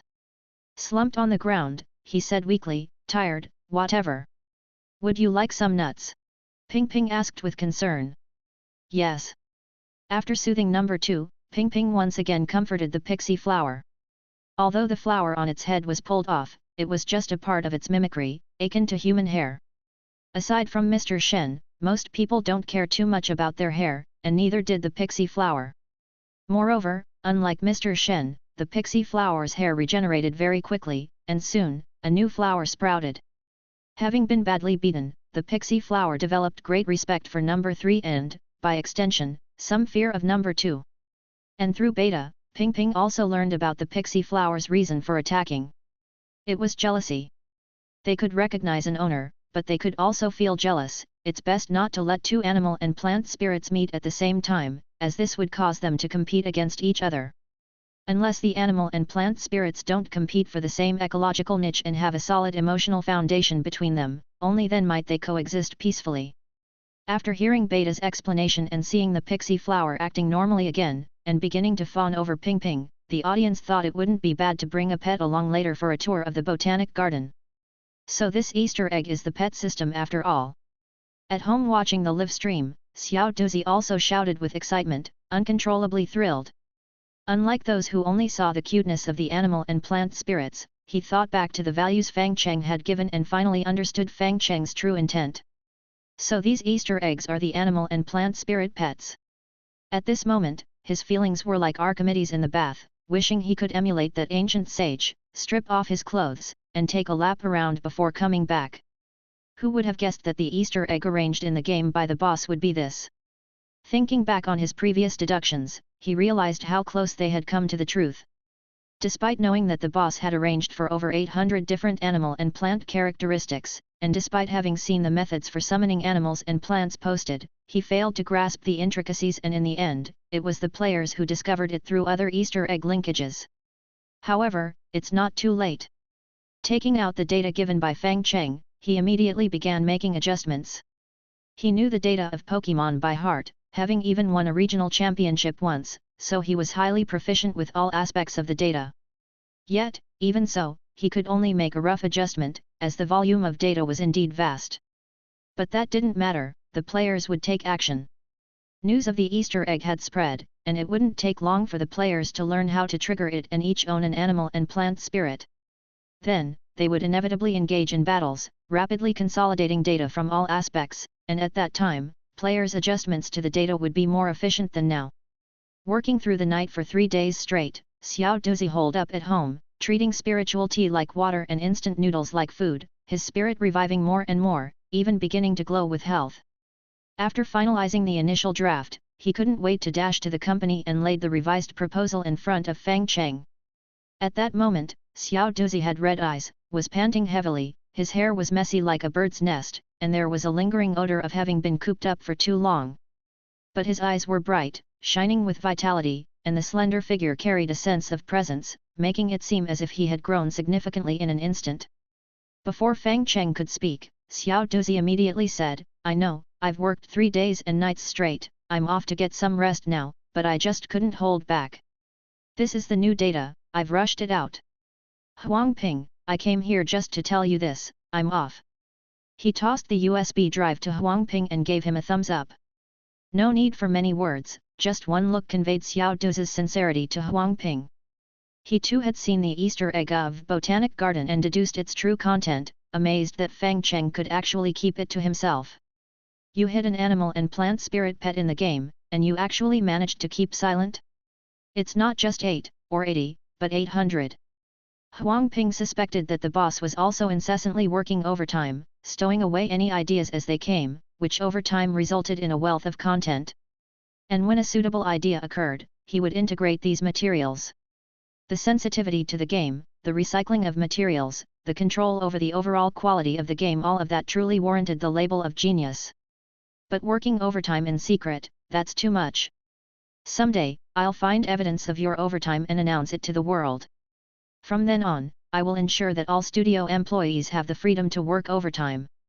Taking the USB drive, Huang Ping returned Xiao Duzi a "I get it" look. The romance of men can often be conveyed with just a glance. Xiao Duzi was already spent, but before leaving, he passed his results to Huang Ping and believed he would definitely be successful. Wiping the tears from the corner of his eyes, Huang Ping nodded vigorously. Go ahead, Xiao Duzi. I will. You take your well-deserved rest. We'll see each other in 8 days. Their exchange was wordless, like a slow-motion scene, leaving Wang Xiaoying and Su Qingling, who were watching, utterly stunned. Chapter 133, This is the Pet System. 3. Do all planners have so much drama between them? What's more, both of them found it eerie that they could actually understand it. Exchanging glances, they confirmed that the other had understood as well. Clutching their heads, they both let out a long sigh, lamenting that the game industry really is one that turns women into men. Meanwhile, Fang Cheng observed all this but had absolutely no clue what was going on. He just felt a chill down his spine, as if something was about to happen. True to expectations, Huang Ping implemented the data that very afternoon. Fang Cheng didn't see any issues with these numbers, but he felt a strong sense of unease. Asking Huang Ping to hold off on the updates, Fang Cheng went directly to his botanic garden to observe the current state of things. In just one day of not seeing it, the place had changed dramatically.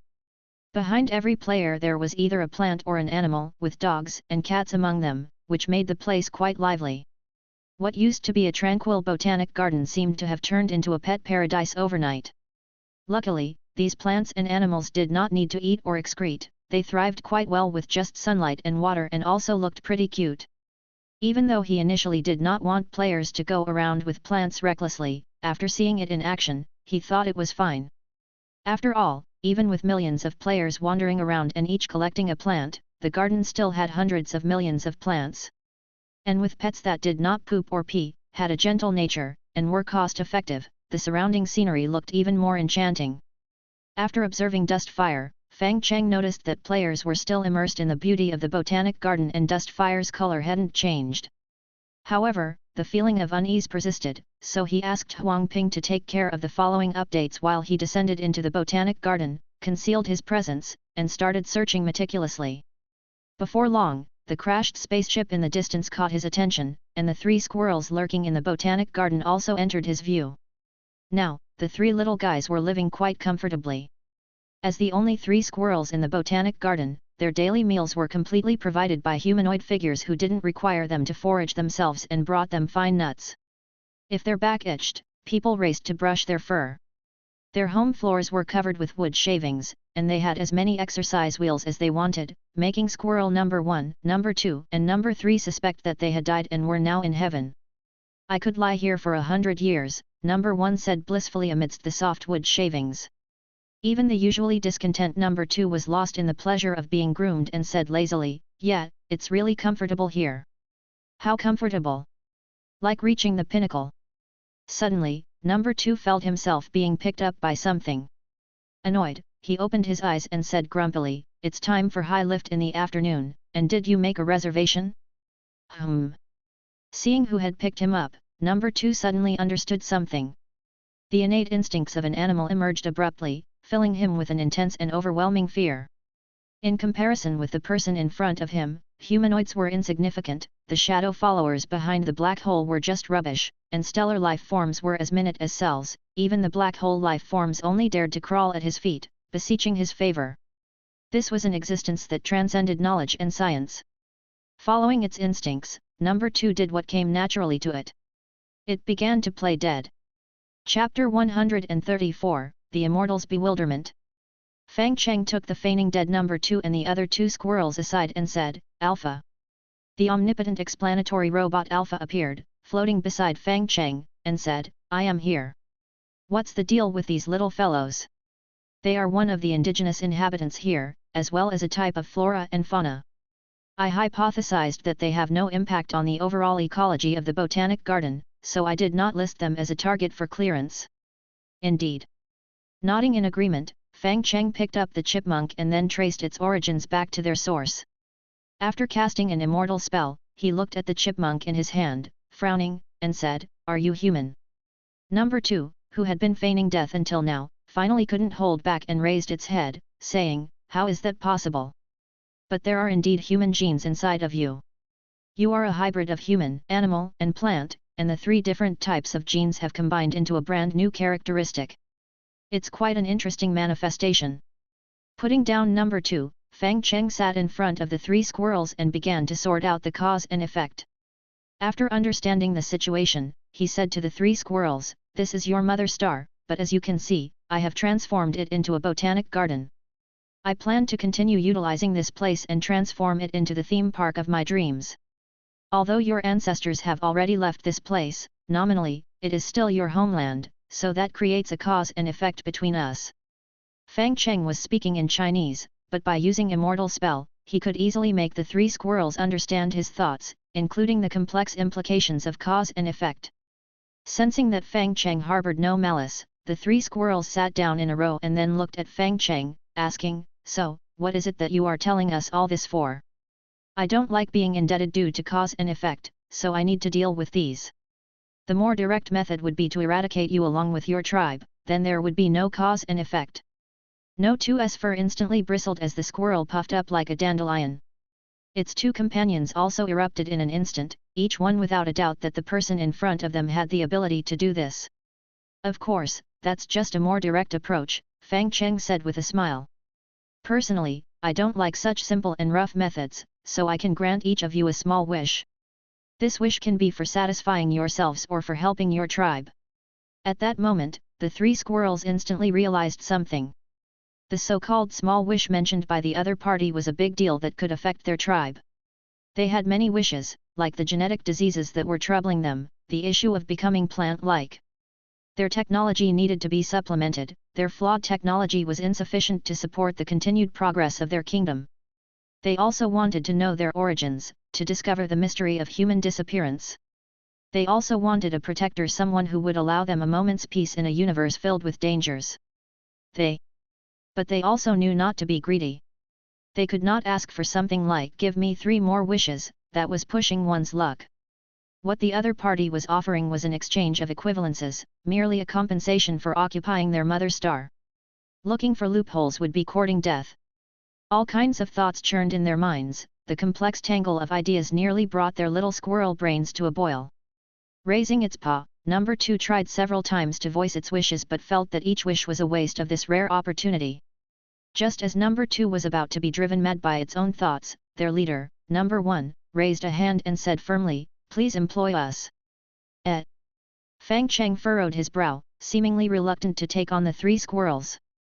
All his employees were multi-talented, each connected to him by destiny, each with boundless potential, qualified to become his protectors. These three squirrels lacked everything and did not seem particularly bright. "Change it to something else, or I might consider exterminating your tribe," he said. Don't. Number 1 shouted urgently, "Temporary workers are okay, or even mercenaries." Eventually, the three squirrels joined the theme park as temporary workers of temporary workers. Their job was to check for deficiencies and to work with Alpha to observe the players' reactions. When necessary, they also had to play the roles of staff members in the Botanic Garden to enhance its playability. Though they were temporary workers, Fang Cheng still provided them with some decent benefits and also retained the right to throw them back into the black hole and never see them again at any time. Having dealt with the three squirrels, the next issue was the black hole. Due to the characteristics of the black hole, Fang Cheng had refrained from exploring the celestial body near the planet with his divine sense. Now, after learning that the three squirrels came from the mirror universe and that the passage was the black hole in the sky, Fang Cheng thought it was time to check. No sooner had he stepped into the black hole than the ghosts and goblins inside were about to attack, only to burst into a series of screams. Fang Cheng had never imagined that such a multitude of strange beings could exist within a mere black hole. Some were the shadow apostles described by the squirrels, others were fragments of unknown demon gods, and still others were oddities resulting from a blend of fantasy and reality. These creatures converged in this black hole, cramming the space until it was airtight and instinctively bursting into screams upon discovering Fang Cheng, the Immortal. Chapter 135, The Immortal's Bewilderment. 2. They scattered in all directions, frantically rushing toward the deepest parts of the black hole, not caring even if they were torn to shreds by the overwhelming gravity. For them, the presence of Fang Cheng was far more terrifying than a trillion depths of black holes. "You guys! Mana was unleashed, and the creatures within the black hole's inner recesses were all sliced into pieces, turning into a viscous malevolence. Slicing up this malevolence once more, Fang Cheng cleaned out the contents of the black hole in 2 moves and then stepped out of the black hole into the mirror universe. The mirror universe was a strange and peculiar cosmos where every place was unlike the others.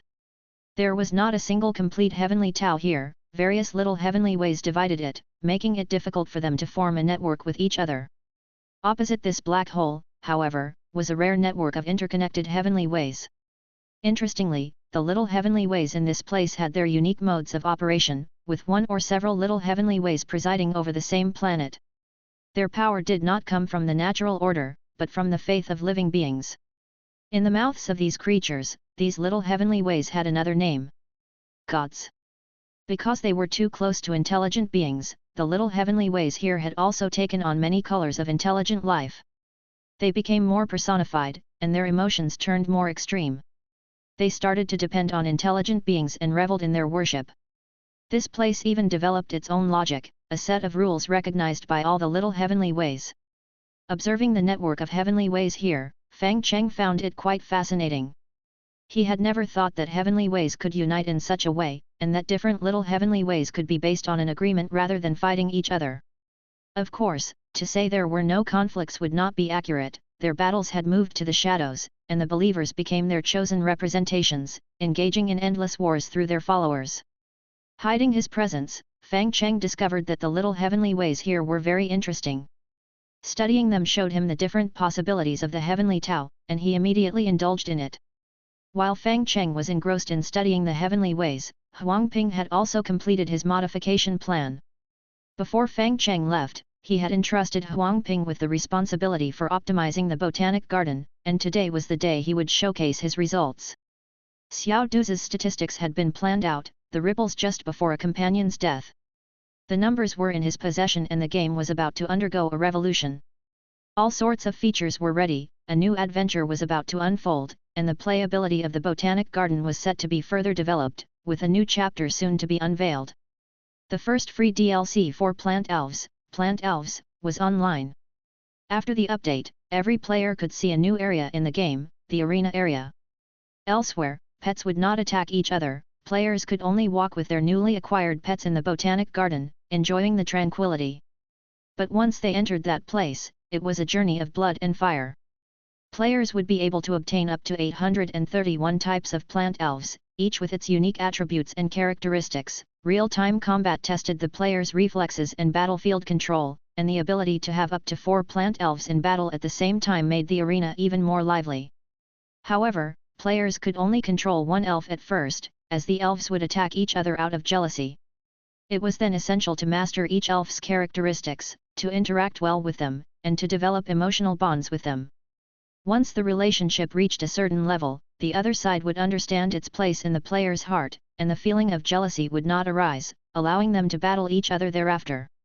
Besides, capturing pets required a full understanding of the corresponding rules, and if one did not know them, it was okay because special NPC squirrels would appear randomly in the botanic garden. The 3 squirrels were enthusiastic and very passionate about serving the players, and a few nuts would make them tell you how to capture the plant elves. Of course, if you don't want to find the squirrels, you can also check the relevant wiki, but who can resist the joy of petting a big squirrel? The DLC had only been online for a day, and players were already on their knees. The free DLC completely overturned the original gameplay and turned it into an entirely different game. I'm sorry, Fang Cheng Studio, for my initial remarks. I shouldn't have said this game had no gameplay at all. Today, I planted a wife, and tomorrow, I'll harvest many wives. This isn't a horror game, this is Botanic Garden. Nobody treats plants as their wives. 10 out of 10, I give this game 20. Because it's like playing 2 perfect score games. Masterpiece, no explanation. All 4 of us in the dorm are game enthusiasts, one likes sightseeing tours, one likes horror mysteries, one likes pet development, and one likes battles. Guess which game allows us to play together without conflict? My nephew said he wants to become a creature trainer, so I took him to the arena and gave him a hard lesson with my 4 veggie dog. He, little rascal, the trainer will be me. Supplemental comment: after 3 days, got beaten up by my mom, couldn't get out of bed for 3 days, but it was worth it. The same game, 4 ways to play, and the transition between them feels incredibly natural. With the 4 gameplay methods building on each other, Ping Ping played a huge role in uncovering them. If it hadn't been for her lucky discovery of a squirrel by the roadside, players would have been kept in the dark for much longer. Her follower count began to skyrocket, audiences who learned about her story started to tip her, and they began thinking about crowdfunding a surgery for her. And the players who discovered the real gameplay, while gritting their teeth, calling Fang Cheng an old man for hoarding the gameplay, were having the time of their lives. Once players had figured out the various methods of summoning animals and plants, they found the game to have grown warmer. Players interested in sightseeing stayed away from the arenas, and those who liked fighting didn't disturb the other players' fun. However, when it came to caring for pets and trying to carry more of them at the same time, consensus was reached. They exchanged tips daily on how to better care for pets and how to make them happier and more affectionate. Of course, some debated whether raising pets here was about plant grass or cultivating animals, but those were minor issues that didn't matter much. What was once a tranquil botanic garden began to buzz with activity. Leisurely vine turtles carried players around, and colossal treemen hoisted them up for viewing tours. On the water surface, faux water creatures began to surf with the players, diversifying the gameplay even more. But the liveliest spot was still the arena. Every day, the arena was packed with players. The 4v4 battle mode tested both the trainers' teamwork and their on-the-spot reactions. Plus, the creatures could evolve from fighting, and they looked even prettier and more charming after evolving.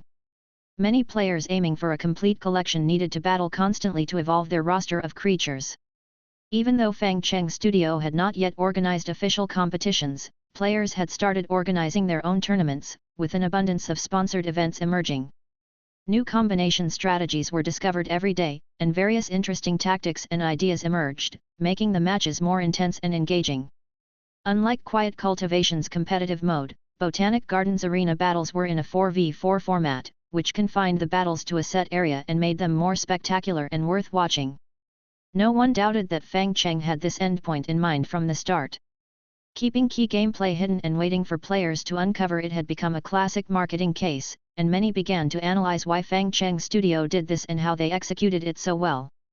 The high-quality game and complementary gameplay were the studio's confidence and a marketing tactic that others couldn't replicate. While the internet was filled with praises, some people were completely clueless. Seeing one serious analysis after another of their reasons for doing this, Fang Cheng, freshly returned from behind the black hole, was totally baffled. Are you guys analyzing me? Chapter 136, Pranks in Progress. What's the secret behind Fang Cheng Studio's marketing tactics? 3 practices to make your game sell as well as Botanic Garden. From obscurity to millions in sales, Fang Cheng Studio only got these few things right. Is game quality or marketing more important? As he read article after article, Fang Cheng couldn't help but feel confused. He couldn't understand why, after he had only contemplated Heavenly Tao for a few days, the buzz around Botanic Garden had completely changed upon his return. Failure was no big deal, since he had failed many times in his previous life, like when he just wanted to slay a demon but accidentally destroyed its lair too. But failure should have its reasons. It shouldn't just be incomprehensibly unsuccessful. Randomly clicking on a report, he found that the writer seemed not to be writing about their studio. Miraculously cunning marketing tactics, an artful approach to marketing. Fang Cheng Studio has shown us what attitude an excellent studio should have. In an era filled with anticlimactic offerings, every game strives to put its best content in the first 2 hours, so players miss the refund window. The rest of the content often feels like it's pieced together or edited in, with tedious side quests and extensive collectathon missions that drag the game out for dozens of hours. Open-world games absolutely will not introduce fast travel points. They'll tell you it's for realism, but they'll never admit they want you to run through the map to prolong the playtime. A game claiming to have 500 quests might only have a dozen or so with any novelty, and these unique side stories are all experienced within the first couple of hours, with the rest being repetitive content. The gaming industry is gradually turning into a scam industry, with industry leaders focusing on how to keep players expectant and forgetting how to leave them satisfied. Therefore, in this period, Fang Cheng Studio's work is such a pleasant surprise to me. A stunning opening, progressively enjoyable gameplay, unveiling the world's secrets and understanding the gifts within through exploration. This kind of surprise, akin to opening a mystery box, is something I haven't experienced in a long time. I had lost hope in domestic games, but I am thankful to Fang Cheng Studio for reigniting my confidence as a nearly despairing gamer. They don't mind hiding the good stuff till later because they know the initial delicacies are enough to keep you, and the delicacies later on are enough to keep you reminiscing. Fang Cheng Studio is like a skilled chef. He opens a small restaurant, sits by the roadside watching the scenery. When you pass by, he won't call out to you deliberately, just displays the sign, telling you what's special for the day. You might hesitate, because the spot used to be another restaurant that mainly sold curry, but only the first half of the meal was curry, the latter half was crab. By the time you reached the part you shouldn't eat, it was too late for a refund. Before that, there was a restaurant that served tasty food, but only a little bit of it, the rest required a membership card purchase, and then you would receive the good stuff 6 months later. However, less than a month in, the restaurant had run off, taking your membership along with it, disappearing without a trace. Before that, it was a scam shop, ostensibly free to enter but with blind boxes inside. Most of the blind boxes contained fragments, and only by collecting the complete set could you get a good meal. When you complained about not getting the whole set, someone next to you would pull out a complete menu they got from the draw, fondly call the restaurant owner cousin, and start feasting in front of you, while you got nothing. Because of the wrongdoings of predecessors, you were filled with distrust towards this newly opened small restaurant. But eventually, with encouragement from others, you dug into your pocket, took out your money, and bought the set meal. You were led into the little restaurant, and the lovely atmosphere made you look forward to the dinner ahead. The owner wouldn't talk much, just serving you a delicious dish. The tasty meal made you linger and satisfied you fully.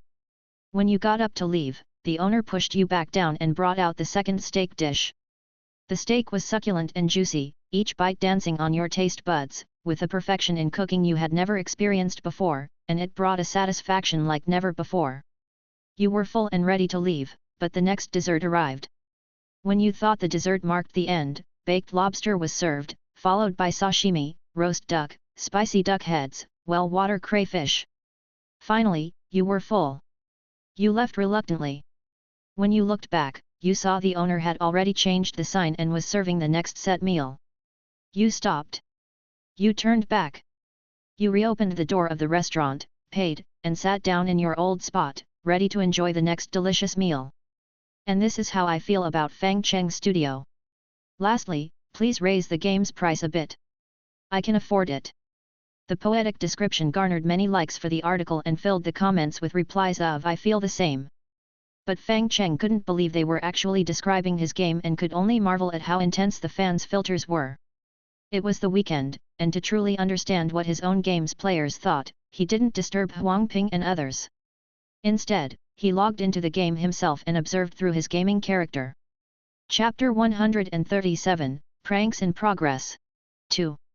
But as soon as he entered the game, his ID was recognized, and he was pulled up to the guest seats.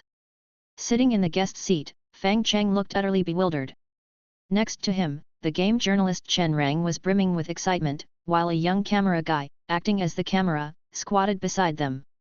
Due to the game's perspective, in a first-person game like Botanic Garden, it was convenient for a photographer to open the game and use their own screen as the interview footage.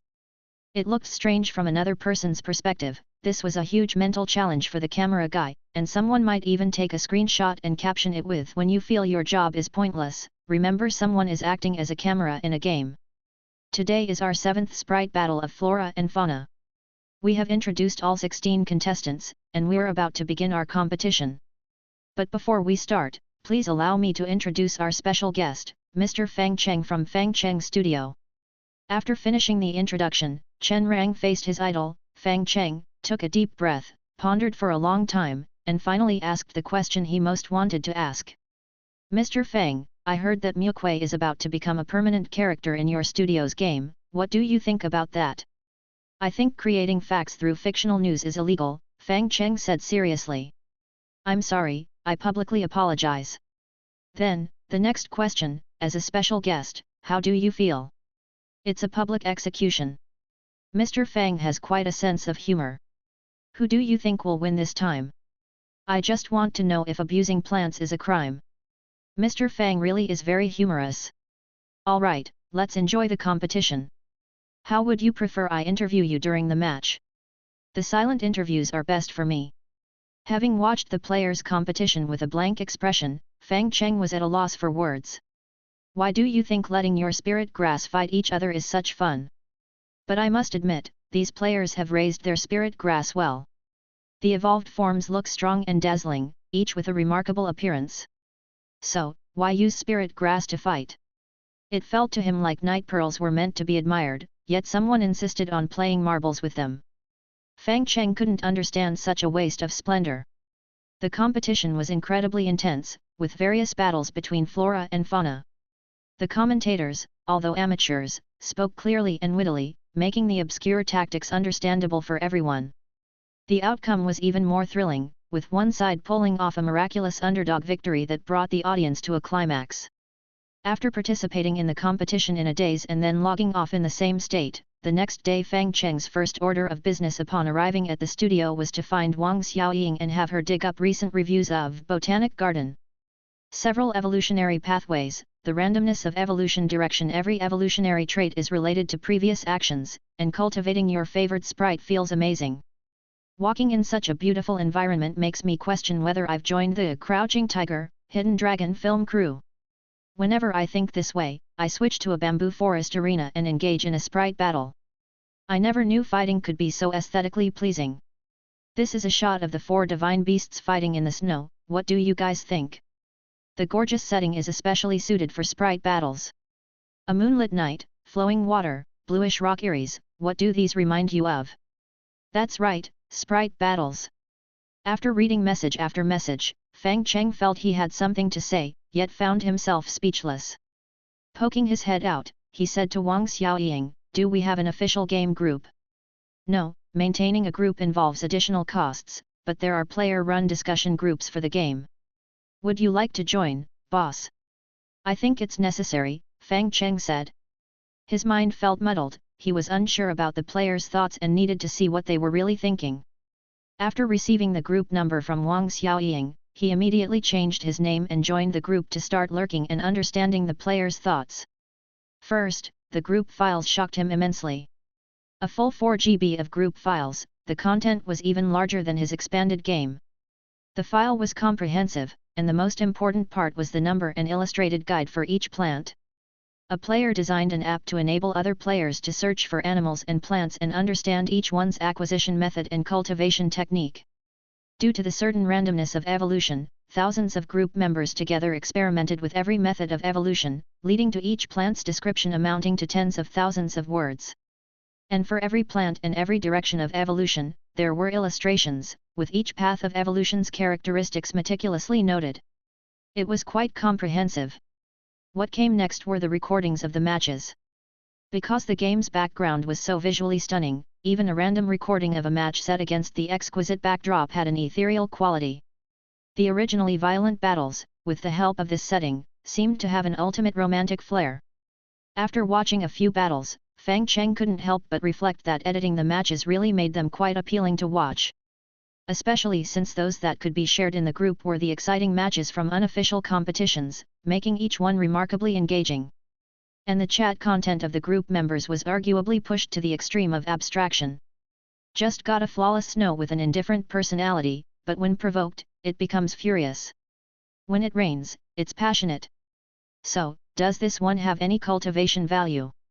What about the trait values? 5, 6, 5, 6, 5.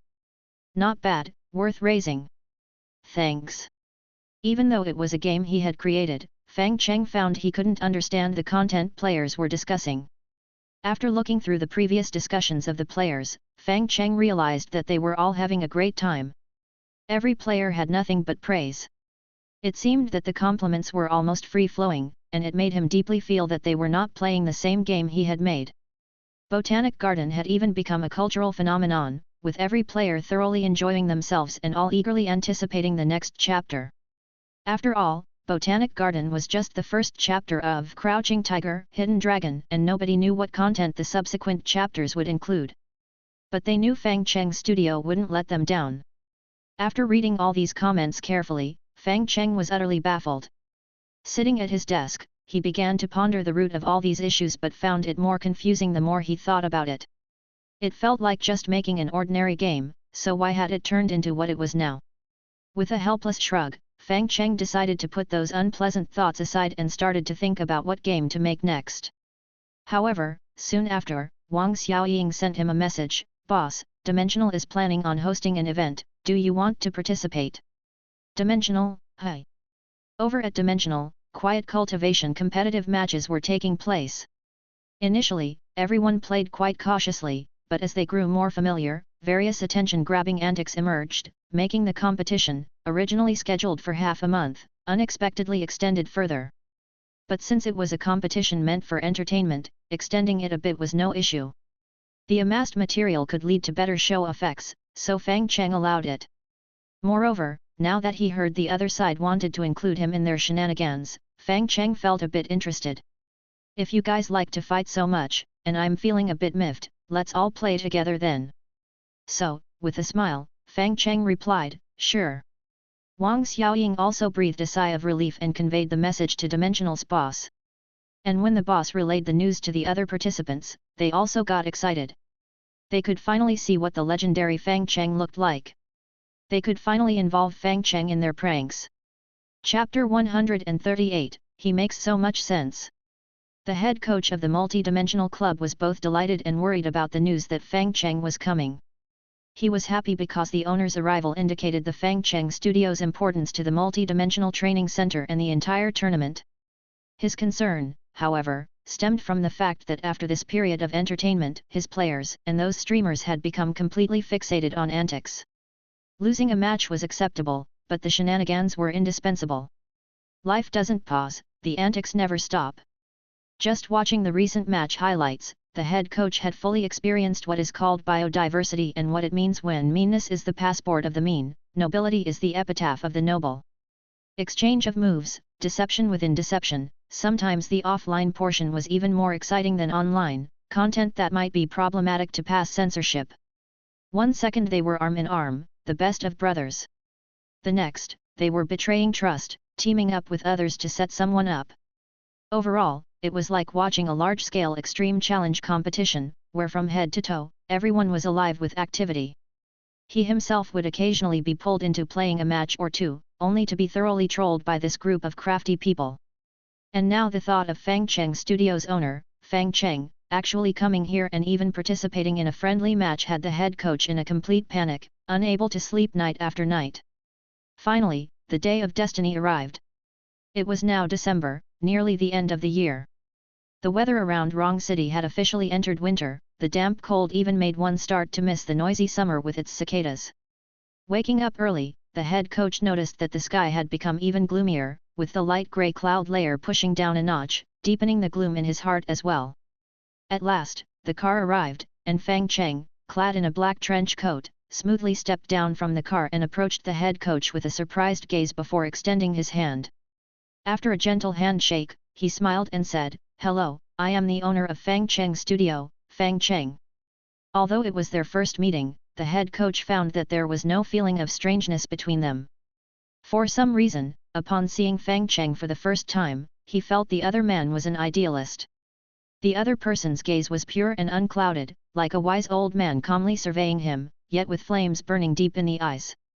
And if he weren't an idealist, he wouldn't have spent a fortune to create such an interesting competition. Thus, the head coach was even more anxious. Unable to help himself, he turned to glance at his club players behind him. They looked at Fang Cheng as if tigers that had spotted a lamb, their eyes full of hunger. They were still children, with no respect for the financial backer, all that occupied their minds was this is the producer of Quiet Cultivation, let's use him for fun soon. From their expressions, it was evident that they hadn't remembered a single thing he'd repeatedly emphasized the previous night.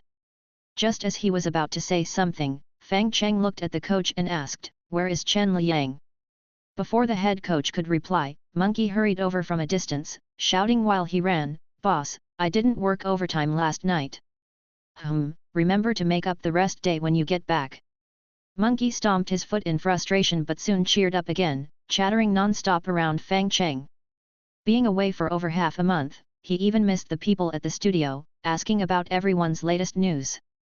Then, he expressed that he had been playing Sword Immortal every day recently and that his Sword Immortal skills were now more than 5 times better than before. Without the antics, meeting those streamers would have meant immediate defeat for them, they wouldn't last another minute. Meanwhile, Fang Cheng just looked at Chen Liang and gave a slight nod. Chen Liang himself had a natural talent for sword deo, once the kind of sword cultivator coveted by major sects. But now, such talent had become redundant. The human clan had evolved beyond the need for sword cultivators, many past talents were now superfluous. Thankfully, games still existed. With that thought, Fang Cheng gained a new appreciation for the significance of games. They could carry part of a person's ideals and provide a space for some to exercise their talents. Their abilities weren't very relevant in the current era, but within the game, they found opportunities to showcase their skills. It showed that although gaming was entertainment, it could carry a lot and possess its unique meaning. Deep in thought, Fang Cheng felt that people needed to get out more.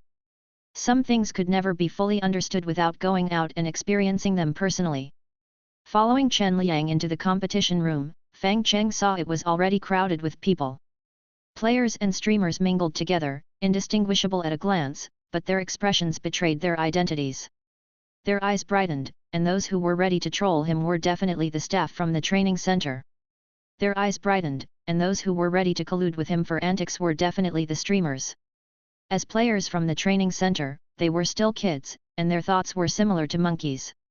They had no awe for money and power, brimming with youthful spirit, their minds filled with thoughts of how to have the most fun. But streamers were different, they may not have the skills, but they knew how to create spectacle and how to maximize their viewership. A good appearance was worth 4 or 5 explosive show effects, and even a few minutes of joint streaming with them was worth it.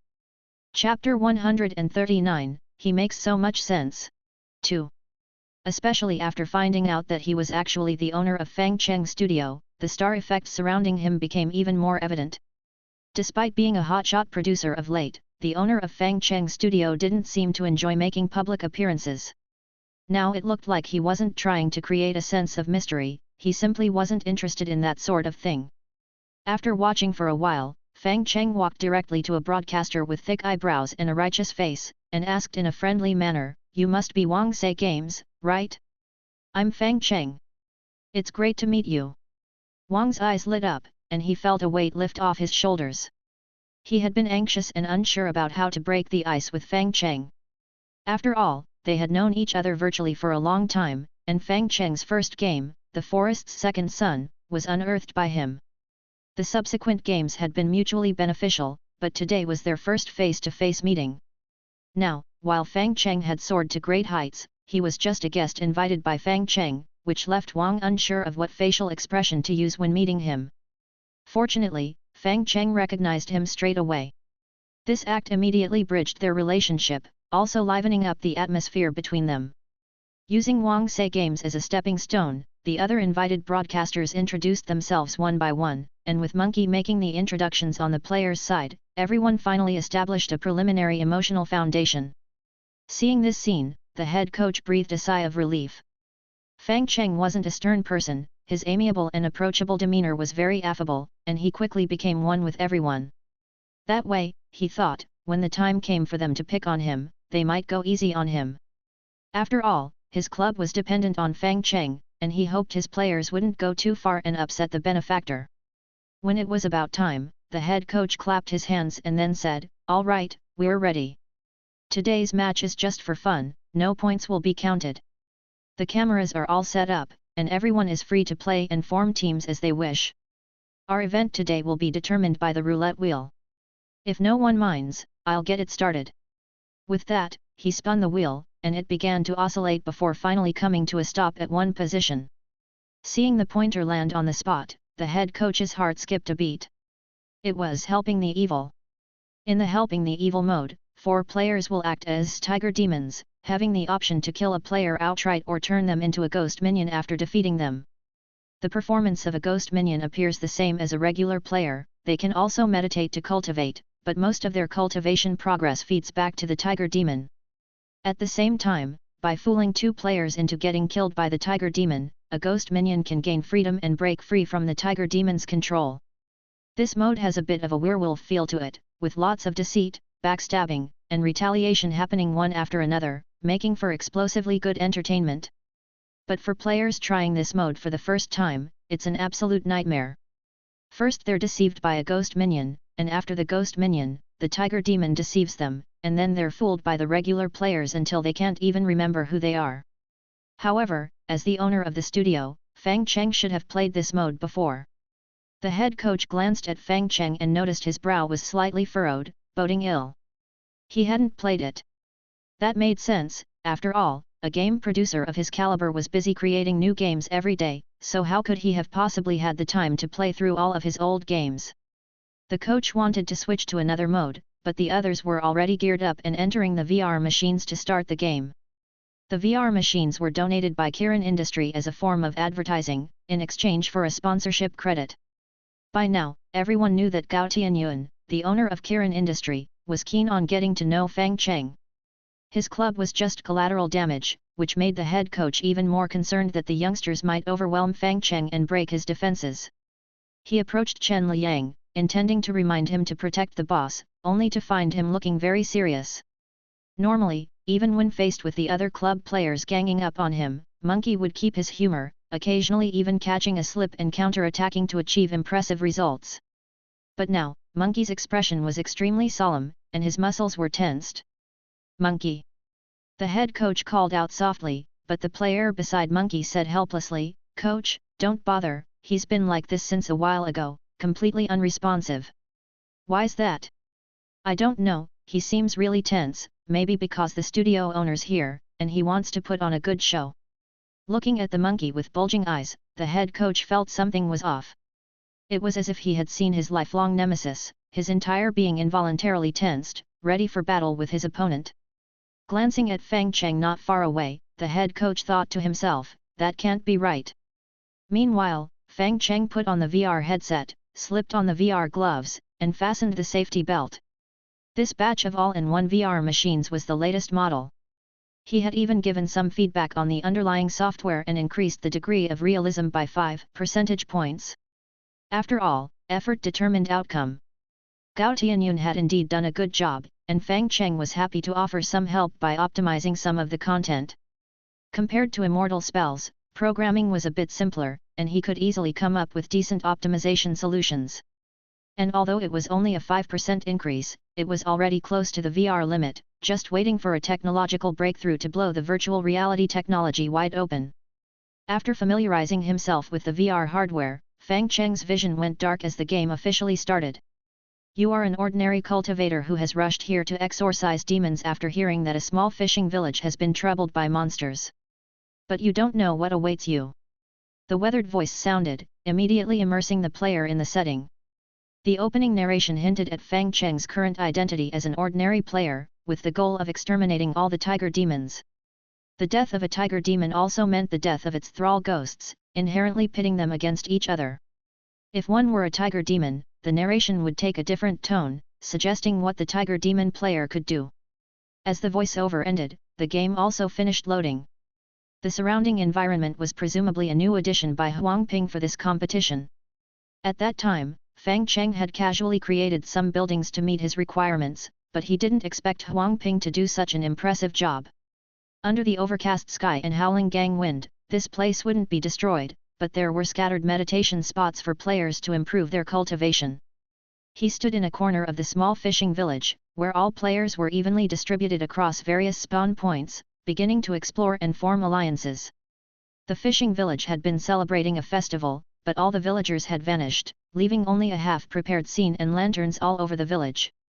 In the gloomy night, the red lanterns swayed with the wind, illuminating some areas as bright as day, while others, without lanterns, were too dark to see anything. The superb environmental effects put non-tiger demon players on high alert, also making the game atmosphere incredibly spooky. Having produced such great effects with limited resources, Huang Ping was indeed talented. Sighing in admiration, Fang Cheng was about to move when he heard a scream piercing through the sky. It was a player who had just entered the game and encountered a tiger demon. The tiger demon's initial strength was equivalent to 2 rounds of meditation, an insurmountable force for new players. An encounter meant certain death, and the first player to be killed was usually transformed into a thrall ghost.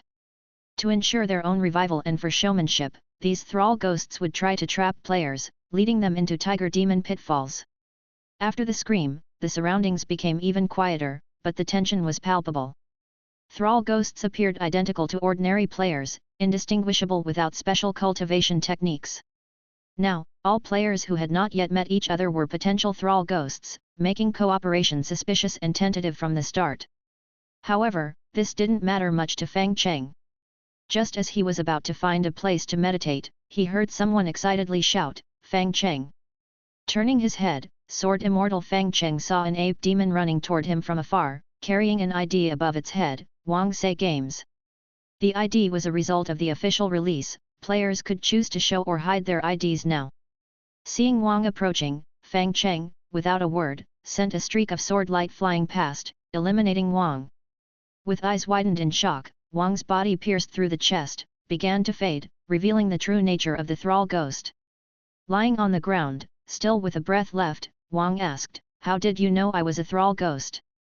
"I didn't know," Fang Cheng replied, "but my game's goal is to eliminate the tiger demons, so if I kill everyone, can't I achieve the goal just the same?" In that moment, Wang felt Fang Cheng's words made a lot of sense. Chapter 140, Everything Contains the Dao. Stepping out of the VR unit, Wang from Wang Say Games arrived at the rest lounge and, after grabbing a coffee, prepared to take a break. Victory and defeat are common in the art of war, and especially for an entertainment streamer like Wang, dying 100 times was nothing out of the ordinary. Moreover, having his undercover identity blown was just part of the job, so dying wasn't exactly unjustified. In the rest lounge, there were over 100 screens set up, allowing players to observe the performances of various competitors and further strategize for what was to come. Apart from Wang, the head coach of the Dimensional Training Center was also there. Cradling a teacup filled with goji berries and licorice root, the tea had lost its heat, but the cup was still full. Coach Lin silently watched the screens, his eyebrows tightly furrowed, his expression as serious as if it were carved from iron. Sitting beside him, Wang from Wang Say Games lamented, "Ah, just my luck. I wanted to team up with Mr. Fang for a while, but the moment I raised my hand, he took me out. Mr. Fang is quite cautious, he must have been betrayed a fair amount in the past." After taking a sip of coffee, Wang continued, "But I didn't expect Mr. Fang's skills to be quite good. He managed a sneak attack on me. However, next time, if I'm prepared in advance, there shouldn't be any problems." "Even if you prepare in advance, it won't be enough," Coach Lin stated firmly. "Coach Lin, I know you're deeply tied to Fang Cheng, but you don't need to be that flattering. Not to boast, but I feel like Fang Cheng and I are evenly matched, it could go either way." Looking at Wang with pity, Coach Lin pointed at the screen, "Look for yourself." The small fishing village where helping the evil took place wasn't large, a change Huang Ping made after careful calculation and observation. With a smaller area, players could quickly come into contact with each other, deceive one another, and consequently create a good gaming effect. At the same time, the small area prepared the stage for an upcoming outburst. Once players knew who the tiger demon was and who the betrayers were, they could unleash a series of battles in a short time, fully releasing the tension and suspense built up previously and drawing a perfect end to the scenario. But now, in less than 10 minutes, half of the players had already met their demise. Discovering that 2 tiger demons had died, Wang sighed, "The tiger demons aren't doing well this time. Normally, it takes about 20 minutes before one is exposed, but why did 2 die so quickly this time? Are they not putting on a good act, or is there another plan?" "No, both were taken out by Mr. Fang alone," Coach Lin replied, his expression still grave. "Did the tiger demons intentionally throw the game?" "No, this isn't just throwing the game, you've unleashed a flood here." Just after making this comment, Wang was captivated by Fang Cheng's actions displayed on the screen. Only at this moment did he understand why Coach Lin had looked at him with such pity earlier.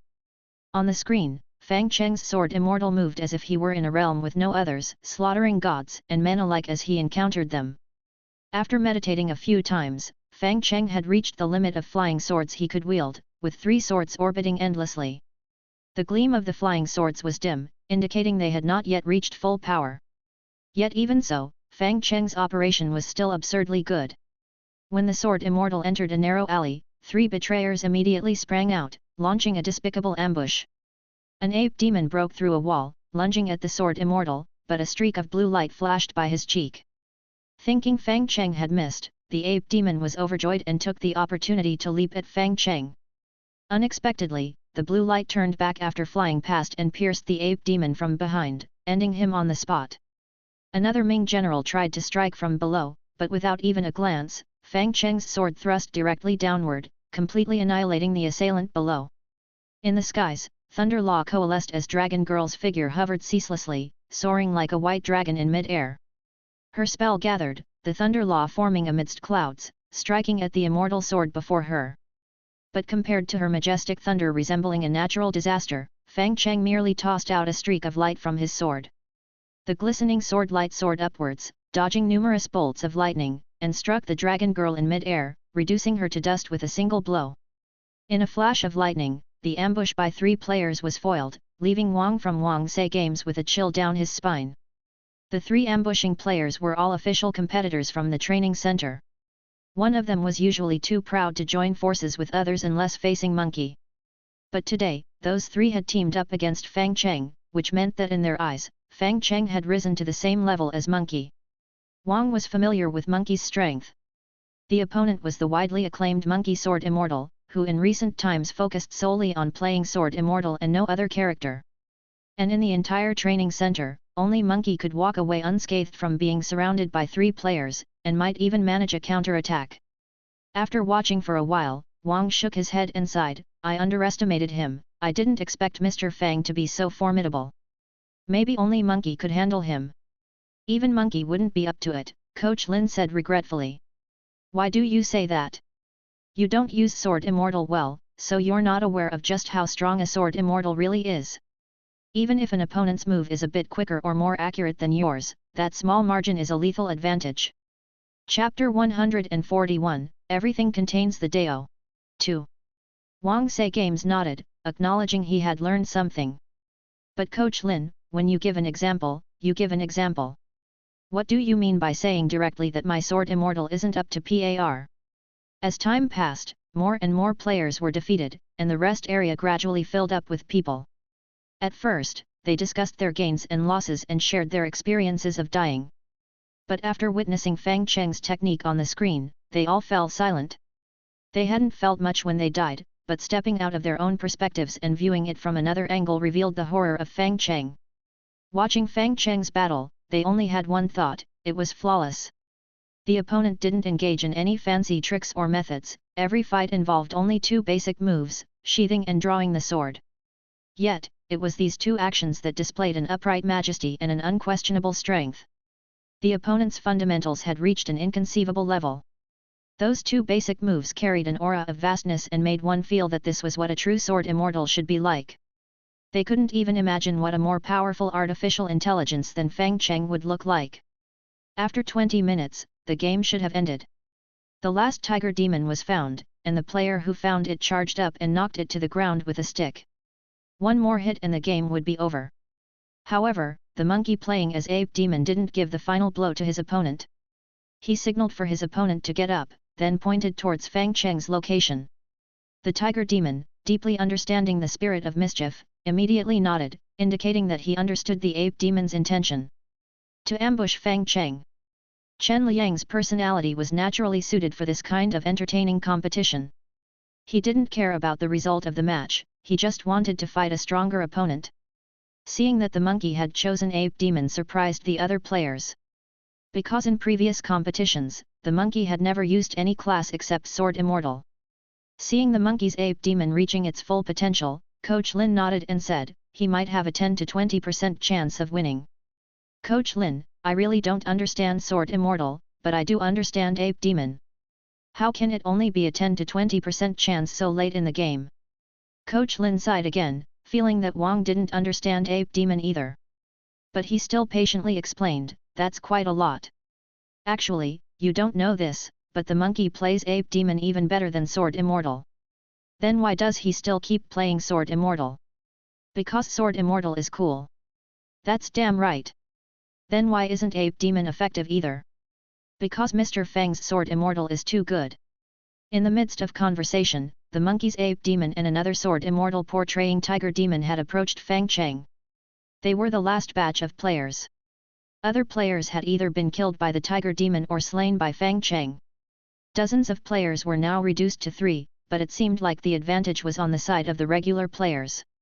After confirming they were within effective range, the Tiger Demon sword Immortal rushed to attack, his sword's glow darting towards Fang Cheng.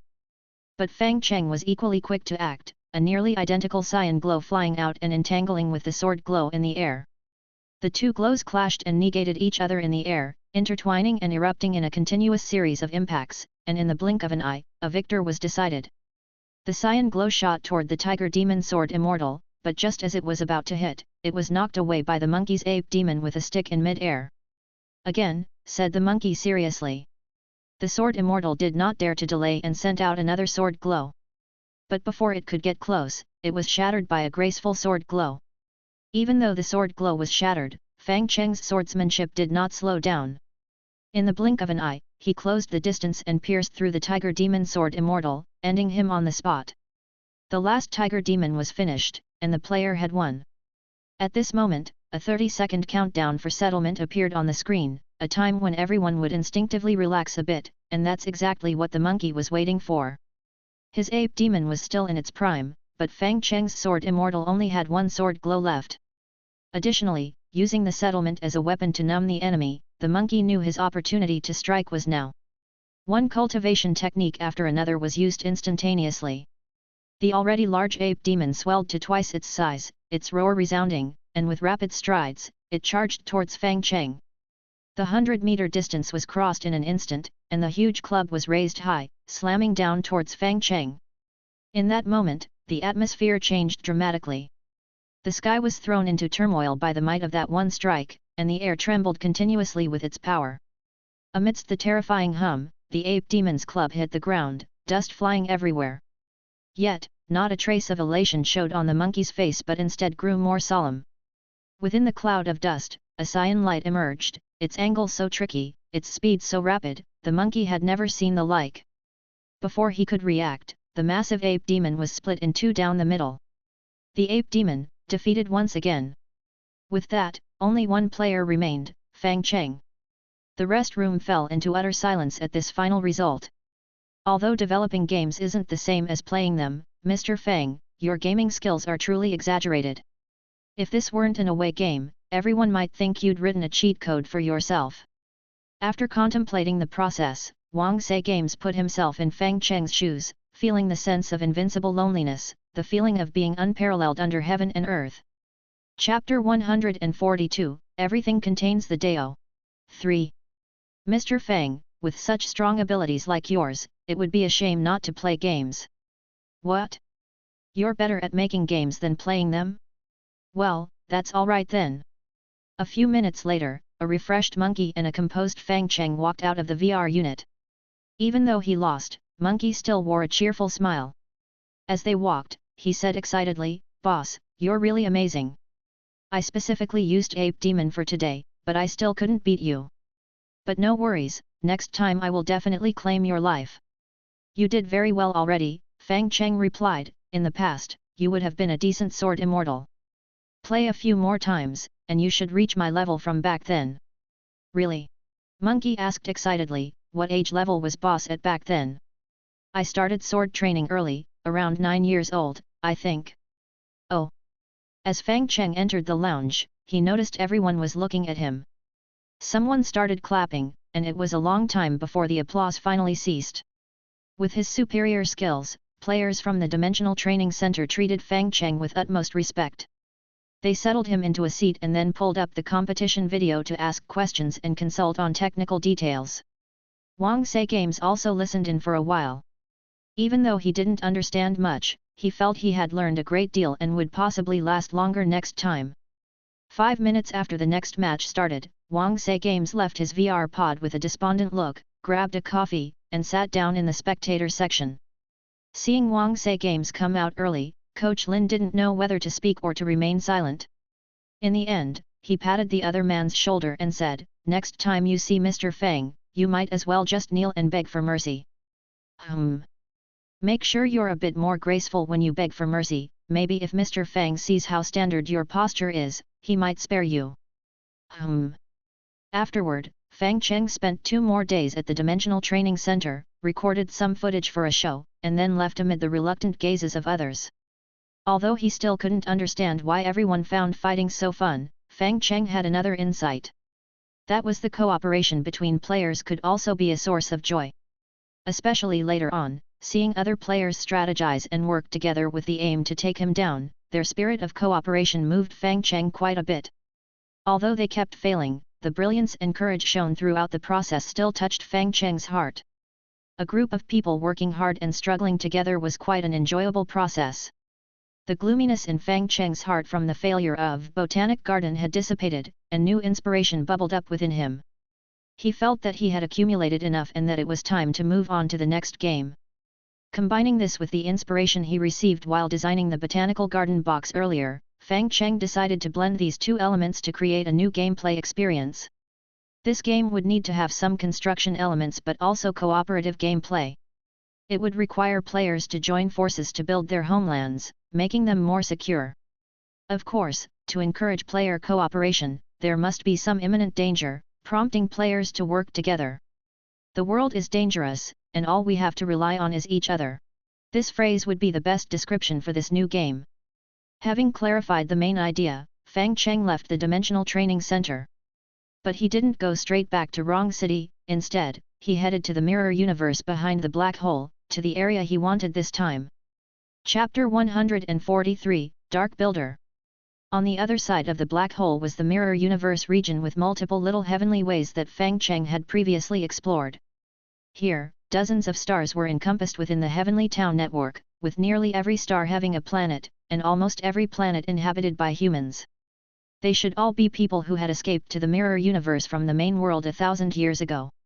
Although Cheng was quite curious about how they formed their current relationship with the little heavenly way, he was more concerned with how to utilize the resources of this world to create a game. The secrets of 1,000 years ago could wait. Standing quietly on the outside, Cheng continued to observe this area. Within the range covered by the Heavenly Town network, the world could still function normally. But beyond that range, the outer world was already shrouded in thick shadows.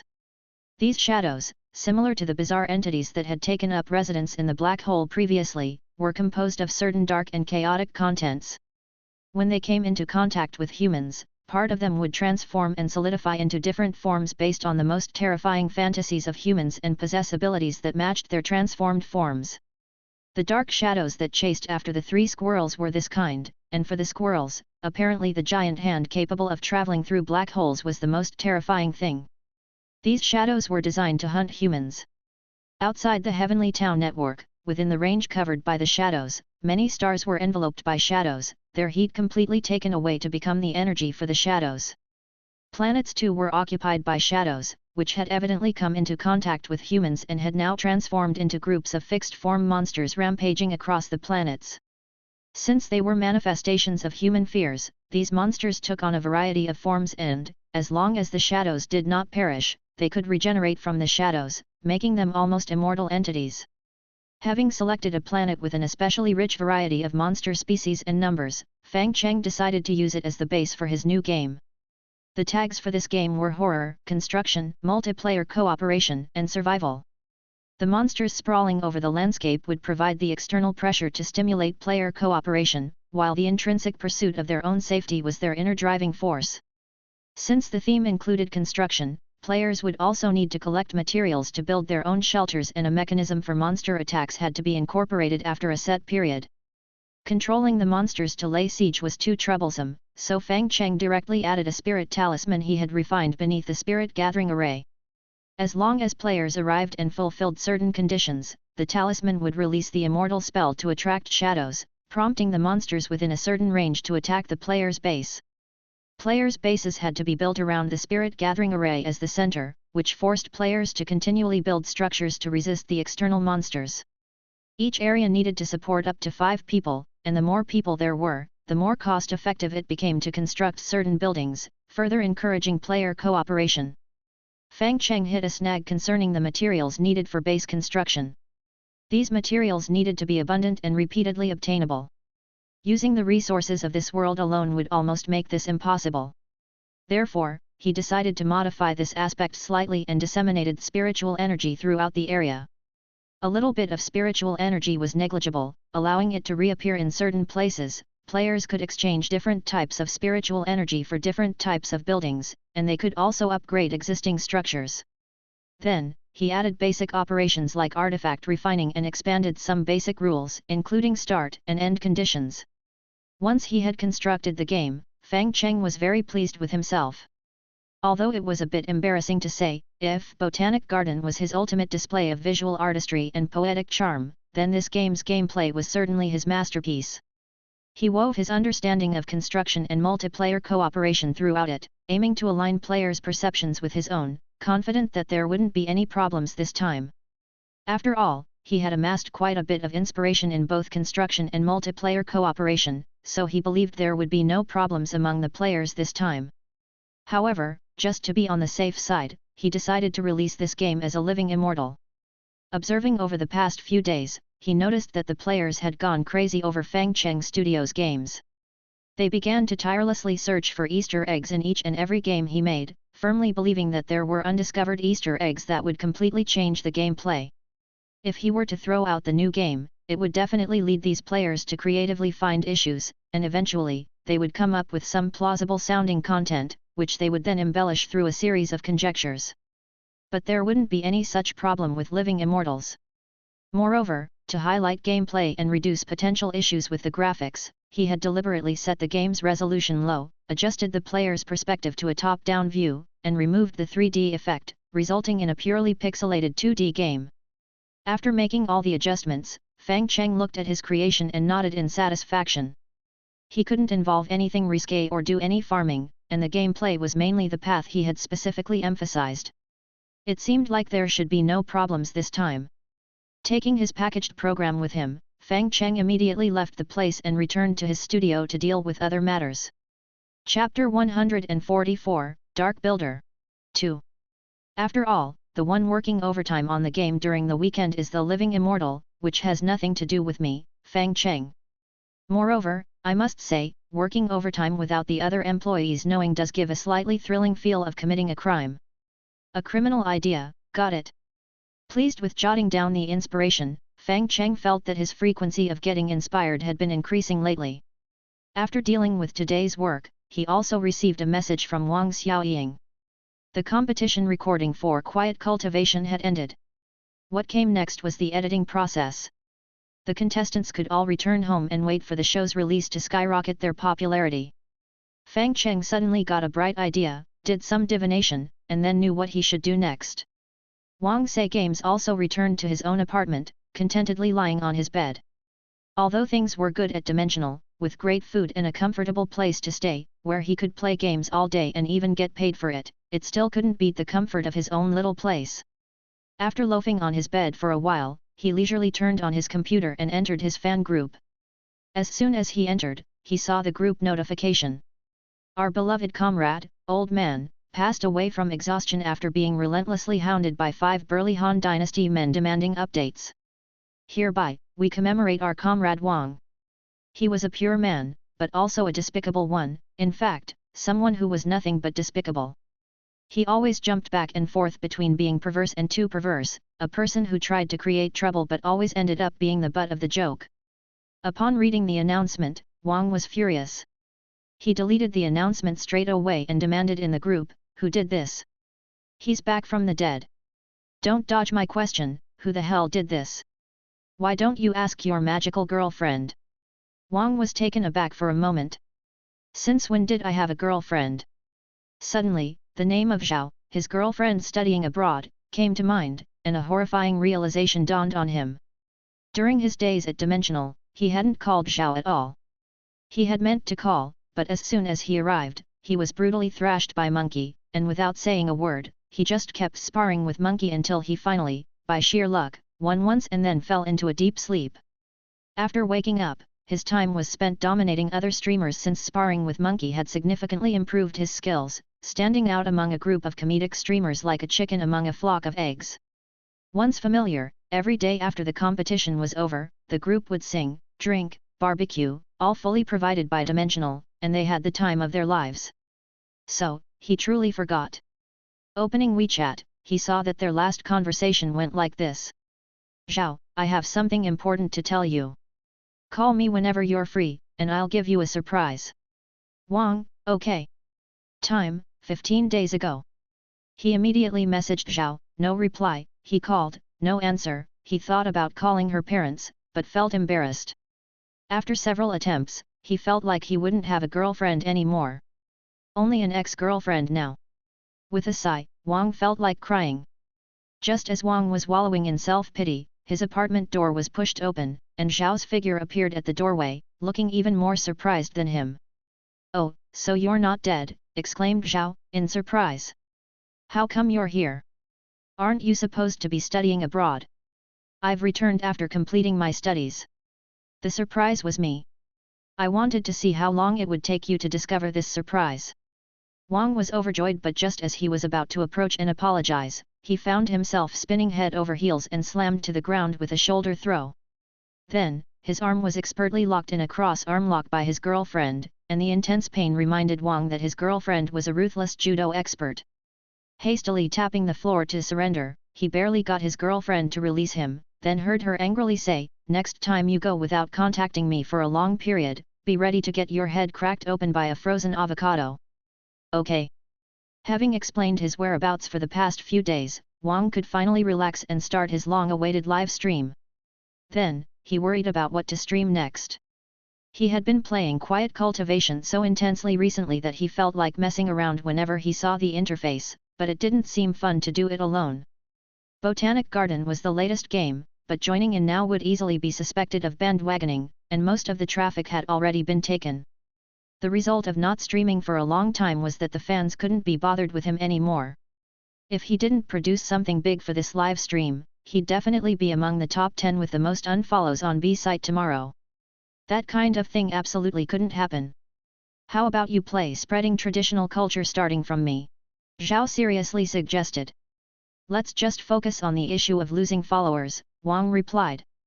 Just as Wang was agonizing over it, the hero who always managed to calm the storm, Living Immortal, appeared. Seeing the game sent by him, Wang's eyes brimmed with tears. Whenever he felt like he had no mischief to get into, Living Immortal always managed to hand him a beautiful opportunity. Wiping away non-existent tears, he replied, thanks, brother. Play it.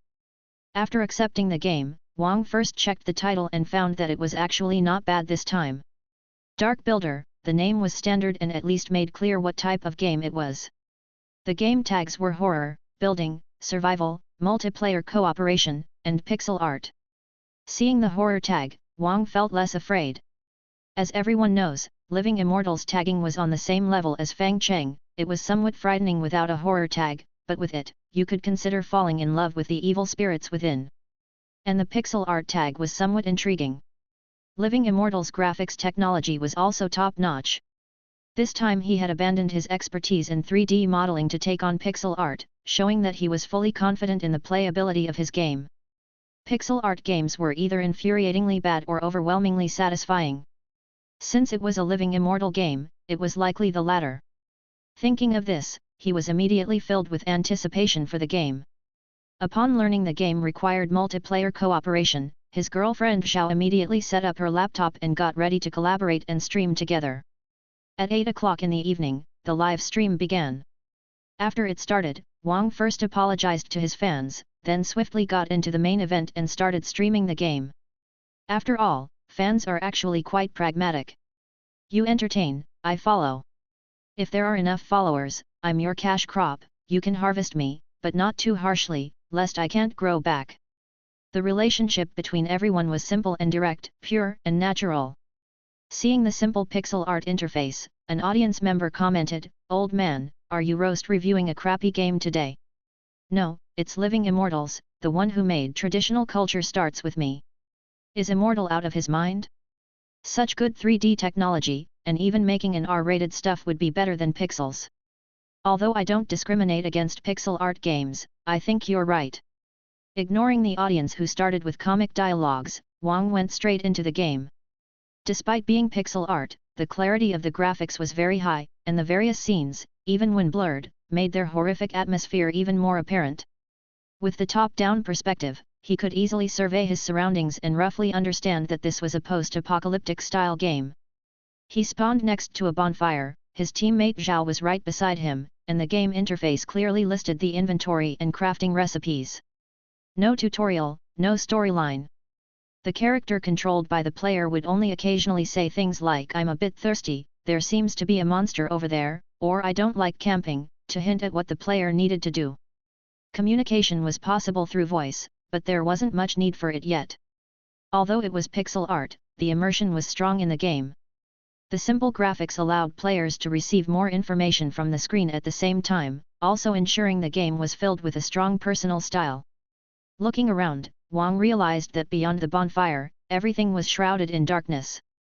Moving towards the bonfire, he followed the prompts to take out a burning stick of wood as a light source and then walked into the darkness ahead. Chapter 145, Another Wave. This game seems to encourage exploration, said the torchbearer. The light from the torch didn't extend very far, with brightness diminishing the further it reached. Living Immortal's skill in depicting changes in light intensity with pixel art made Wang say games remark admiringly that the strong remain strong, even when 3D experts turn to pixels, they still manage to impress. Even without a tutorial, Wang found the game fairly intuitive to understand. As he ventured deeper into the darkness, he began to hear strange sounds lingering in the shadows, occasionally catching sight of red eyes that opened and closed swiftly before vanishing into the night. However, when he bravely approached the place where the eyes had been, with torch in hand, he saw nothing at all.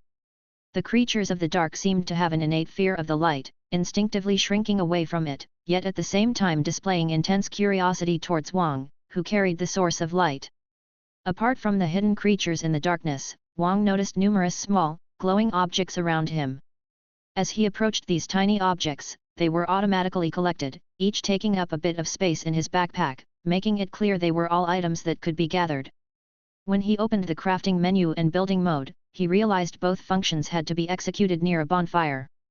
Ah, I see, the bonfire is the most essential structure in this game. With this realization, Wang felt his gameplay becoming smoother and smoother in Living Immortal's game. The earliest version of Spread bore a strong mark of self-indulgence. The lack of a tutorial was something Wang could criticize for a lifetime. But with Dark Builder, although still missing a tutorial, the various subtle settings remind players of what they should or shouldn't do in an almost imperceptible but clever way, revealing the developer's sophisticated understanding of player psychology. Impressive. From the moment he started collecting items, Wang became so engrossed that he forgot to speak or grumble. Though it wasn't a 3D game, the pixel art style gave him a different kind of feeling comfort. The controls felt satisfying, and carrying a torch through the darkness brought a strange, fairy tale atmosphere, making him feel as though he was traveling through a realm where dark and reality coexisted. As he energetically collected items from the ground, Wang had no idea that he had strayed further and further away. The mini-map on the screen let him know his exact position and the location of the bonfire. But one problem escaped his notice: the torch's light was getting weaker and weaker, until finally, only a small area in front remained illuminated. It wasn't until someone pointed it out that he realized he had been enveloped by darkness for far too long. As the torch faded away, the strange whispers in the dark grew louder, mixed with peculiar and sinister laughter. The once hidden eyes now boldly approached, their veins thickening with bloodlust as tiny mouths squirmed within their gaze. Seeing these creatures, Wang was especially thankful Living Immortal had chosen pixel art, otherwise, he would have certainly been reduced to tears. Yet even so, just the sight of these blurred figures sent chills down his spine. He turned and sprinted towards the bonfire, hoping to reach it before the torch went out, but it was too late. As the torch was extinguished, the realistic surround sound made it feel as though something was crawling up his spine. Although there was no physical sensation through the screen, the sound seemed to penetrate Wang, making him almost feel the squirming motion. As Wang leaped up and shook himself, trying to rid himself of the non-existent creepers, a light appeared once again on his screen. Zhao, holding a torch, came into view, her bright light scattering the darkness around and granting Wang a feeling of rebirth. Looking at Zhao, Wang saw her as an angel descended to earth and instinctively said, "Thank you." "You're welcome." In the light of her torch, Zhao led Wang back to the bonfire. On the way, her own torch almost went out, but she calmly retrieved another spent torch from her pack and lit it anew. Thanks to Zhao's carefulness, the two of them finally made it back to the bonfire together. With a deep breath of relief and a newfound sense of safety, Wang felt an unprecedented tranquility wash over him. As he settled down by the fire, he realized from the time he had left to explore until his return was merely 15 minutes. But it felt like half an hour had gone by, the tension in the atmosphere stretching time. He almost felt like he had gained something from the experience. Handing Wang a cup of boiled water, Zhao said proudly, "Aren't you going to thank me? If it weren't for me, you'd be dead by now." "Thanks a lot, I let my guard down. But I got a good haul this time, snagged quite a few materials to bring back." Opening his backpack, Wang began to check the items he had collected.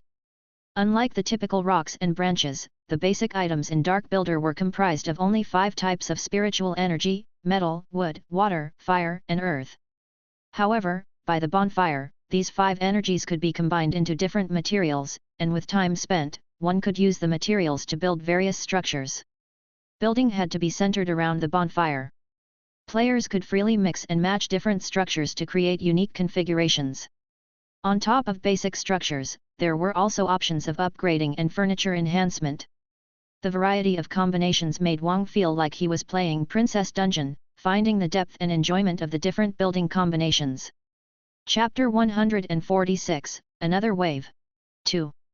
Studying these combinations would be a lengthy task, although the entire process was full of various feedback, and for now, Wang couldn't see an optimal solution. As Wang Sei Games was contemplating over the combination issue of the construction, Zhao felt that something was amiss. The intensity of the campfire's light began to drop, and the luminous range that used to fill most of the screen began to shrink. A countdown started to appear on the screen, and with every decrement in the countdown, the brightness of the campfire diminished by a notch. By the end of the countdown, although the campfire had not completely died out, the monsters in the dark seemed no longer afraid of its light. They swarmed forward, charging at Wang and Zhao, a tide of creatures that, even though they would melt in the campfire's light, their melting bodies still managed to whittle down the brightness bit by bit until it finally extinguished. With the campfire extinguished, night descended, the last bit of light on the planet disappeared, and everything returned to perpetual darkness. And with that, the screen of Wang and Zhao turned black. Their previous explorations were all reset to 0, leaving behind only a light-hearted line: "Before the dark tide descends, you had better have a shelter." Dead, hi. Setting down the mouse, Wang Sei Games sighed and then started pondering the game's core. Cooperation, exploration, and building, combined with the game's environmental setting, made Wang Sei Games feel it was quite novel. The eerie setting combined with pixel art was not as simple as 1+1, but a whole new experience. After pondering for a moment, Wang Sei Games sighed again, interesting. The game could support up to 5 people acting together around the same campfire. On the starting screen, players could create a room, invite other players to join the same room for group play, or quickly join another room and then act together. Once the maximum number of players was set, he immediately sent the game to a few familiar streamers he knew, and after gathering a full 5-person group, they started with full confidence. The previous 2-person game went quite well. If it hadn't been for being unaware of the dark tide mechanic, they would have survived the first wave. Now with 5 people, lasting for a good 10 minutes or so shouldn't be a problem. But soon, Wang Sei Games realized he might have overestimated the others. Or rather, he underestimated his own ability to be messed with. He had just gathered a bunch of materials outside and returned home, only to find a lot of toilets built around the campfire, prematurely granting all 5 of them toilet liberty. Even though they were made up of a bunch of mosaics, these toilets still looked shiny and clean and possessed different properties. Gold toilet, wood toilet, water toilet, fire toilet, earth toilet. 5 different types of toilets shown in interplay, creating a harmonious scene. So, why is there even a fire toilet? Luckily this game didn't have smell, or else using the toilet would absolutely amount to open poisoning. Then, because of the existence of a bunch of toilets, they smoothly made it through the first dark tide. Wang Sei Games. When the first dark tide arrived and they found all materials had been used on the toilets with no resources left to build defensive structures and weapons, they could only wait for death. But surprisingly, the toilets, assembled in groups of 5, with their light swirling incessantly, emitted a glow as bright as daylight, impervious to even the tide-like monsters, allowing them to survive the first wave smoothly.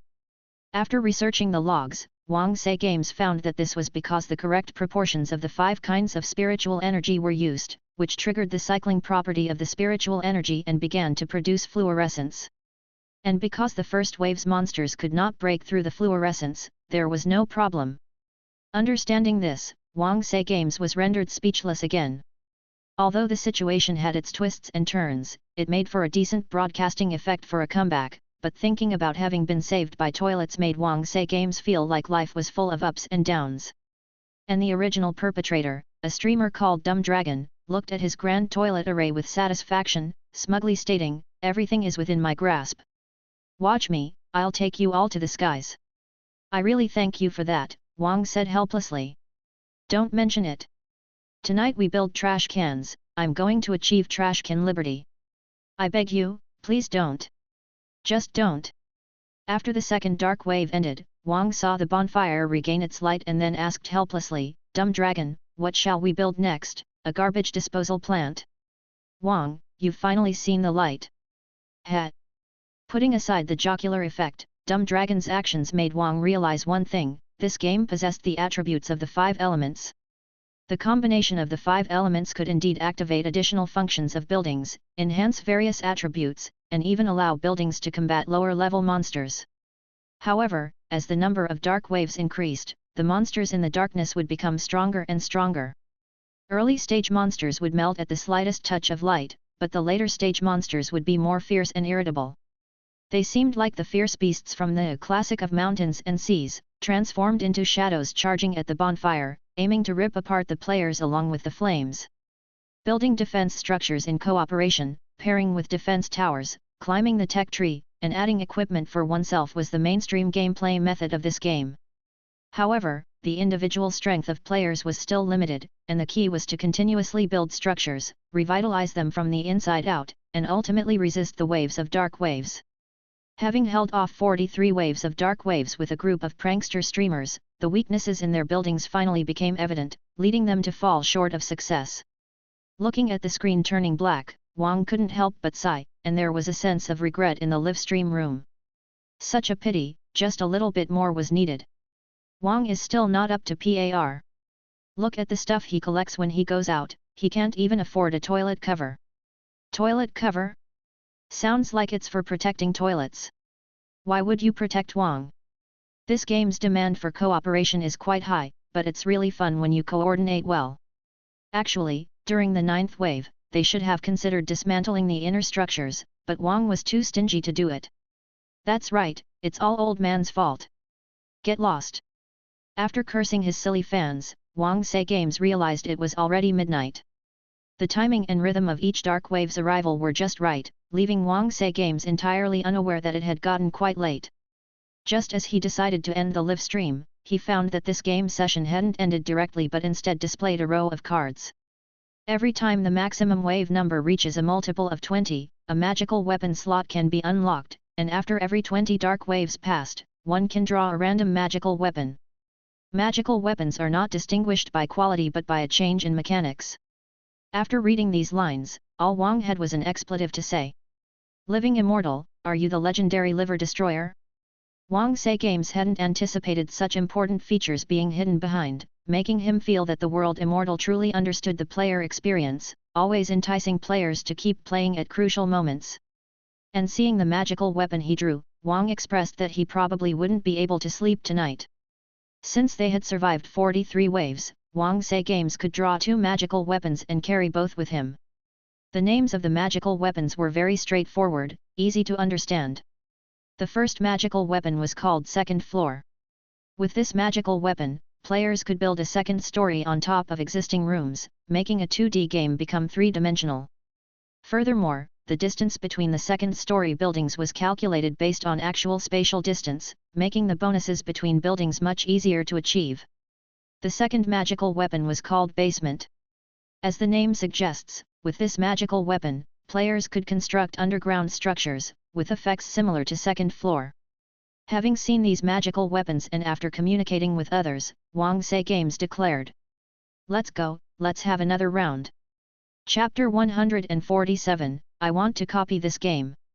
The appearance of magical weapons greatly expanded the game's playability. These magical weapons were introduced by Fang Cheng to expand the gameplay. Cultivators, powerful in mana, would craft a magical weapon to assist them in tasks they didn't want to handle personally, leading to a variety of unique magical weapons accumulating over time. By restoring some of the magical weapons he had seen and forged in his previous life, he could add randomness to the game and provide players with a unique experience. Aside from the second floor and basement that Wang acquired, he also found that his girlfriend Xiao had obtained a peculiar magical weapon. Unmovable as a mountain.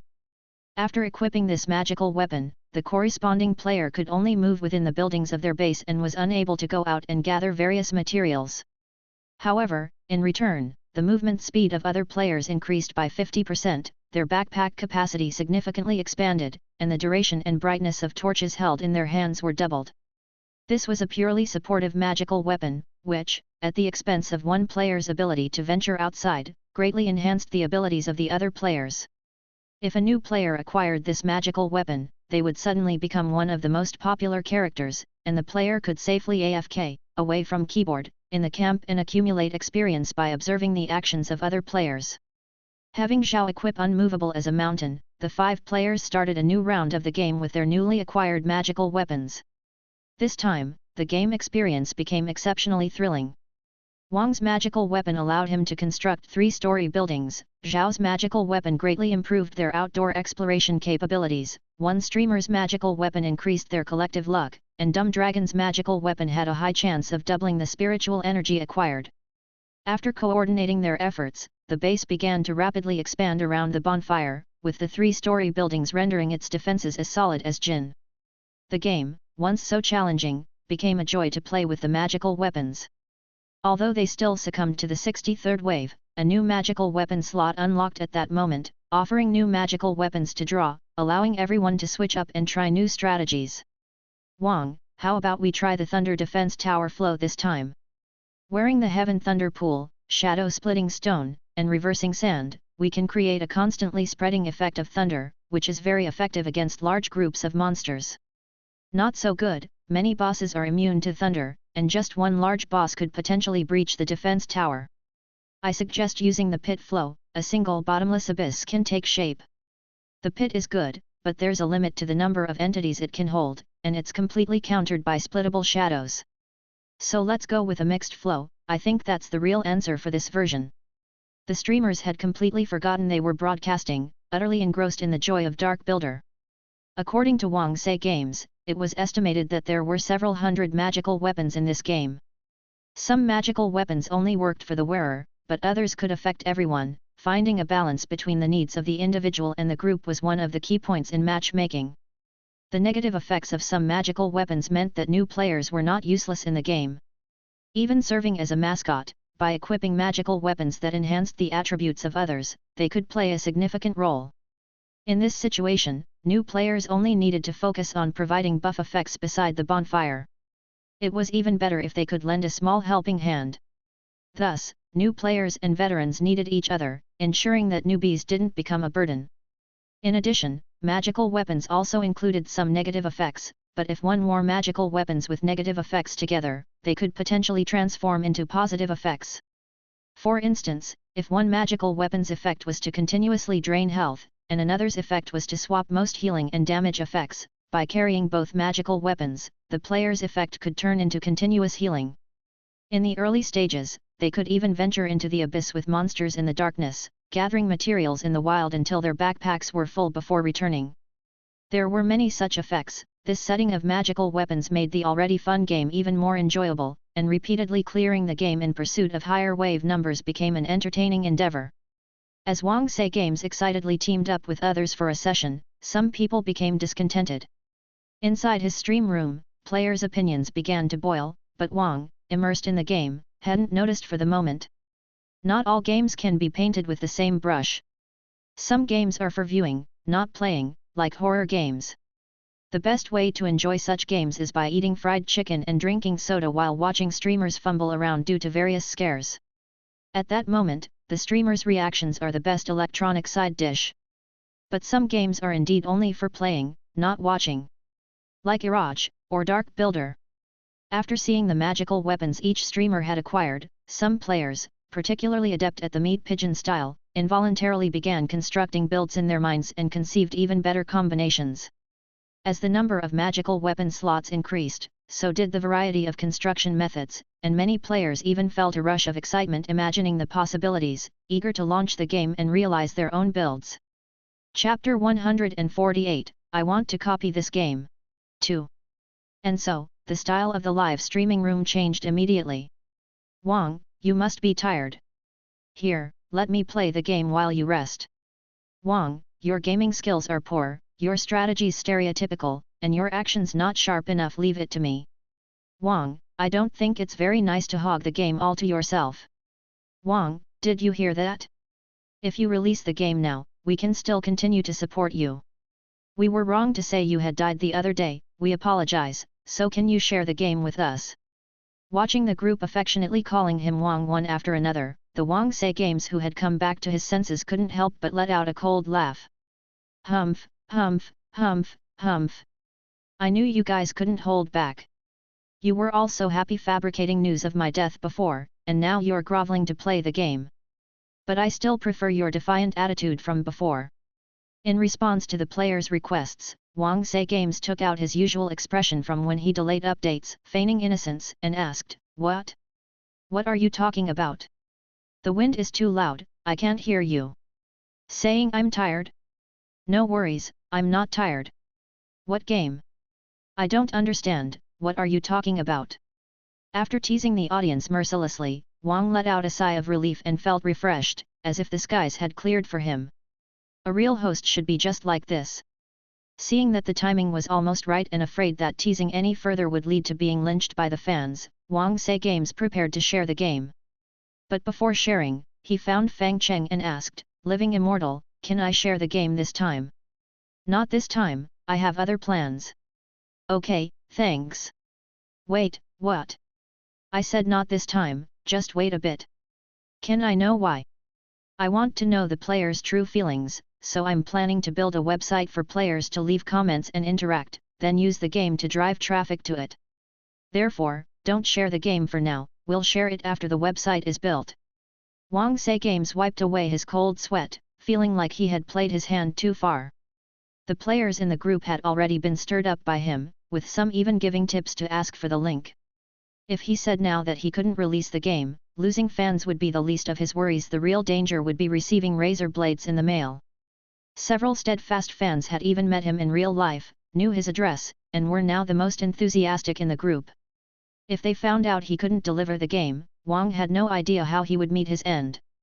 Taking a deep breath, Wang's brain started to work at high speed, as if he had returned to the day of his college entrance examination.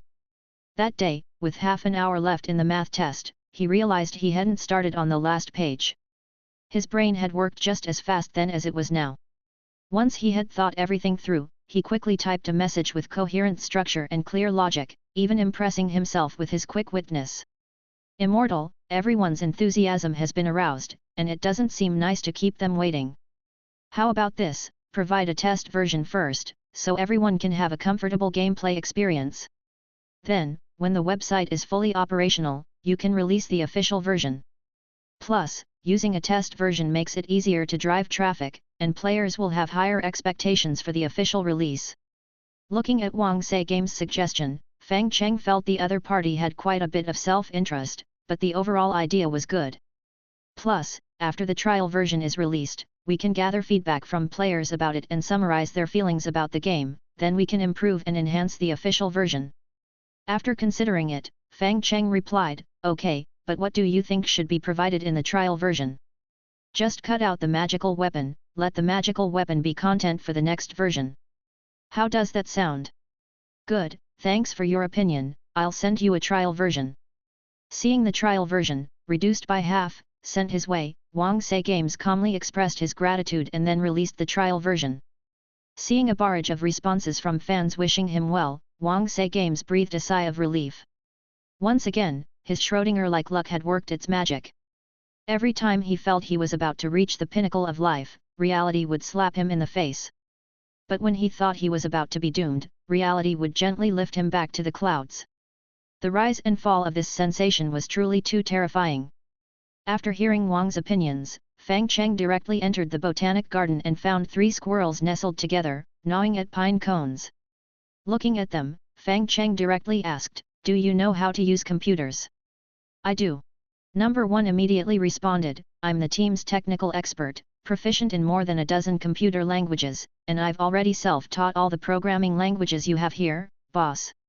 What do you need me to do?" "Modify your Alipay so that it increases instead of decreases." "You even know about Alipay, huh?" Number 1, the snow squirrel, puffed out its chest proudly, patting its little chest and saying, "I'm a quick learner, just not fond of using my brain. After interacting with humans for a while, I can ask anything." "Alright, boss, what exactly do you want to do?" "Help me make a web page, one that allows people to download programs and leave messages to chat." "That's it? How about I add a function to guess what dirty picture you like, using the big data that humans have leaked? I guarantee an accuracy rate of over 70%, and the more you use it, the more accurate it gets." "No need, just a single website." "Alright then." Number 1 sighed in disappointment, "Just send the specific requirements to me." After reviewing the requirements Fang Cheng provided, Number 1 felt even more disappointed. This functionality, something a squirrel that had just graduated from school could handle, was even simpler for it. However, this was the first task given to the 3 temp workers by the boss, and it needed to be done excellently, with as many features and as extensive coverage as possible. In short, it had to be as cool as possible to repay the boss's kindness for taking them in and to earn karma points to return home. After pondering the specifics for a bit, it asked, "So boss, when do you need it by?" "Within 15 days. "Got it, please come to collect it after 15 days. Based on Fang Cheng's basic requirements, this website could be done in an hour. But since the boss had given 15 days, it was determined to go all out and add unprecedented cool effects to the website. While Number 1 was working swiftly, other players also downloaded the demo version. But after playing it enthusiastically, they came one after another to leave messages, expressing great dissatisfaction with Wang's games. "Wang, I feel like something's not right with this game. Where's the promised magical weapon system? Where's my magical weapon? Where are the huge magical weapons? The game with magical weapons is completely different from the one without. Not happy, I'm going to give you a bad review." As for these players' comments, Wang had a simple response. "Just play dead. Stream as usual, play dead when needed, and if that didn't work, just laugh it off and continue playing dead." The players were indignant, but there was nothing they could do but wait for the day the official version would be released. And at this time, an old friend of Fang Cheng was starting to make a move. Kong had not been doing well lately. King's Dungeon had finally shut down today. This once highly anticipated dungeon exploration game couldn't last 8 months and met its demise before the new year.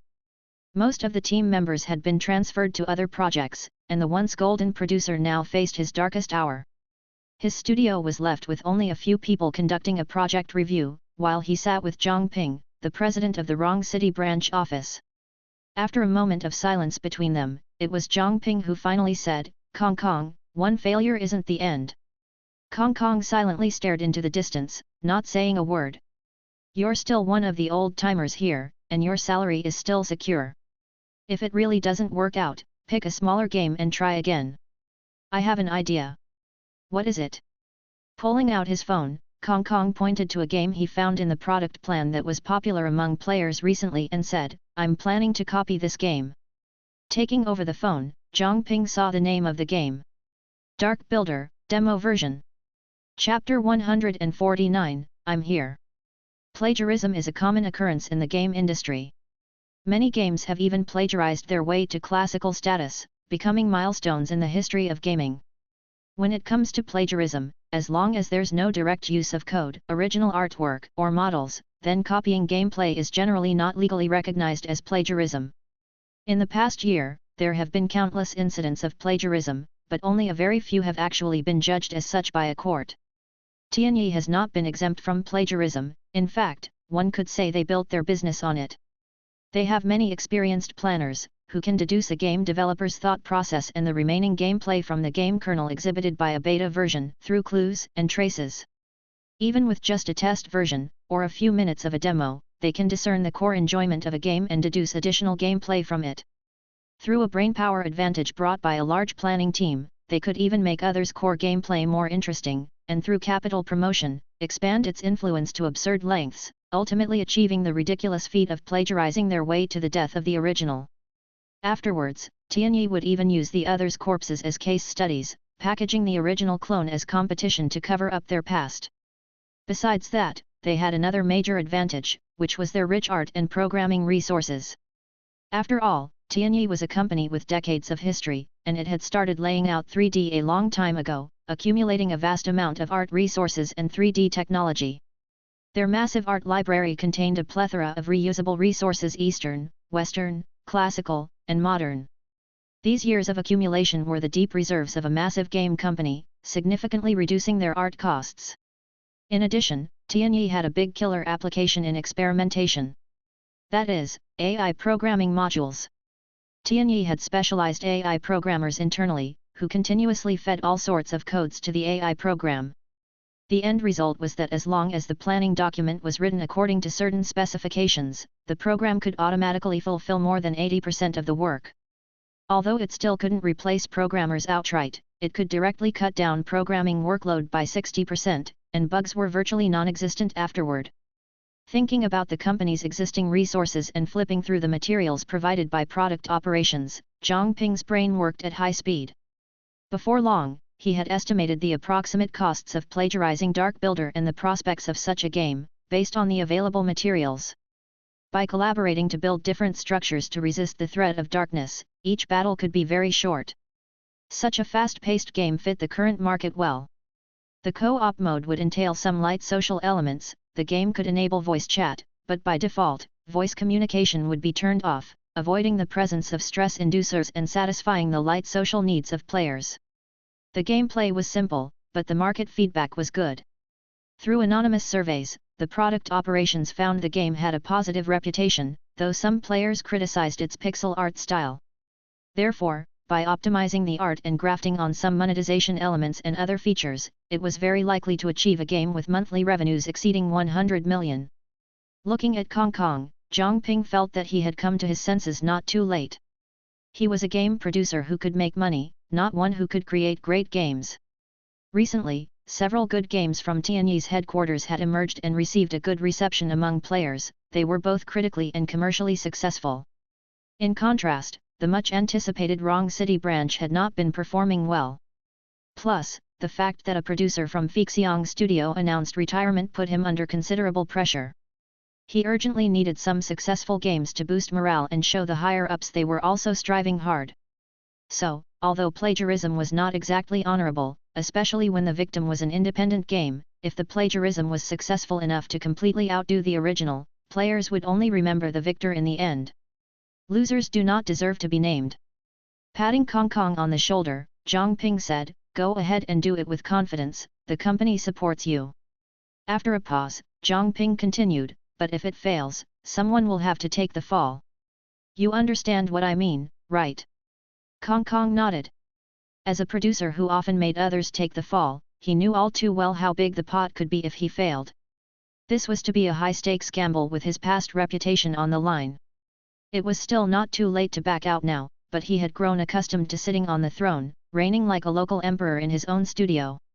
The taste of power was more exquisite than anything else. Once tasted, it could never be forgotten.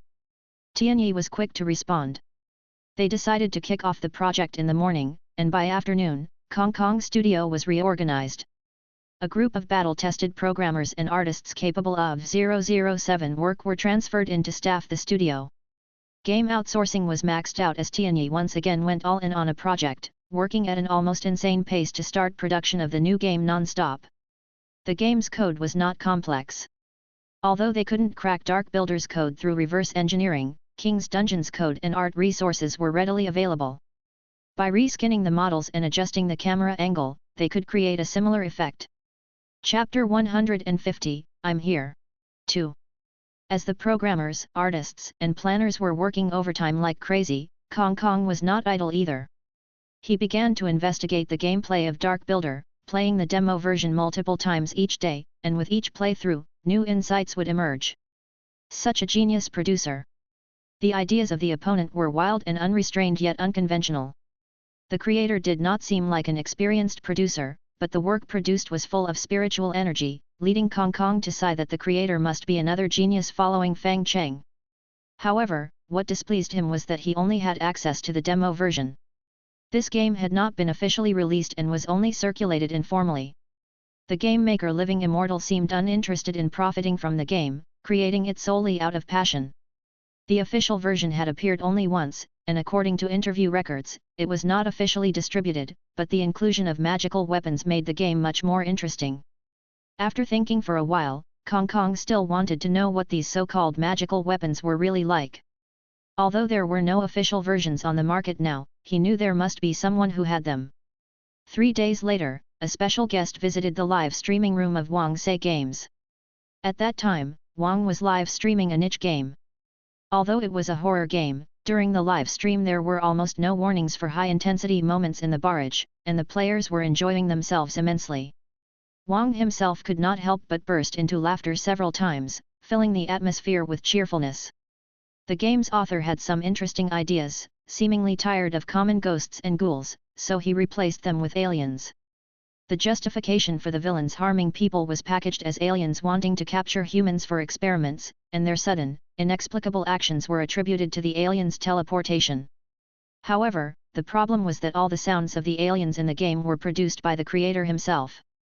Without any changes, the noise made by the aliens when they attacked sounded like a shrieking chicken, causing both Wang and Zhao to burst into uncontrollable laughter every time they heard it. Following audience suggestions, Wang replaced the sound effects, but the result was even more explosive. Because he replaced them with Good Luck Comes. Whenever the aliens appeared, the cheerful Good Luck Comes would play throughout the entire live streaming room, turning what was a subpar horror game into an unexpectedly festive atmosphere reminiscent of the new year. After struggling to beat the game, Wang checked the time and felt it was time to rest. It was a workday, and there were not many people in the live streaming room. Most people were also busy playing the Dark Builder demo version and didn't have time to watch him. So Wang just wanted to maintain his popularity a bit before preparing to log off. But just then, a small spaceship flew across the screen, full of special effects. A wealthy viewer made a grand entrance at this moment, sending over a big gift. Seeing the spacecraft fly by, Wang jumped up, grabbed the microphone excitedly, and said, "Thanks for the spaceship, bro. Much appreciated, boss. You're so generous."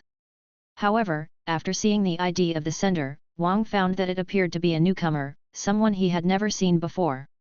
As Wang hesitated, the viewer suddenly sent a private message. "Mr. Wang, I really enjoy your live streaming shows, and I watch your commentary every time. I learn a lot from it." The viewer's praise made Wang a little happy but also alert. It probably wasn't an old fan trying to trick him, as those guys would act too high and mighty after donating. After careful consideration of his words, Wang replied cautiously and politely, "Thank you for the praise, and for your spaceship. Don't mention it, that's what you deserve, Mr. Wang. Actually, I have a small favor to ask. I really loved that game you live streamed before, Dark Builder. But as you know, only the demo versions are circulating in the market right now. So, I was wondering if you could send me the official version to play for a while? I promise I will be the only one playing it, and I will not distribute it." Responding to the viewer's request, Wang immediately replied, "Sorry, that game belongs to a friend of mine, and my friend has instructed me not to distribute it for now. But Mr. Wang, I really want to play it, please. Are you still lacking spaceships? I can donate as many as you want." Seeing the viewer's earnest attitude, Wang became instantly vigilant. The official version would be playable in just over 10 days, so why was the viewer so eager now? He knew that there were rich fans who would spend a fortune on a game, but those were mostly just stories. Moreover, if you really wanted to play so badly, why don't you contact the author directly? Why come to me? No good deed goes unpunished, either a schemer or a thief. Wang Say Games quickly located an administrator, reported the incident, and immediately sealed away the little spaceship he had received. Then, he contacted other streamers and asked them not to share the official version externally. After receiving affirmative responses, he once again messaged the person who tipped him. "I don't know who you are or what your intentions are. If I've made a mistake, I apologize.